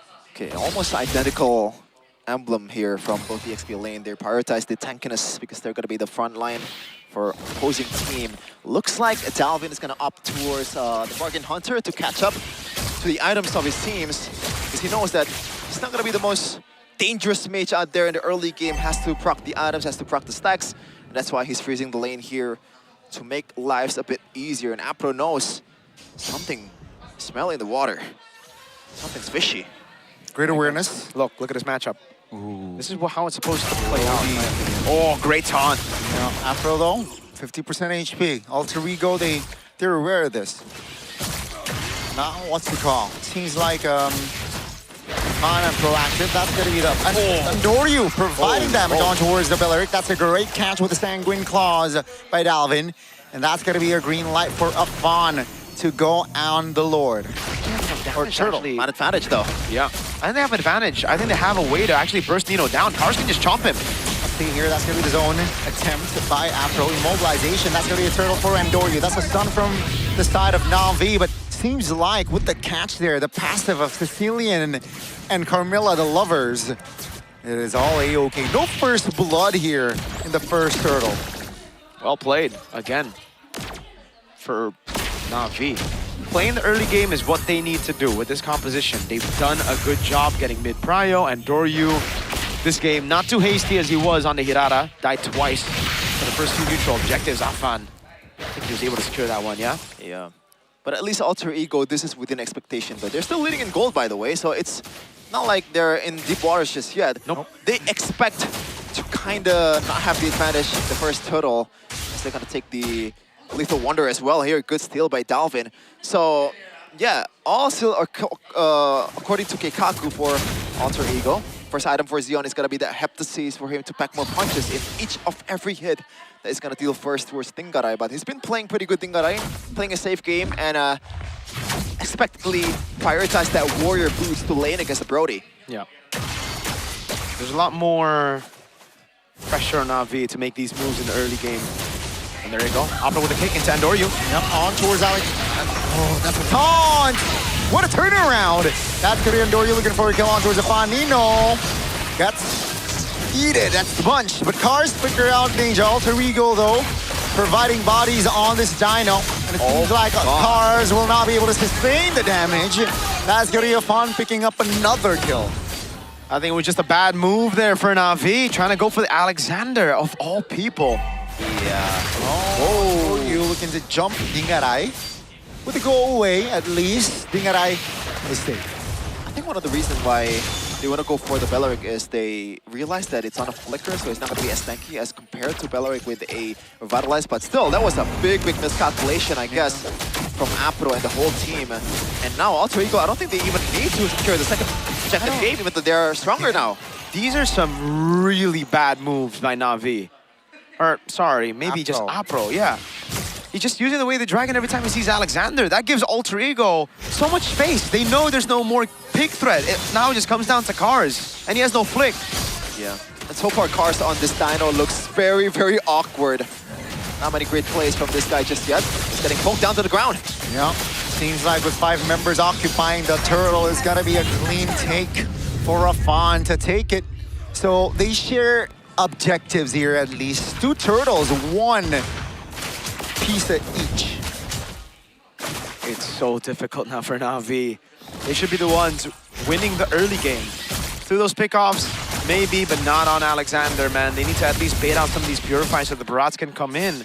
Or maybe even the Paquito. And they're not even playing into their strong side again. Instead of playing neutral objectives, really feel like that should have been the better angle to play into the bottom lane, get this Brody out of lane.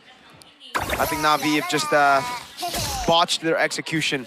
Yeah, I think also the fact that Dingarai... Oh, hold on, Alexander, no one saw that, don't worry. Now, that was quite awkward from Alexander. That's going to be the cover. Here comes Cars, though, again from another angle. Oh, this might be deja vu for Cars, but this time he's sustainable, durable enough to hold the damage. He's just revving, bro, Cars. They're losing composure straight up in the early game as well. Cars having an ult when it's, I think, unnecessary at that point. Yeah, I think it goes back to how close of a window they have in this win con from this composition. I also think that this Cho and Barrage does not synergize well enough. Or maybe synergy was never there to begin with. It's a single target, also with a single target. So combining it is pretty hard. GZ though has to flicker away. That's another resources burn. And they exhaust that from 20 miles away. Dalvin execute that one from the Yucatan. It's so easy for Alter Ego to bait these skills. Meanwhile, for Na'Vi, they literally have to throw bodies to bait even a single Purifier at this point of the game. Cars getting poked. Oh, that's going to be the Munch. Daytona's welcome on towards one. Here comes the damage, though. Cars, pops flicker. Alexander now, where Dragon receives. Zeon finds the connection, but Nino and friends is able to take the damage under the turret as Afan finds a kill under tier 2. Yeah, this is pretty unsalvageable, I gotta say. How do you break through Na'Vi, or I'm sorry, Alter Ego's defense at this point? Talvin is hitting it from downtown, same with Dingarai as well. They have range for days, brother. And the front lines cannot be bursted down as well. Alexander died there with a lot of CCs locking him down, and also plus the turret hits as well. And now it's all but confirmed, I think. Alter Ego will scale past Na'Vi, that's for sure. That's something that has always been the case with the drafts here. Na'Vi were put on a clock with this draft. They didn't really make use of that early time the way we expected. Dingarai is about to hit that Swift Trinity. Dalvin's racking up on stacks as he constantly just free hits Apro. And Doryu, there's actually just 0 openings now. Maybe if he got a snowball, he'd be able to just burst through these players. But now, he jumps in, there's going to be a Wrath of the Dryad. If he somehow baits the Wrath of the Dryad, there'll be a Curse of Blood. If somehow he still gets past all of that, there's a go-away. Okay, at least Na'Vi, they kind of found a way to somehow get something on the map. You know, because this composition so far for Alter Ego, the one that can actually, or maybe there are more benefits for them to group up than to split up, right? So that's why Na'Vi's trying to split the map here, trying to just divert the attention from Alter Ego, but it's definitely easier said than done. And Alter Ego is also converting on the other side of the map, so turns out it's not a good idea either. Nope. Gold rank by Torak though. Dingarai is topping the chart. Afan next. Zeon though. So maybe that's a silver lining for Na'Vi. But how do you keep him safe in this scenario with this amount of flickers? Now Alexander finds a flicker around the Dryad here on the back. That's going to be, again, just Cars taking a lot of damage and taking down. Zeon flickers out of danger. Pops the region. Almost taken down there. 20 seconds on the clock for the next neutral objective as Alter Ego right now. They're having a blast. It's completely chopped. They can't even do anything with a stun on Dalvin. Look at that, Eudora tickling Dingarai. Against a Melissa, you should be like one-shotting this guy, but that's what happens when he's so far ahead. He's 3 levels ahead of Jizze, bro. He's 2 levels ahead. Oh my goodness gracious. Yeah. Well, if they did win the early game, this is, I think, what we all expected. And Doryu has a chance to pull off a very funny steal. They're not. They're gonna open it. I don't think so. Wait. I don't think so. Dog. Oh, there you go. Dalvin showing experience. Hey. And Doryu failed to find the clutch steal. Afan now and Dalvin on him. As Doryu using the Cyclone Eye, but Afan and Dalvin will find that kill with the Lord marching in the mid lane. It's a 5v4, not looking too good here for Na'Vi. I'm just gonna be a bit nitpick here because Alter Ego is already winning by a landslide. They shouldn't have risked that one. Yep, shouldn't have been that close. They should have opened up all their bushes, but a win's a win. And I think Alter Ego are very happy. They got a Holy Shield, Nino! Oh, that's gonna be guarantee taken down. Oh, that's a taunt! And the Melissa! It's just free hitting Brody. As good Afro flickering to save TFON now, looking for the back line. Force GZ to pop the flicker. The lore now should enter the premises of the main base. Afro and friends now looking to desperately defend this top lane turret. Will not be defended as Alter Ego says it's enough. Let's go back. Oh, never mind. They're going for Cars. He will be taken down 3 times this game already. Afro into no man's land, surely looking to find Dalvin, but it seems like with the kick, it will not enough to take Dalvin down. Now take a look at Afon now with the untargetable, still not able to get to safety. Now it's the main base as Alter Ego. They're eyeing for that win, and ladies and gentlemen, it will be a repeat of clean sweeps today as Alter Ego, they will find the closer here with a 2-0 fashion. 2-0, 2-0, Alter Ego. Indonesia's Asian game representatives with a clean sweep against Na'Vi. 2-0 for Nino. He's thankful for this win for sure. It's been a while. Last time we saw him, again, it was a no playoff run last season. Sticking to the lineup, building upon it. So far, has given them a win. Yeah, I'm not even sure if the MVP is a player for Alter Ego in game number 2. It was Zephyr, bro. That second phase was a genius. That Carmilla Sicilian just locks the victory down for Alter Ego. The win con for Na'Vi is just super slim, and they can only hope for mistakes from Alter Ego, and unfortunately they're not making any mistakes here to end the game. Very clean, possibly the cleanest game so far today, or this season. No throws, just dominance here and there, avoiding everything. There was one chance for Andoria to steal, but even then, Afan was just better on the retribution, straight up 50-50, and he won it. Here in the end, it was just a very sad sight to behold for the Brody, man. They locked themselves in for that early game, and it did not pay off, but that's the risk you take when you try to go early game, when you go Brody. Some people can pull it off, like Kelra and Eman maybe, but not everybody. We're gonna throw it over to an interview with Alter Ego up on stage.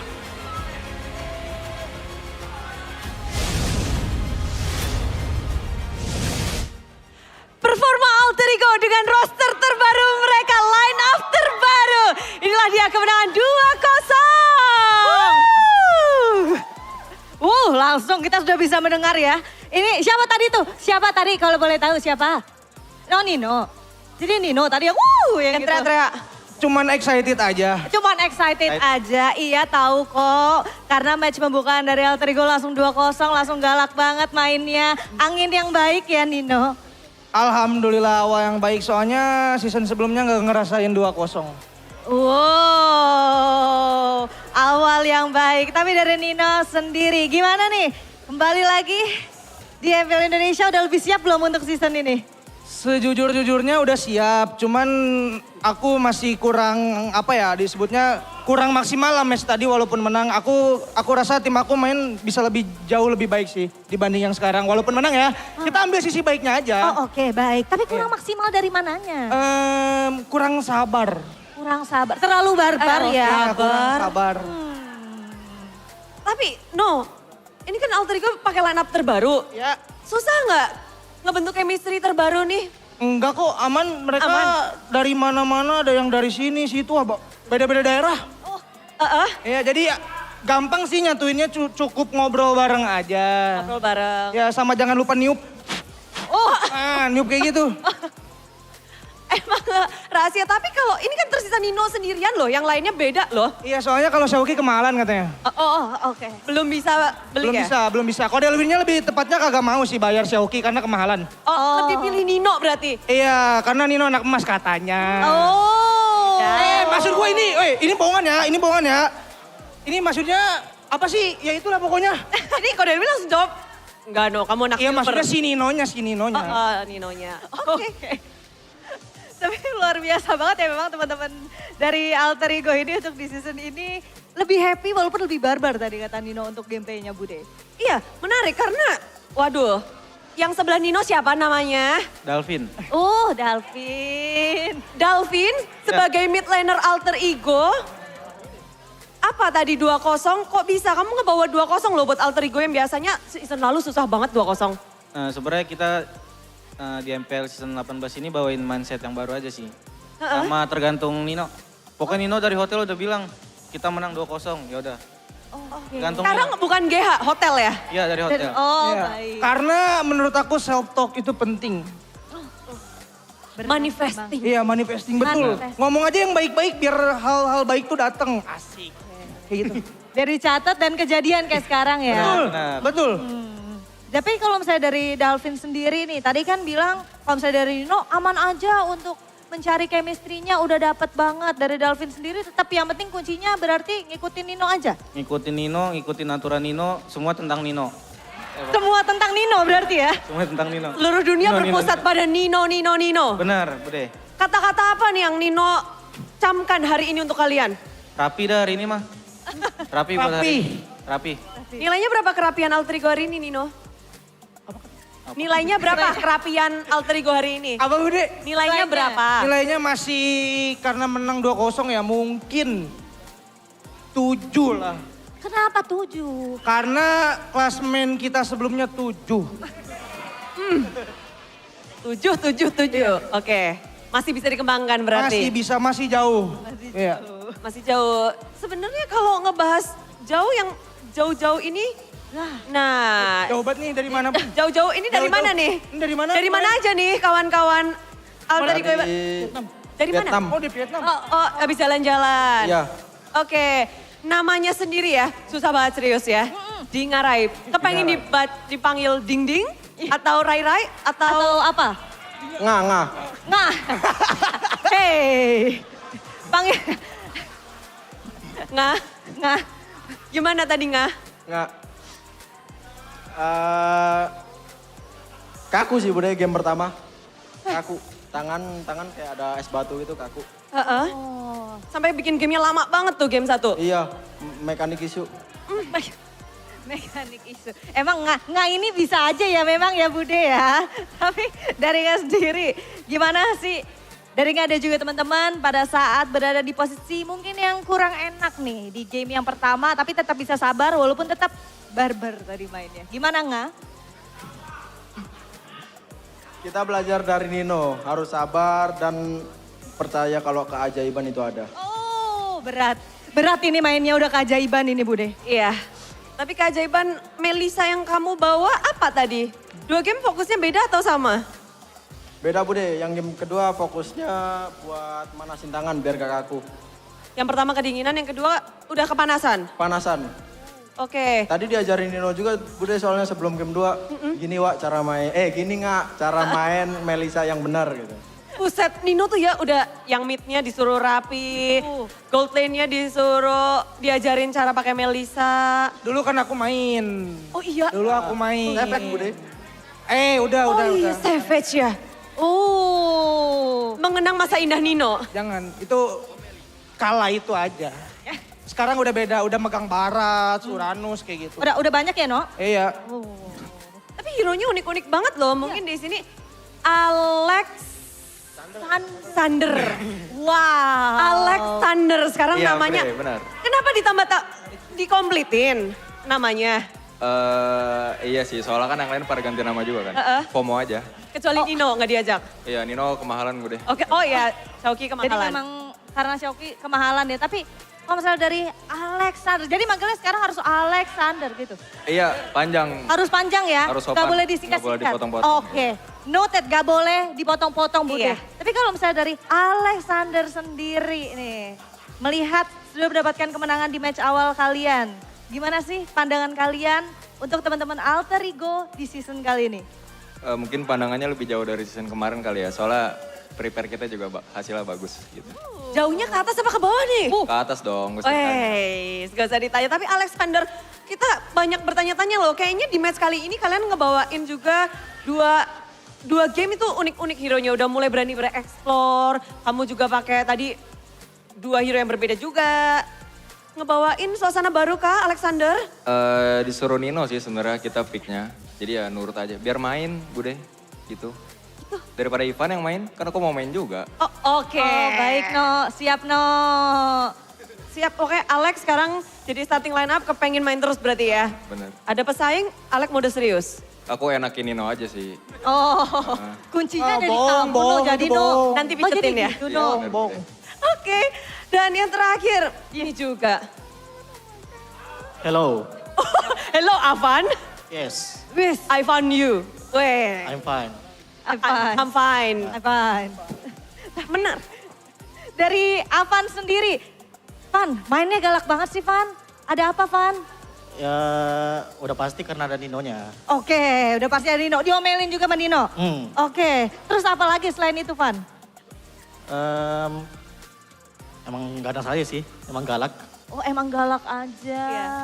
Tapi kegalakanmu itu bisa dikeluarin, Pak, sebenarnya lebih enak assassin atau hero fighter tank kayak gitu sih sekarang untuk jungle sendiri, untuk sosok Avan loh. Kalau aku sih enak semua sih. Keren. Emang Cool. beda. Perspektif sendiri. Iya. Oh, Semuanya enak, semuanya bisa. Ya, semuanya enak, semuanya bisa. bisa. Tapi ini yang cukup berbeda ya. Di season ini Bude, Alter Ego tuh bener-bener membawa semangat yang baru yang bener-bener luar biasa. Terlihat dari jawabannya semuanya harapan. Tapi ini koreksi kalau misalnya aku salah ya. Emang katanya di nomor jersinya itu ada artinya? No. Kalau dari aku ya, aku 10 karena dulu aku main bola aja sih, aku suka nomor 10. Biasa nomor 10 kan bagus mainnya ya. Ya semoga aja bagus di Mobile Legends. Gitu. Kalau Avan? Kalau aku tanggal lahir aku 27. Oh, ada artinya masing-masing Bude. Alexander. Aku juga tanggal lahir sama. Tanggal lahir. Tanggal apaan lu? 20. Langsung dikasih bukti langsung. Dingarai. Kalau dingarai. Nomor punggung artinya apa tuh? Gak apa-apa, gak serius, jujur, kasih tau. Nomor jadian. Tanggal jadian. Nomor berapa lo? 13. Tanggal 13, bukan nomor ke-13 kok ya. Betul. 13, so sweet. Terakhir. Dalvin. Aku ngikutin Yamal. Habis juara Oh, dunia. idol. Ya, semoga nular. Oh, semoga Amin. nular. Amin. Langsung pada amin kan? Amin. Ini awal yang baik untuk Alter Ego dan kita udah mendengarkan dari arti-arti harapan-harapan juga dari Alter Ego. Saatnya Alter Chance berpesta untuk kemenangan pertama dari Alter Ego. 2-0.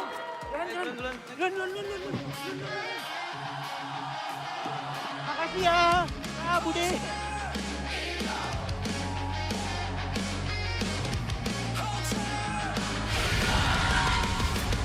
We got the brains behind Alter Ego here. We're missing Sticks, but we got Coach Zephyr with us for an exclusive interview on the English desk. Coach Zephyr, Thank you. congratulations on the win, 2-0.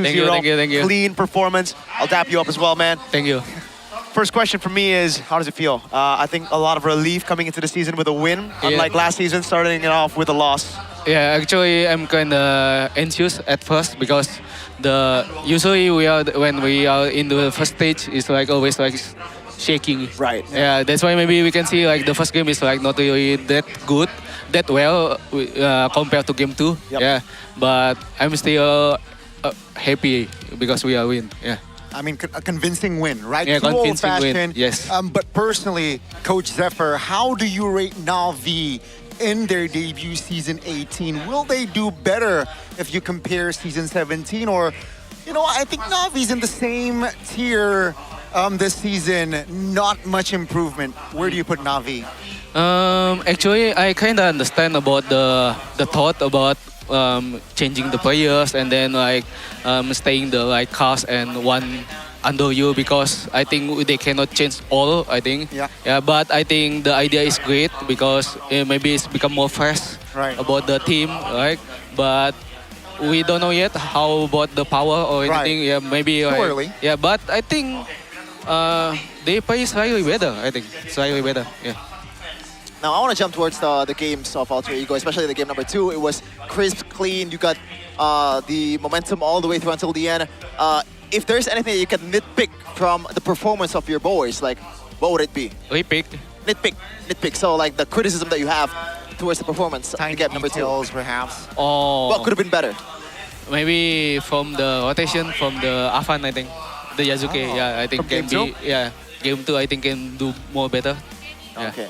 Wow. Now I want to dive into the drafts, coach. You know, we saw the Valentina flex all the way to the end. Was that surprising to you as well? And what did you tell the boys before the game started after seeing that Valentina flex to Rome?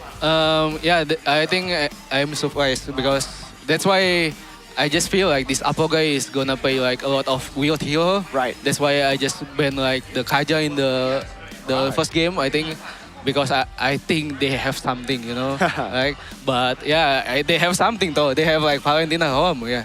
That's true. Almost got you as well. Almost. Got We you. just get lucky because of the last push, the Bahats died. Yeah. A fun defense, 1v3. Yes. But definitely boosted your morale, right, after game 1. Game 2, you were cruising, I gotta say, draft-wise and performance-wise. Now, Alter Ego. I asked earlier, it was Coach Aldo. I gotta ask you, what's your target this season? Sure, it's just day 1, but I want to hear it, early. First, I want to go to playoff first. Okay. Because I want to cut my hair. Okay, that's true. Yeah, I'm not cutting my hair right now. Okay. Yeah, I need to be like curly right now because it's too long. Yeah.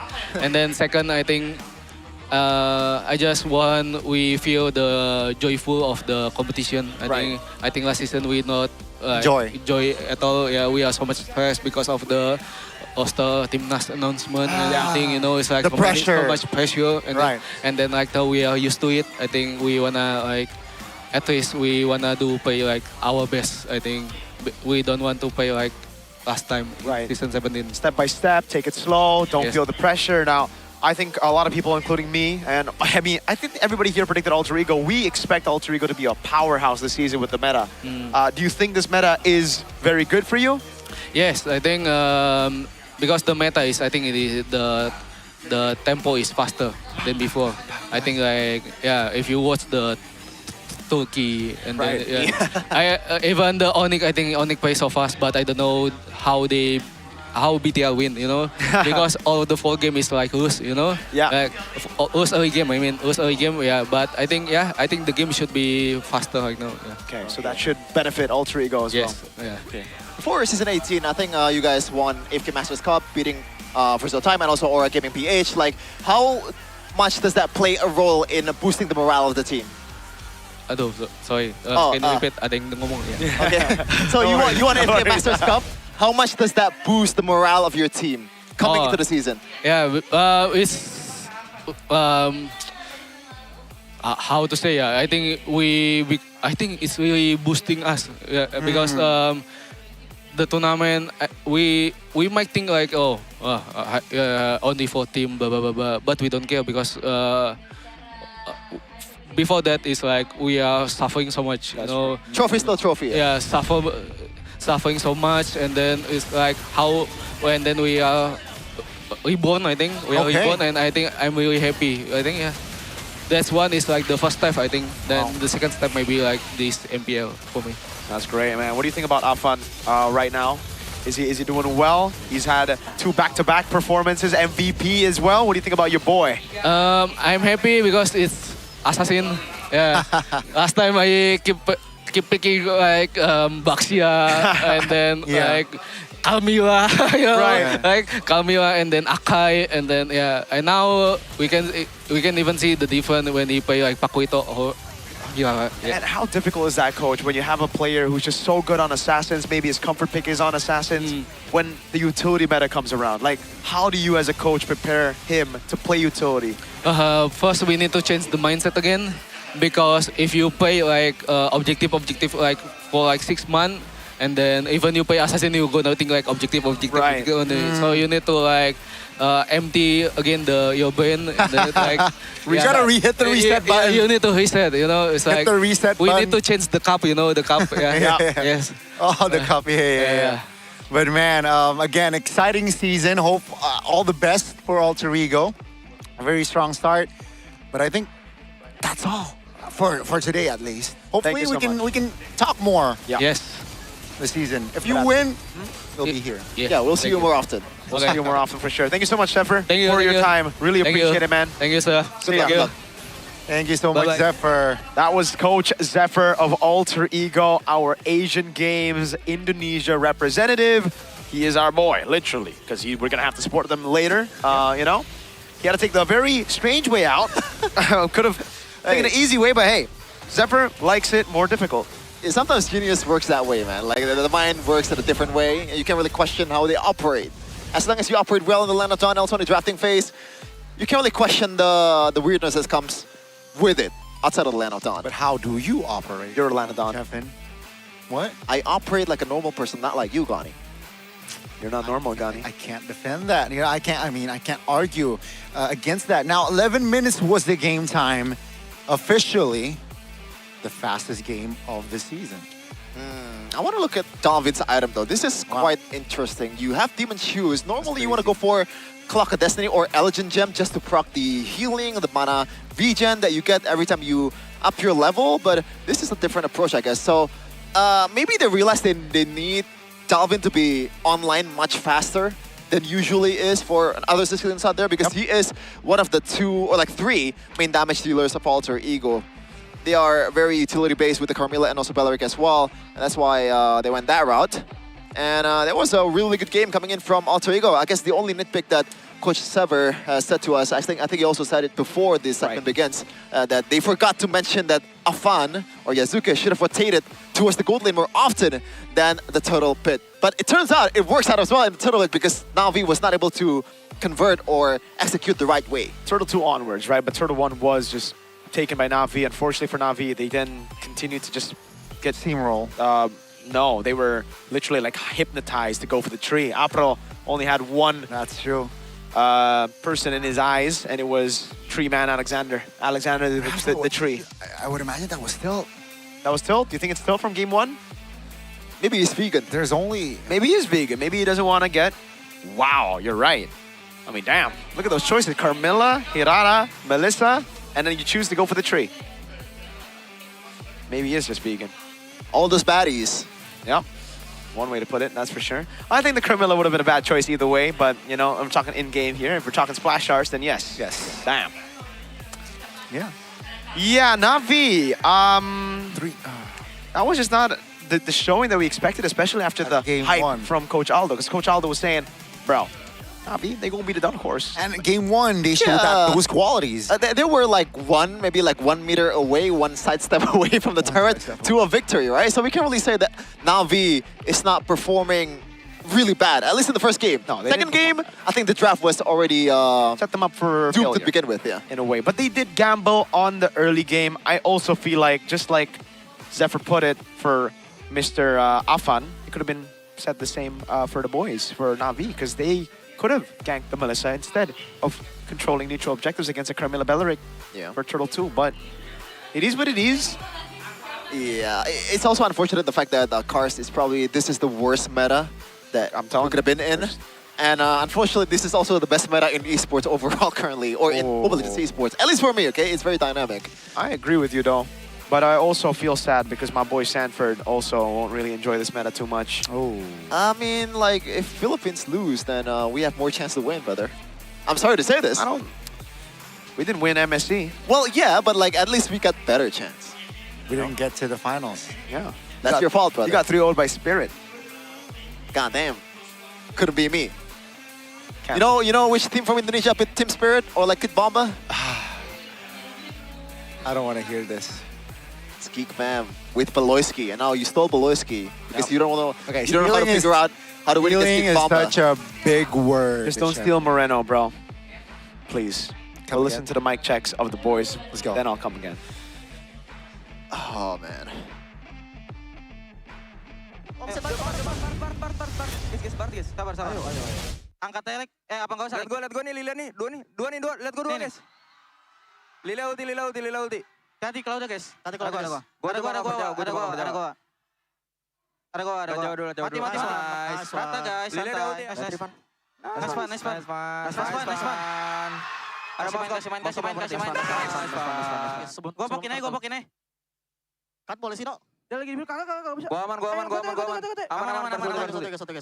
Ayo gua tegas. Gua aman. Let go dulu. Gua tintu dong. Keluar. Kena. Jajal lagi. Nice guys. Gua TP. Gua TP guys. Nice guys. Lihat apa dulu. Guys. Gua cukup guys. Nice Van, flicker dah. Gak kena.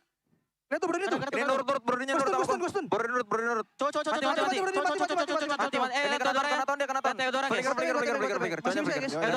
Eudora Van. Gua TP. orangnya guys. Flicker barat. Lihat apaan? Eudora guys, sabar guys. Santai. Masih bisa. Nice Pak. Gua TP, Pak. I mean, that was to be expected of Alter Ego still. That chaotic energy within them, even though it's a different iteration of rosters. It's no longer the Leo Murphy, screaming at your opponents type of deal, but it's still very chaotic. You know what that reminds me of? Is this that one scene in Finding Nemo when they're quack, the seagulls? Yeah. It's a bunch of nonsense for all other people's out there. We can't really hear anything, like it's just too much info at once, but especially on speakers. Yeah. Just like, whoa, what are they even saying? We understand Indonesian, it was tough. I gotta respect Sheffin for watching Finding Nemo. That's a good. That's a good move. That's ball knowledge right there, bro. Ball knowledge? Yeah. Is this a rage bait? No. Every time you speak, bro, I always think that, are you serious or not? You don't need to think about anything if you just use GoPay Games. Exactly. Because you can just top up without a thought. Get your WDP for just around 19,000 IDR. That is literally €1. Don't forget to click use to actually. It's less than €1, which is crazy, to claim the code before you proceed with payment in the GoPay app. Get your WDP today. WDP. Yep. We have Drian W, we have CW. Yeah. And now we have DPW. Diamond Pass Weekly. Yeah. You can tell the QR code right here is super easy. Drian Weekly and Calvin Weekly.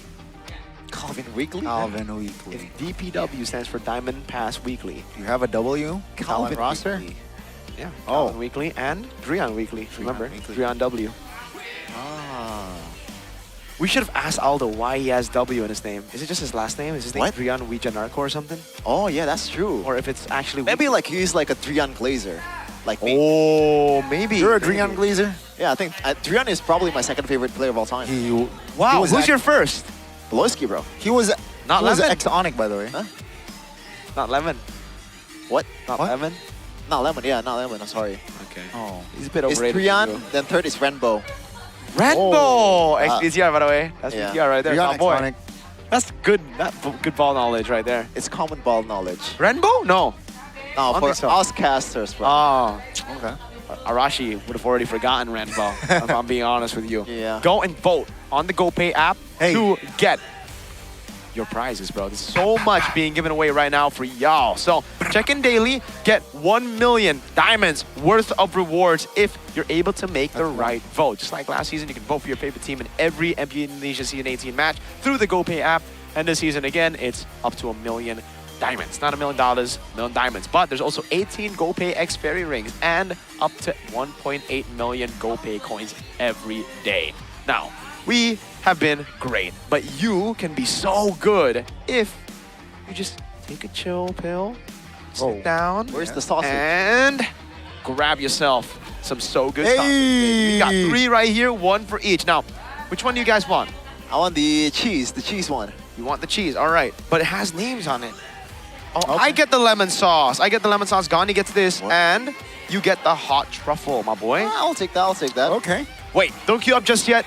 To all you ranked warriors, good sausage is so good, packed with plenty of meat before you go for those stars. It's the perfect snack before war, so you can stay focused while grinding ranked and chasing that immortal. So far, none of us have hit immortal, so we actually lost to Realize, and that's why Realize has been munching on these. So why are you doing Guys, that? I'm beating it. So, okay. Okay. Like, not right here, Sheffin. Not live, bro. But hey, so I went to a trip with, I went hiking, and eating sausage Kanzler. So good. Oh, did he eat it on his chair? On his portable chair? This is so good. Like it. Wait, it's. Oh my God. Oh, you gotta clean that later. Johnny, what the heck? You got sausage all over you. Call it all at once. Thank you. You're welcome. Thank you. It's so How good. does the lemon one taste? I feel like that doesn't go... You'd like the lemon one. Really? Okay. What's this again? Hot truffle. Okay. Finish it. We gotta get immortal. So good. You gotta get a snack in before you Oh my god. Fun fact, guys. In the playoffs, this is also one of our snacks. Yeah. Every day I eat 5 of them. I'm not even joking. Even when I'm not casting. Yeah, he's not joking. He actually, I think he was the guy who finished all of our So That's Good true. stash. So, hey, So Good. We love you, man. Next time, though, I don't want lemon sauce anymore, all right? Because I've already tried lemon sauce now. I want some of that whole hot truffle. I don't know, choose ones. These are good, bro. Yeah, it's actually good.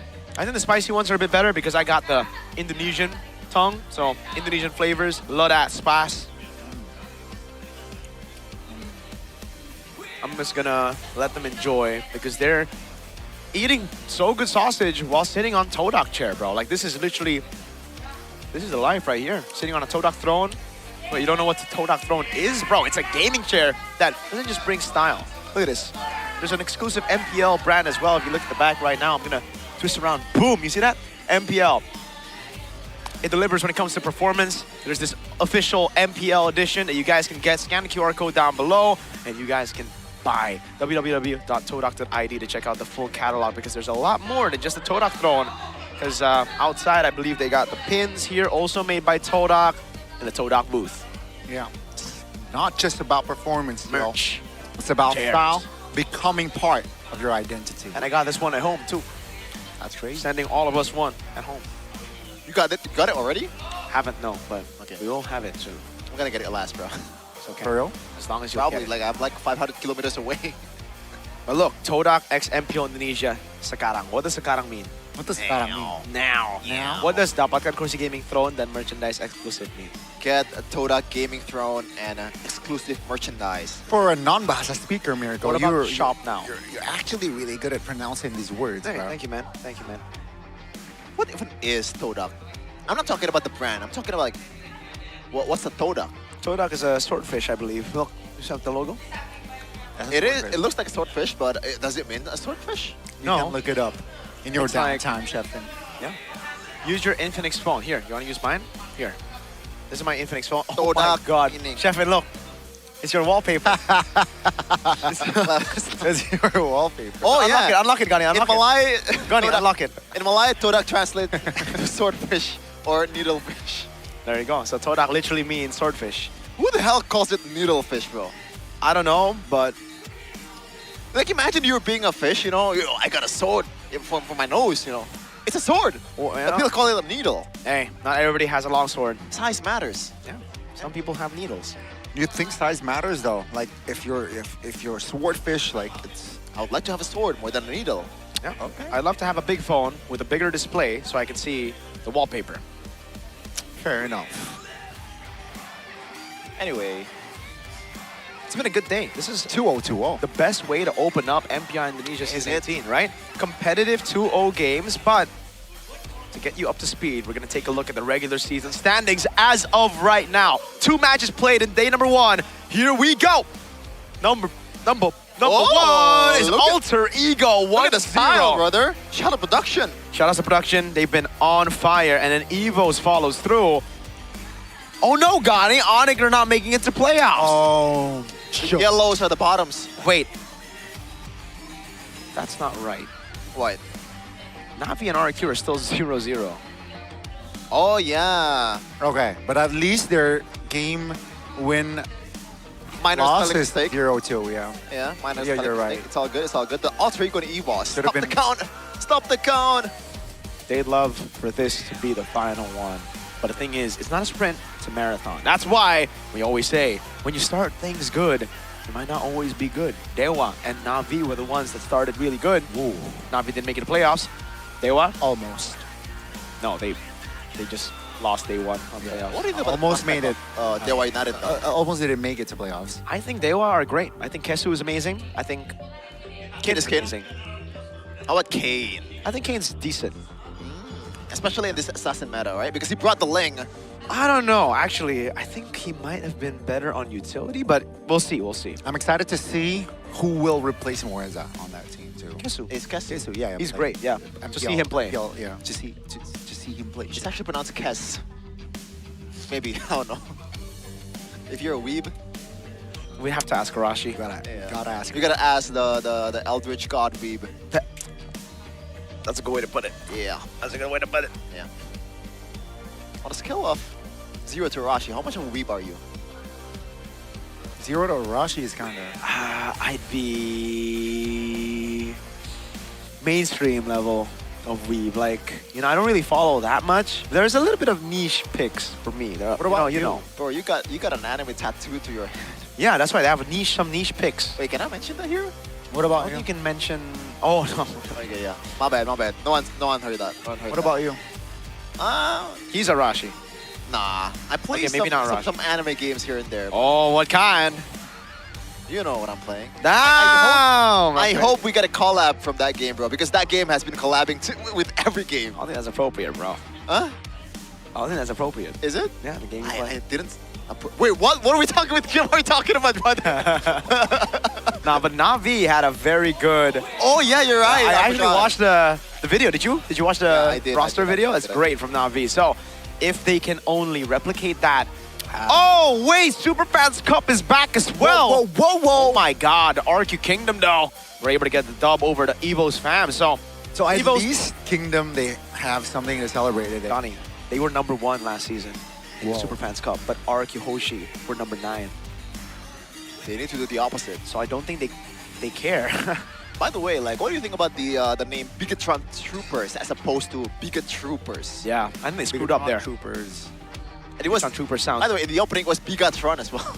I'm not a fan of that as well. Geek Community? What about just community? Yeah, Oh, like, yeah. I want Geek Community. I don't want Family. Where is the geek? We were a bunch of geeks, bro. Are you all immune? Yeah, look, like, this is Evo's fams. Why is that just Community? I'm not even sure, brother. Are you a Community or are you Geek Community? I'm a geek community. Apparently, we got new caster coming out as a Geek fan. Really? Yeah. Well, we'll find out how much of a Geek fan he or she is as we look at tomorrow's schedule, because Geek Fam will be able It's to a get a she. chance to play tomorrow. Who are they going to go up against? It's Geek versus TLID, a rematch of that playoff run. Dewa versus RRQ. Oh, if RRQ goes 0-2 in the first week, that would be crazy. And That would be Evos wild. take on a Na'Vi who just lost earlier today. Do you feel a sense of deja vu? All right, Olivia Rodrigo. Are you Olivia Rodrigo? Do you get deja vu? No. Did you get your driver's license last week? What do you mean? That's also a title. Is this a initial D reference or? No, that's It's just an Olivia song. Yeah, driver's license. I don't even know who Olivia Rodriguez is. That's crazy. No way. Is she a film actor? She's rage baiting, bro. No, I'm serious. Is she a film actor? Or a singer? Singer. A singer, okay. Which music does she make? Can you sing it? Yeah, that one earlier. The one you sung earlier. Yeah. I don't even know if that's from a song. It's like from a game. Deja vu? No, like. Have you ever had that feeling of deja vu? You should be a voice actor, Stefan. Yeah. Oh, by the way, fun fact: Hirata's voice actor is Indo-American. Whoa, what's her name? Is it Ame or? Damn, how do you know all these facts? You know the How do you Edith know? voice actor and the Hirata voice actor. Because I can appreciate what goes on behind the scenes. Okay, what all about the the- voices? what about we are Edith? also? That's Sante Wen. Who is she? She's a Vietnamese American. Okay. She also voiced a character in Persona 5. Whoa, just a name drop, bang, right there. Yeah. Okay. Fair enough. Are you a gamer, Stefan? I am a gamer. Kinda. Barely. What do you mean? We're all gamers. We play MLBB, bro. I guess. Yeah, I guess. And we'll see some more MLBB action tomorrow. There's going to be crazy action from all those matches. I really hope it goes 2-1. Every single one of those matches on day 3. Yeah. Day 3 is. Damn, you're box beating. Why are you just? He's shaking. Why are you shaking, bro? He's moving. You listen to the music? I'm listening to some music. You listen to Olivia Rodrigo, bro? Sure. Bro, but like, why do people in the past, this is just a random topic, have such cool names? Such as? Alessandro Del Piero. Boom, one of them. Leonardo da Vinci. Because like nowadays, we just get Chahyo Bimo. I'm sorry. Dog, your name is Handy. Bro, but it's Frederick. Handy Loho. Frederick, all right? Handy Loho. Listen, What the there's heck is that? lore behind that Handy Loho. It was not meant to be. What about Seraphin Ghani, though? I think Bryden is worse. Bryden, oh God, he's got beef with Bryden. We'll have Bryden tomorrow, folks. And it's been me, Miracle. Ghani. Chafong. Did you just change your name? Yeah. I wasn't aware of that. Chefet. Well, Bude, Clara, Mongstar is a Kartika Chefin Sari or Koyo. Chefon, I don't know. But what do you think about the last two matches and what do you have to say in this closing?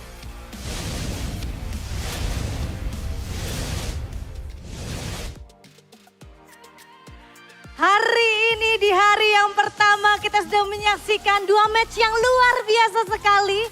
Di mana 2-0 dari masing-masing tim berhasil dikantongi. Dan membuat aku semakin penasaran banget Bude. Bagaimana besok bakal berjalan ya kira-kira?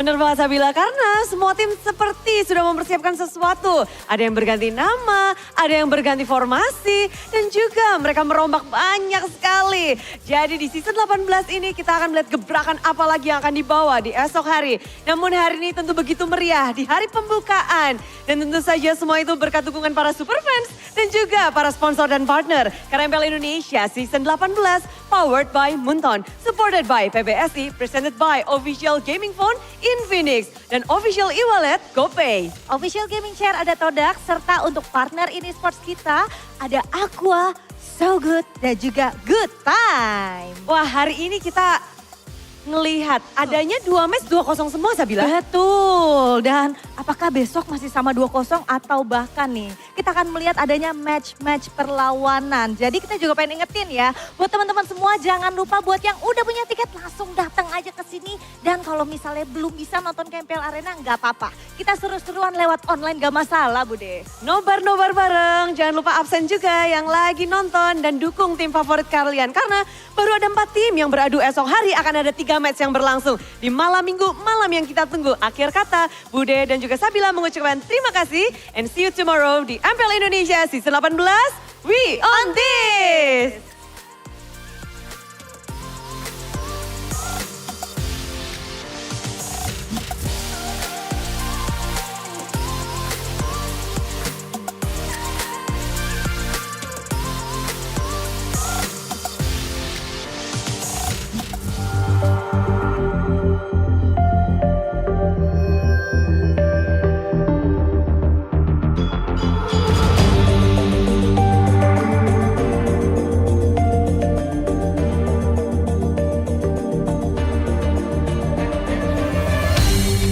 Aku kan berdiri dan terus berlari, terus ke arah puncak tertinggi. Ku takkan berhenti.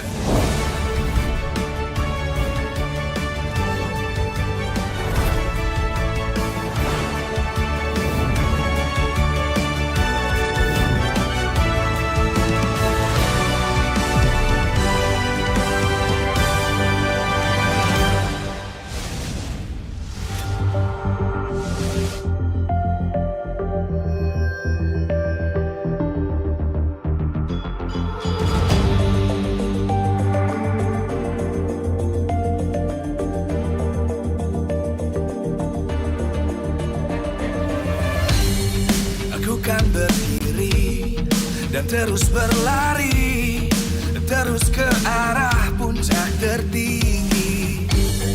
Ku takkan berhenti, hanya sampai di sini. Kemenangan abadi menanti. You know we won't miss if we unite our focus. And if you haven't noticed,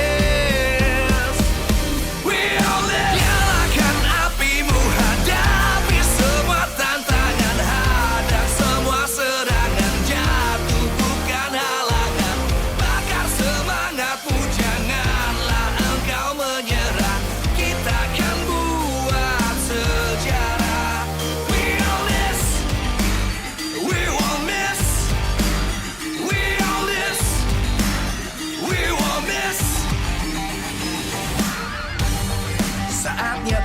beraksi, jalani ambisi.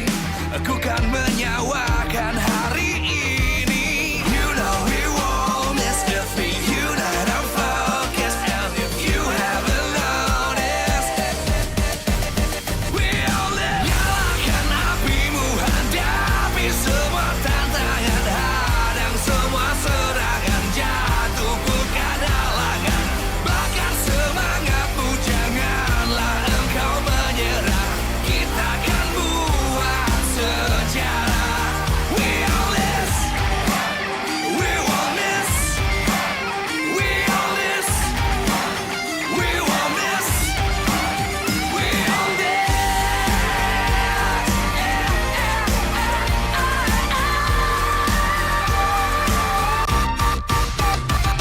Nyalakan apimu, hadapi semua tantangan, hadang semua serangan, jatuh bukan halangan.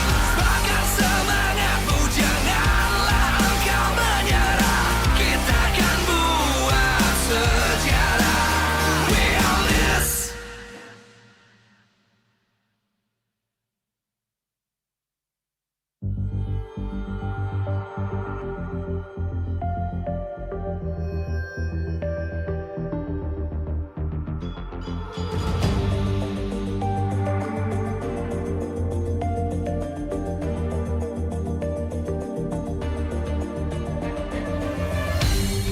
Aku kan berdiri dan terus berlari, terus ke arah puncak tertinggi. Ku takkan berhenti, hanya sampai di sini. Kemenangan abadi menanti. You know we won't miss if we unite our focus. And if you haven't noticed, we all live. Nyalakan apimu, hadapi semua tantangan, hadang semua serangan, jatuh bukan halangan. Bakar semangatmu, janganlah engkau menyerah. Kita akan buat sejarah. We all this, we won't miss. We all this, we won't miss. Saatnya beraksi, jalani ambisi. Aku kan menyawakan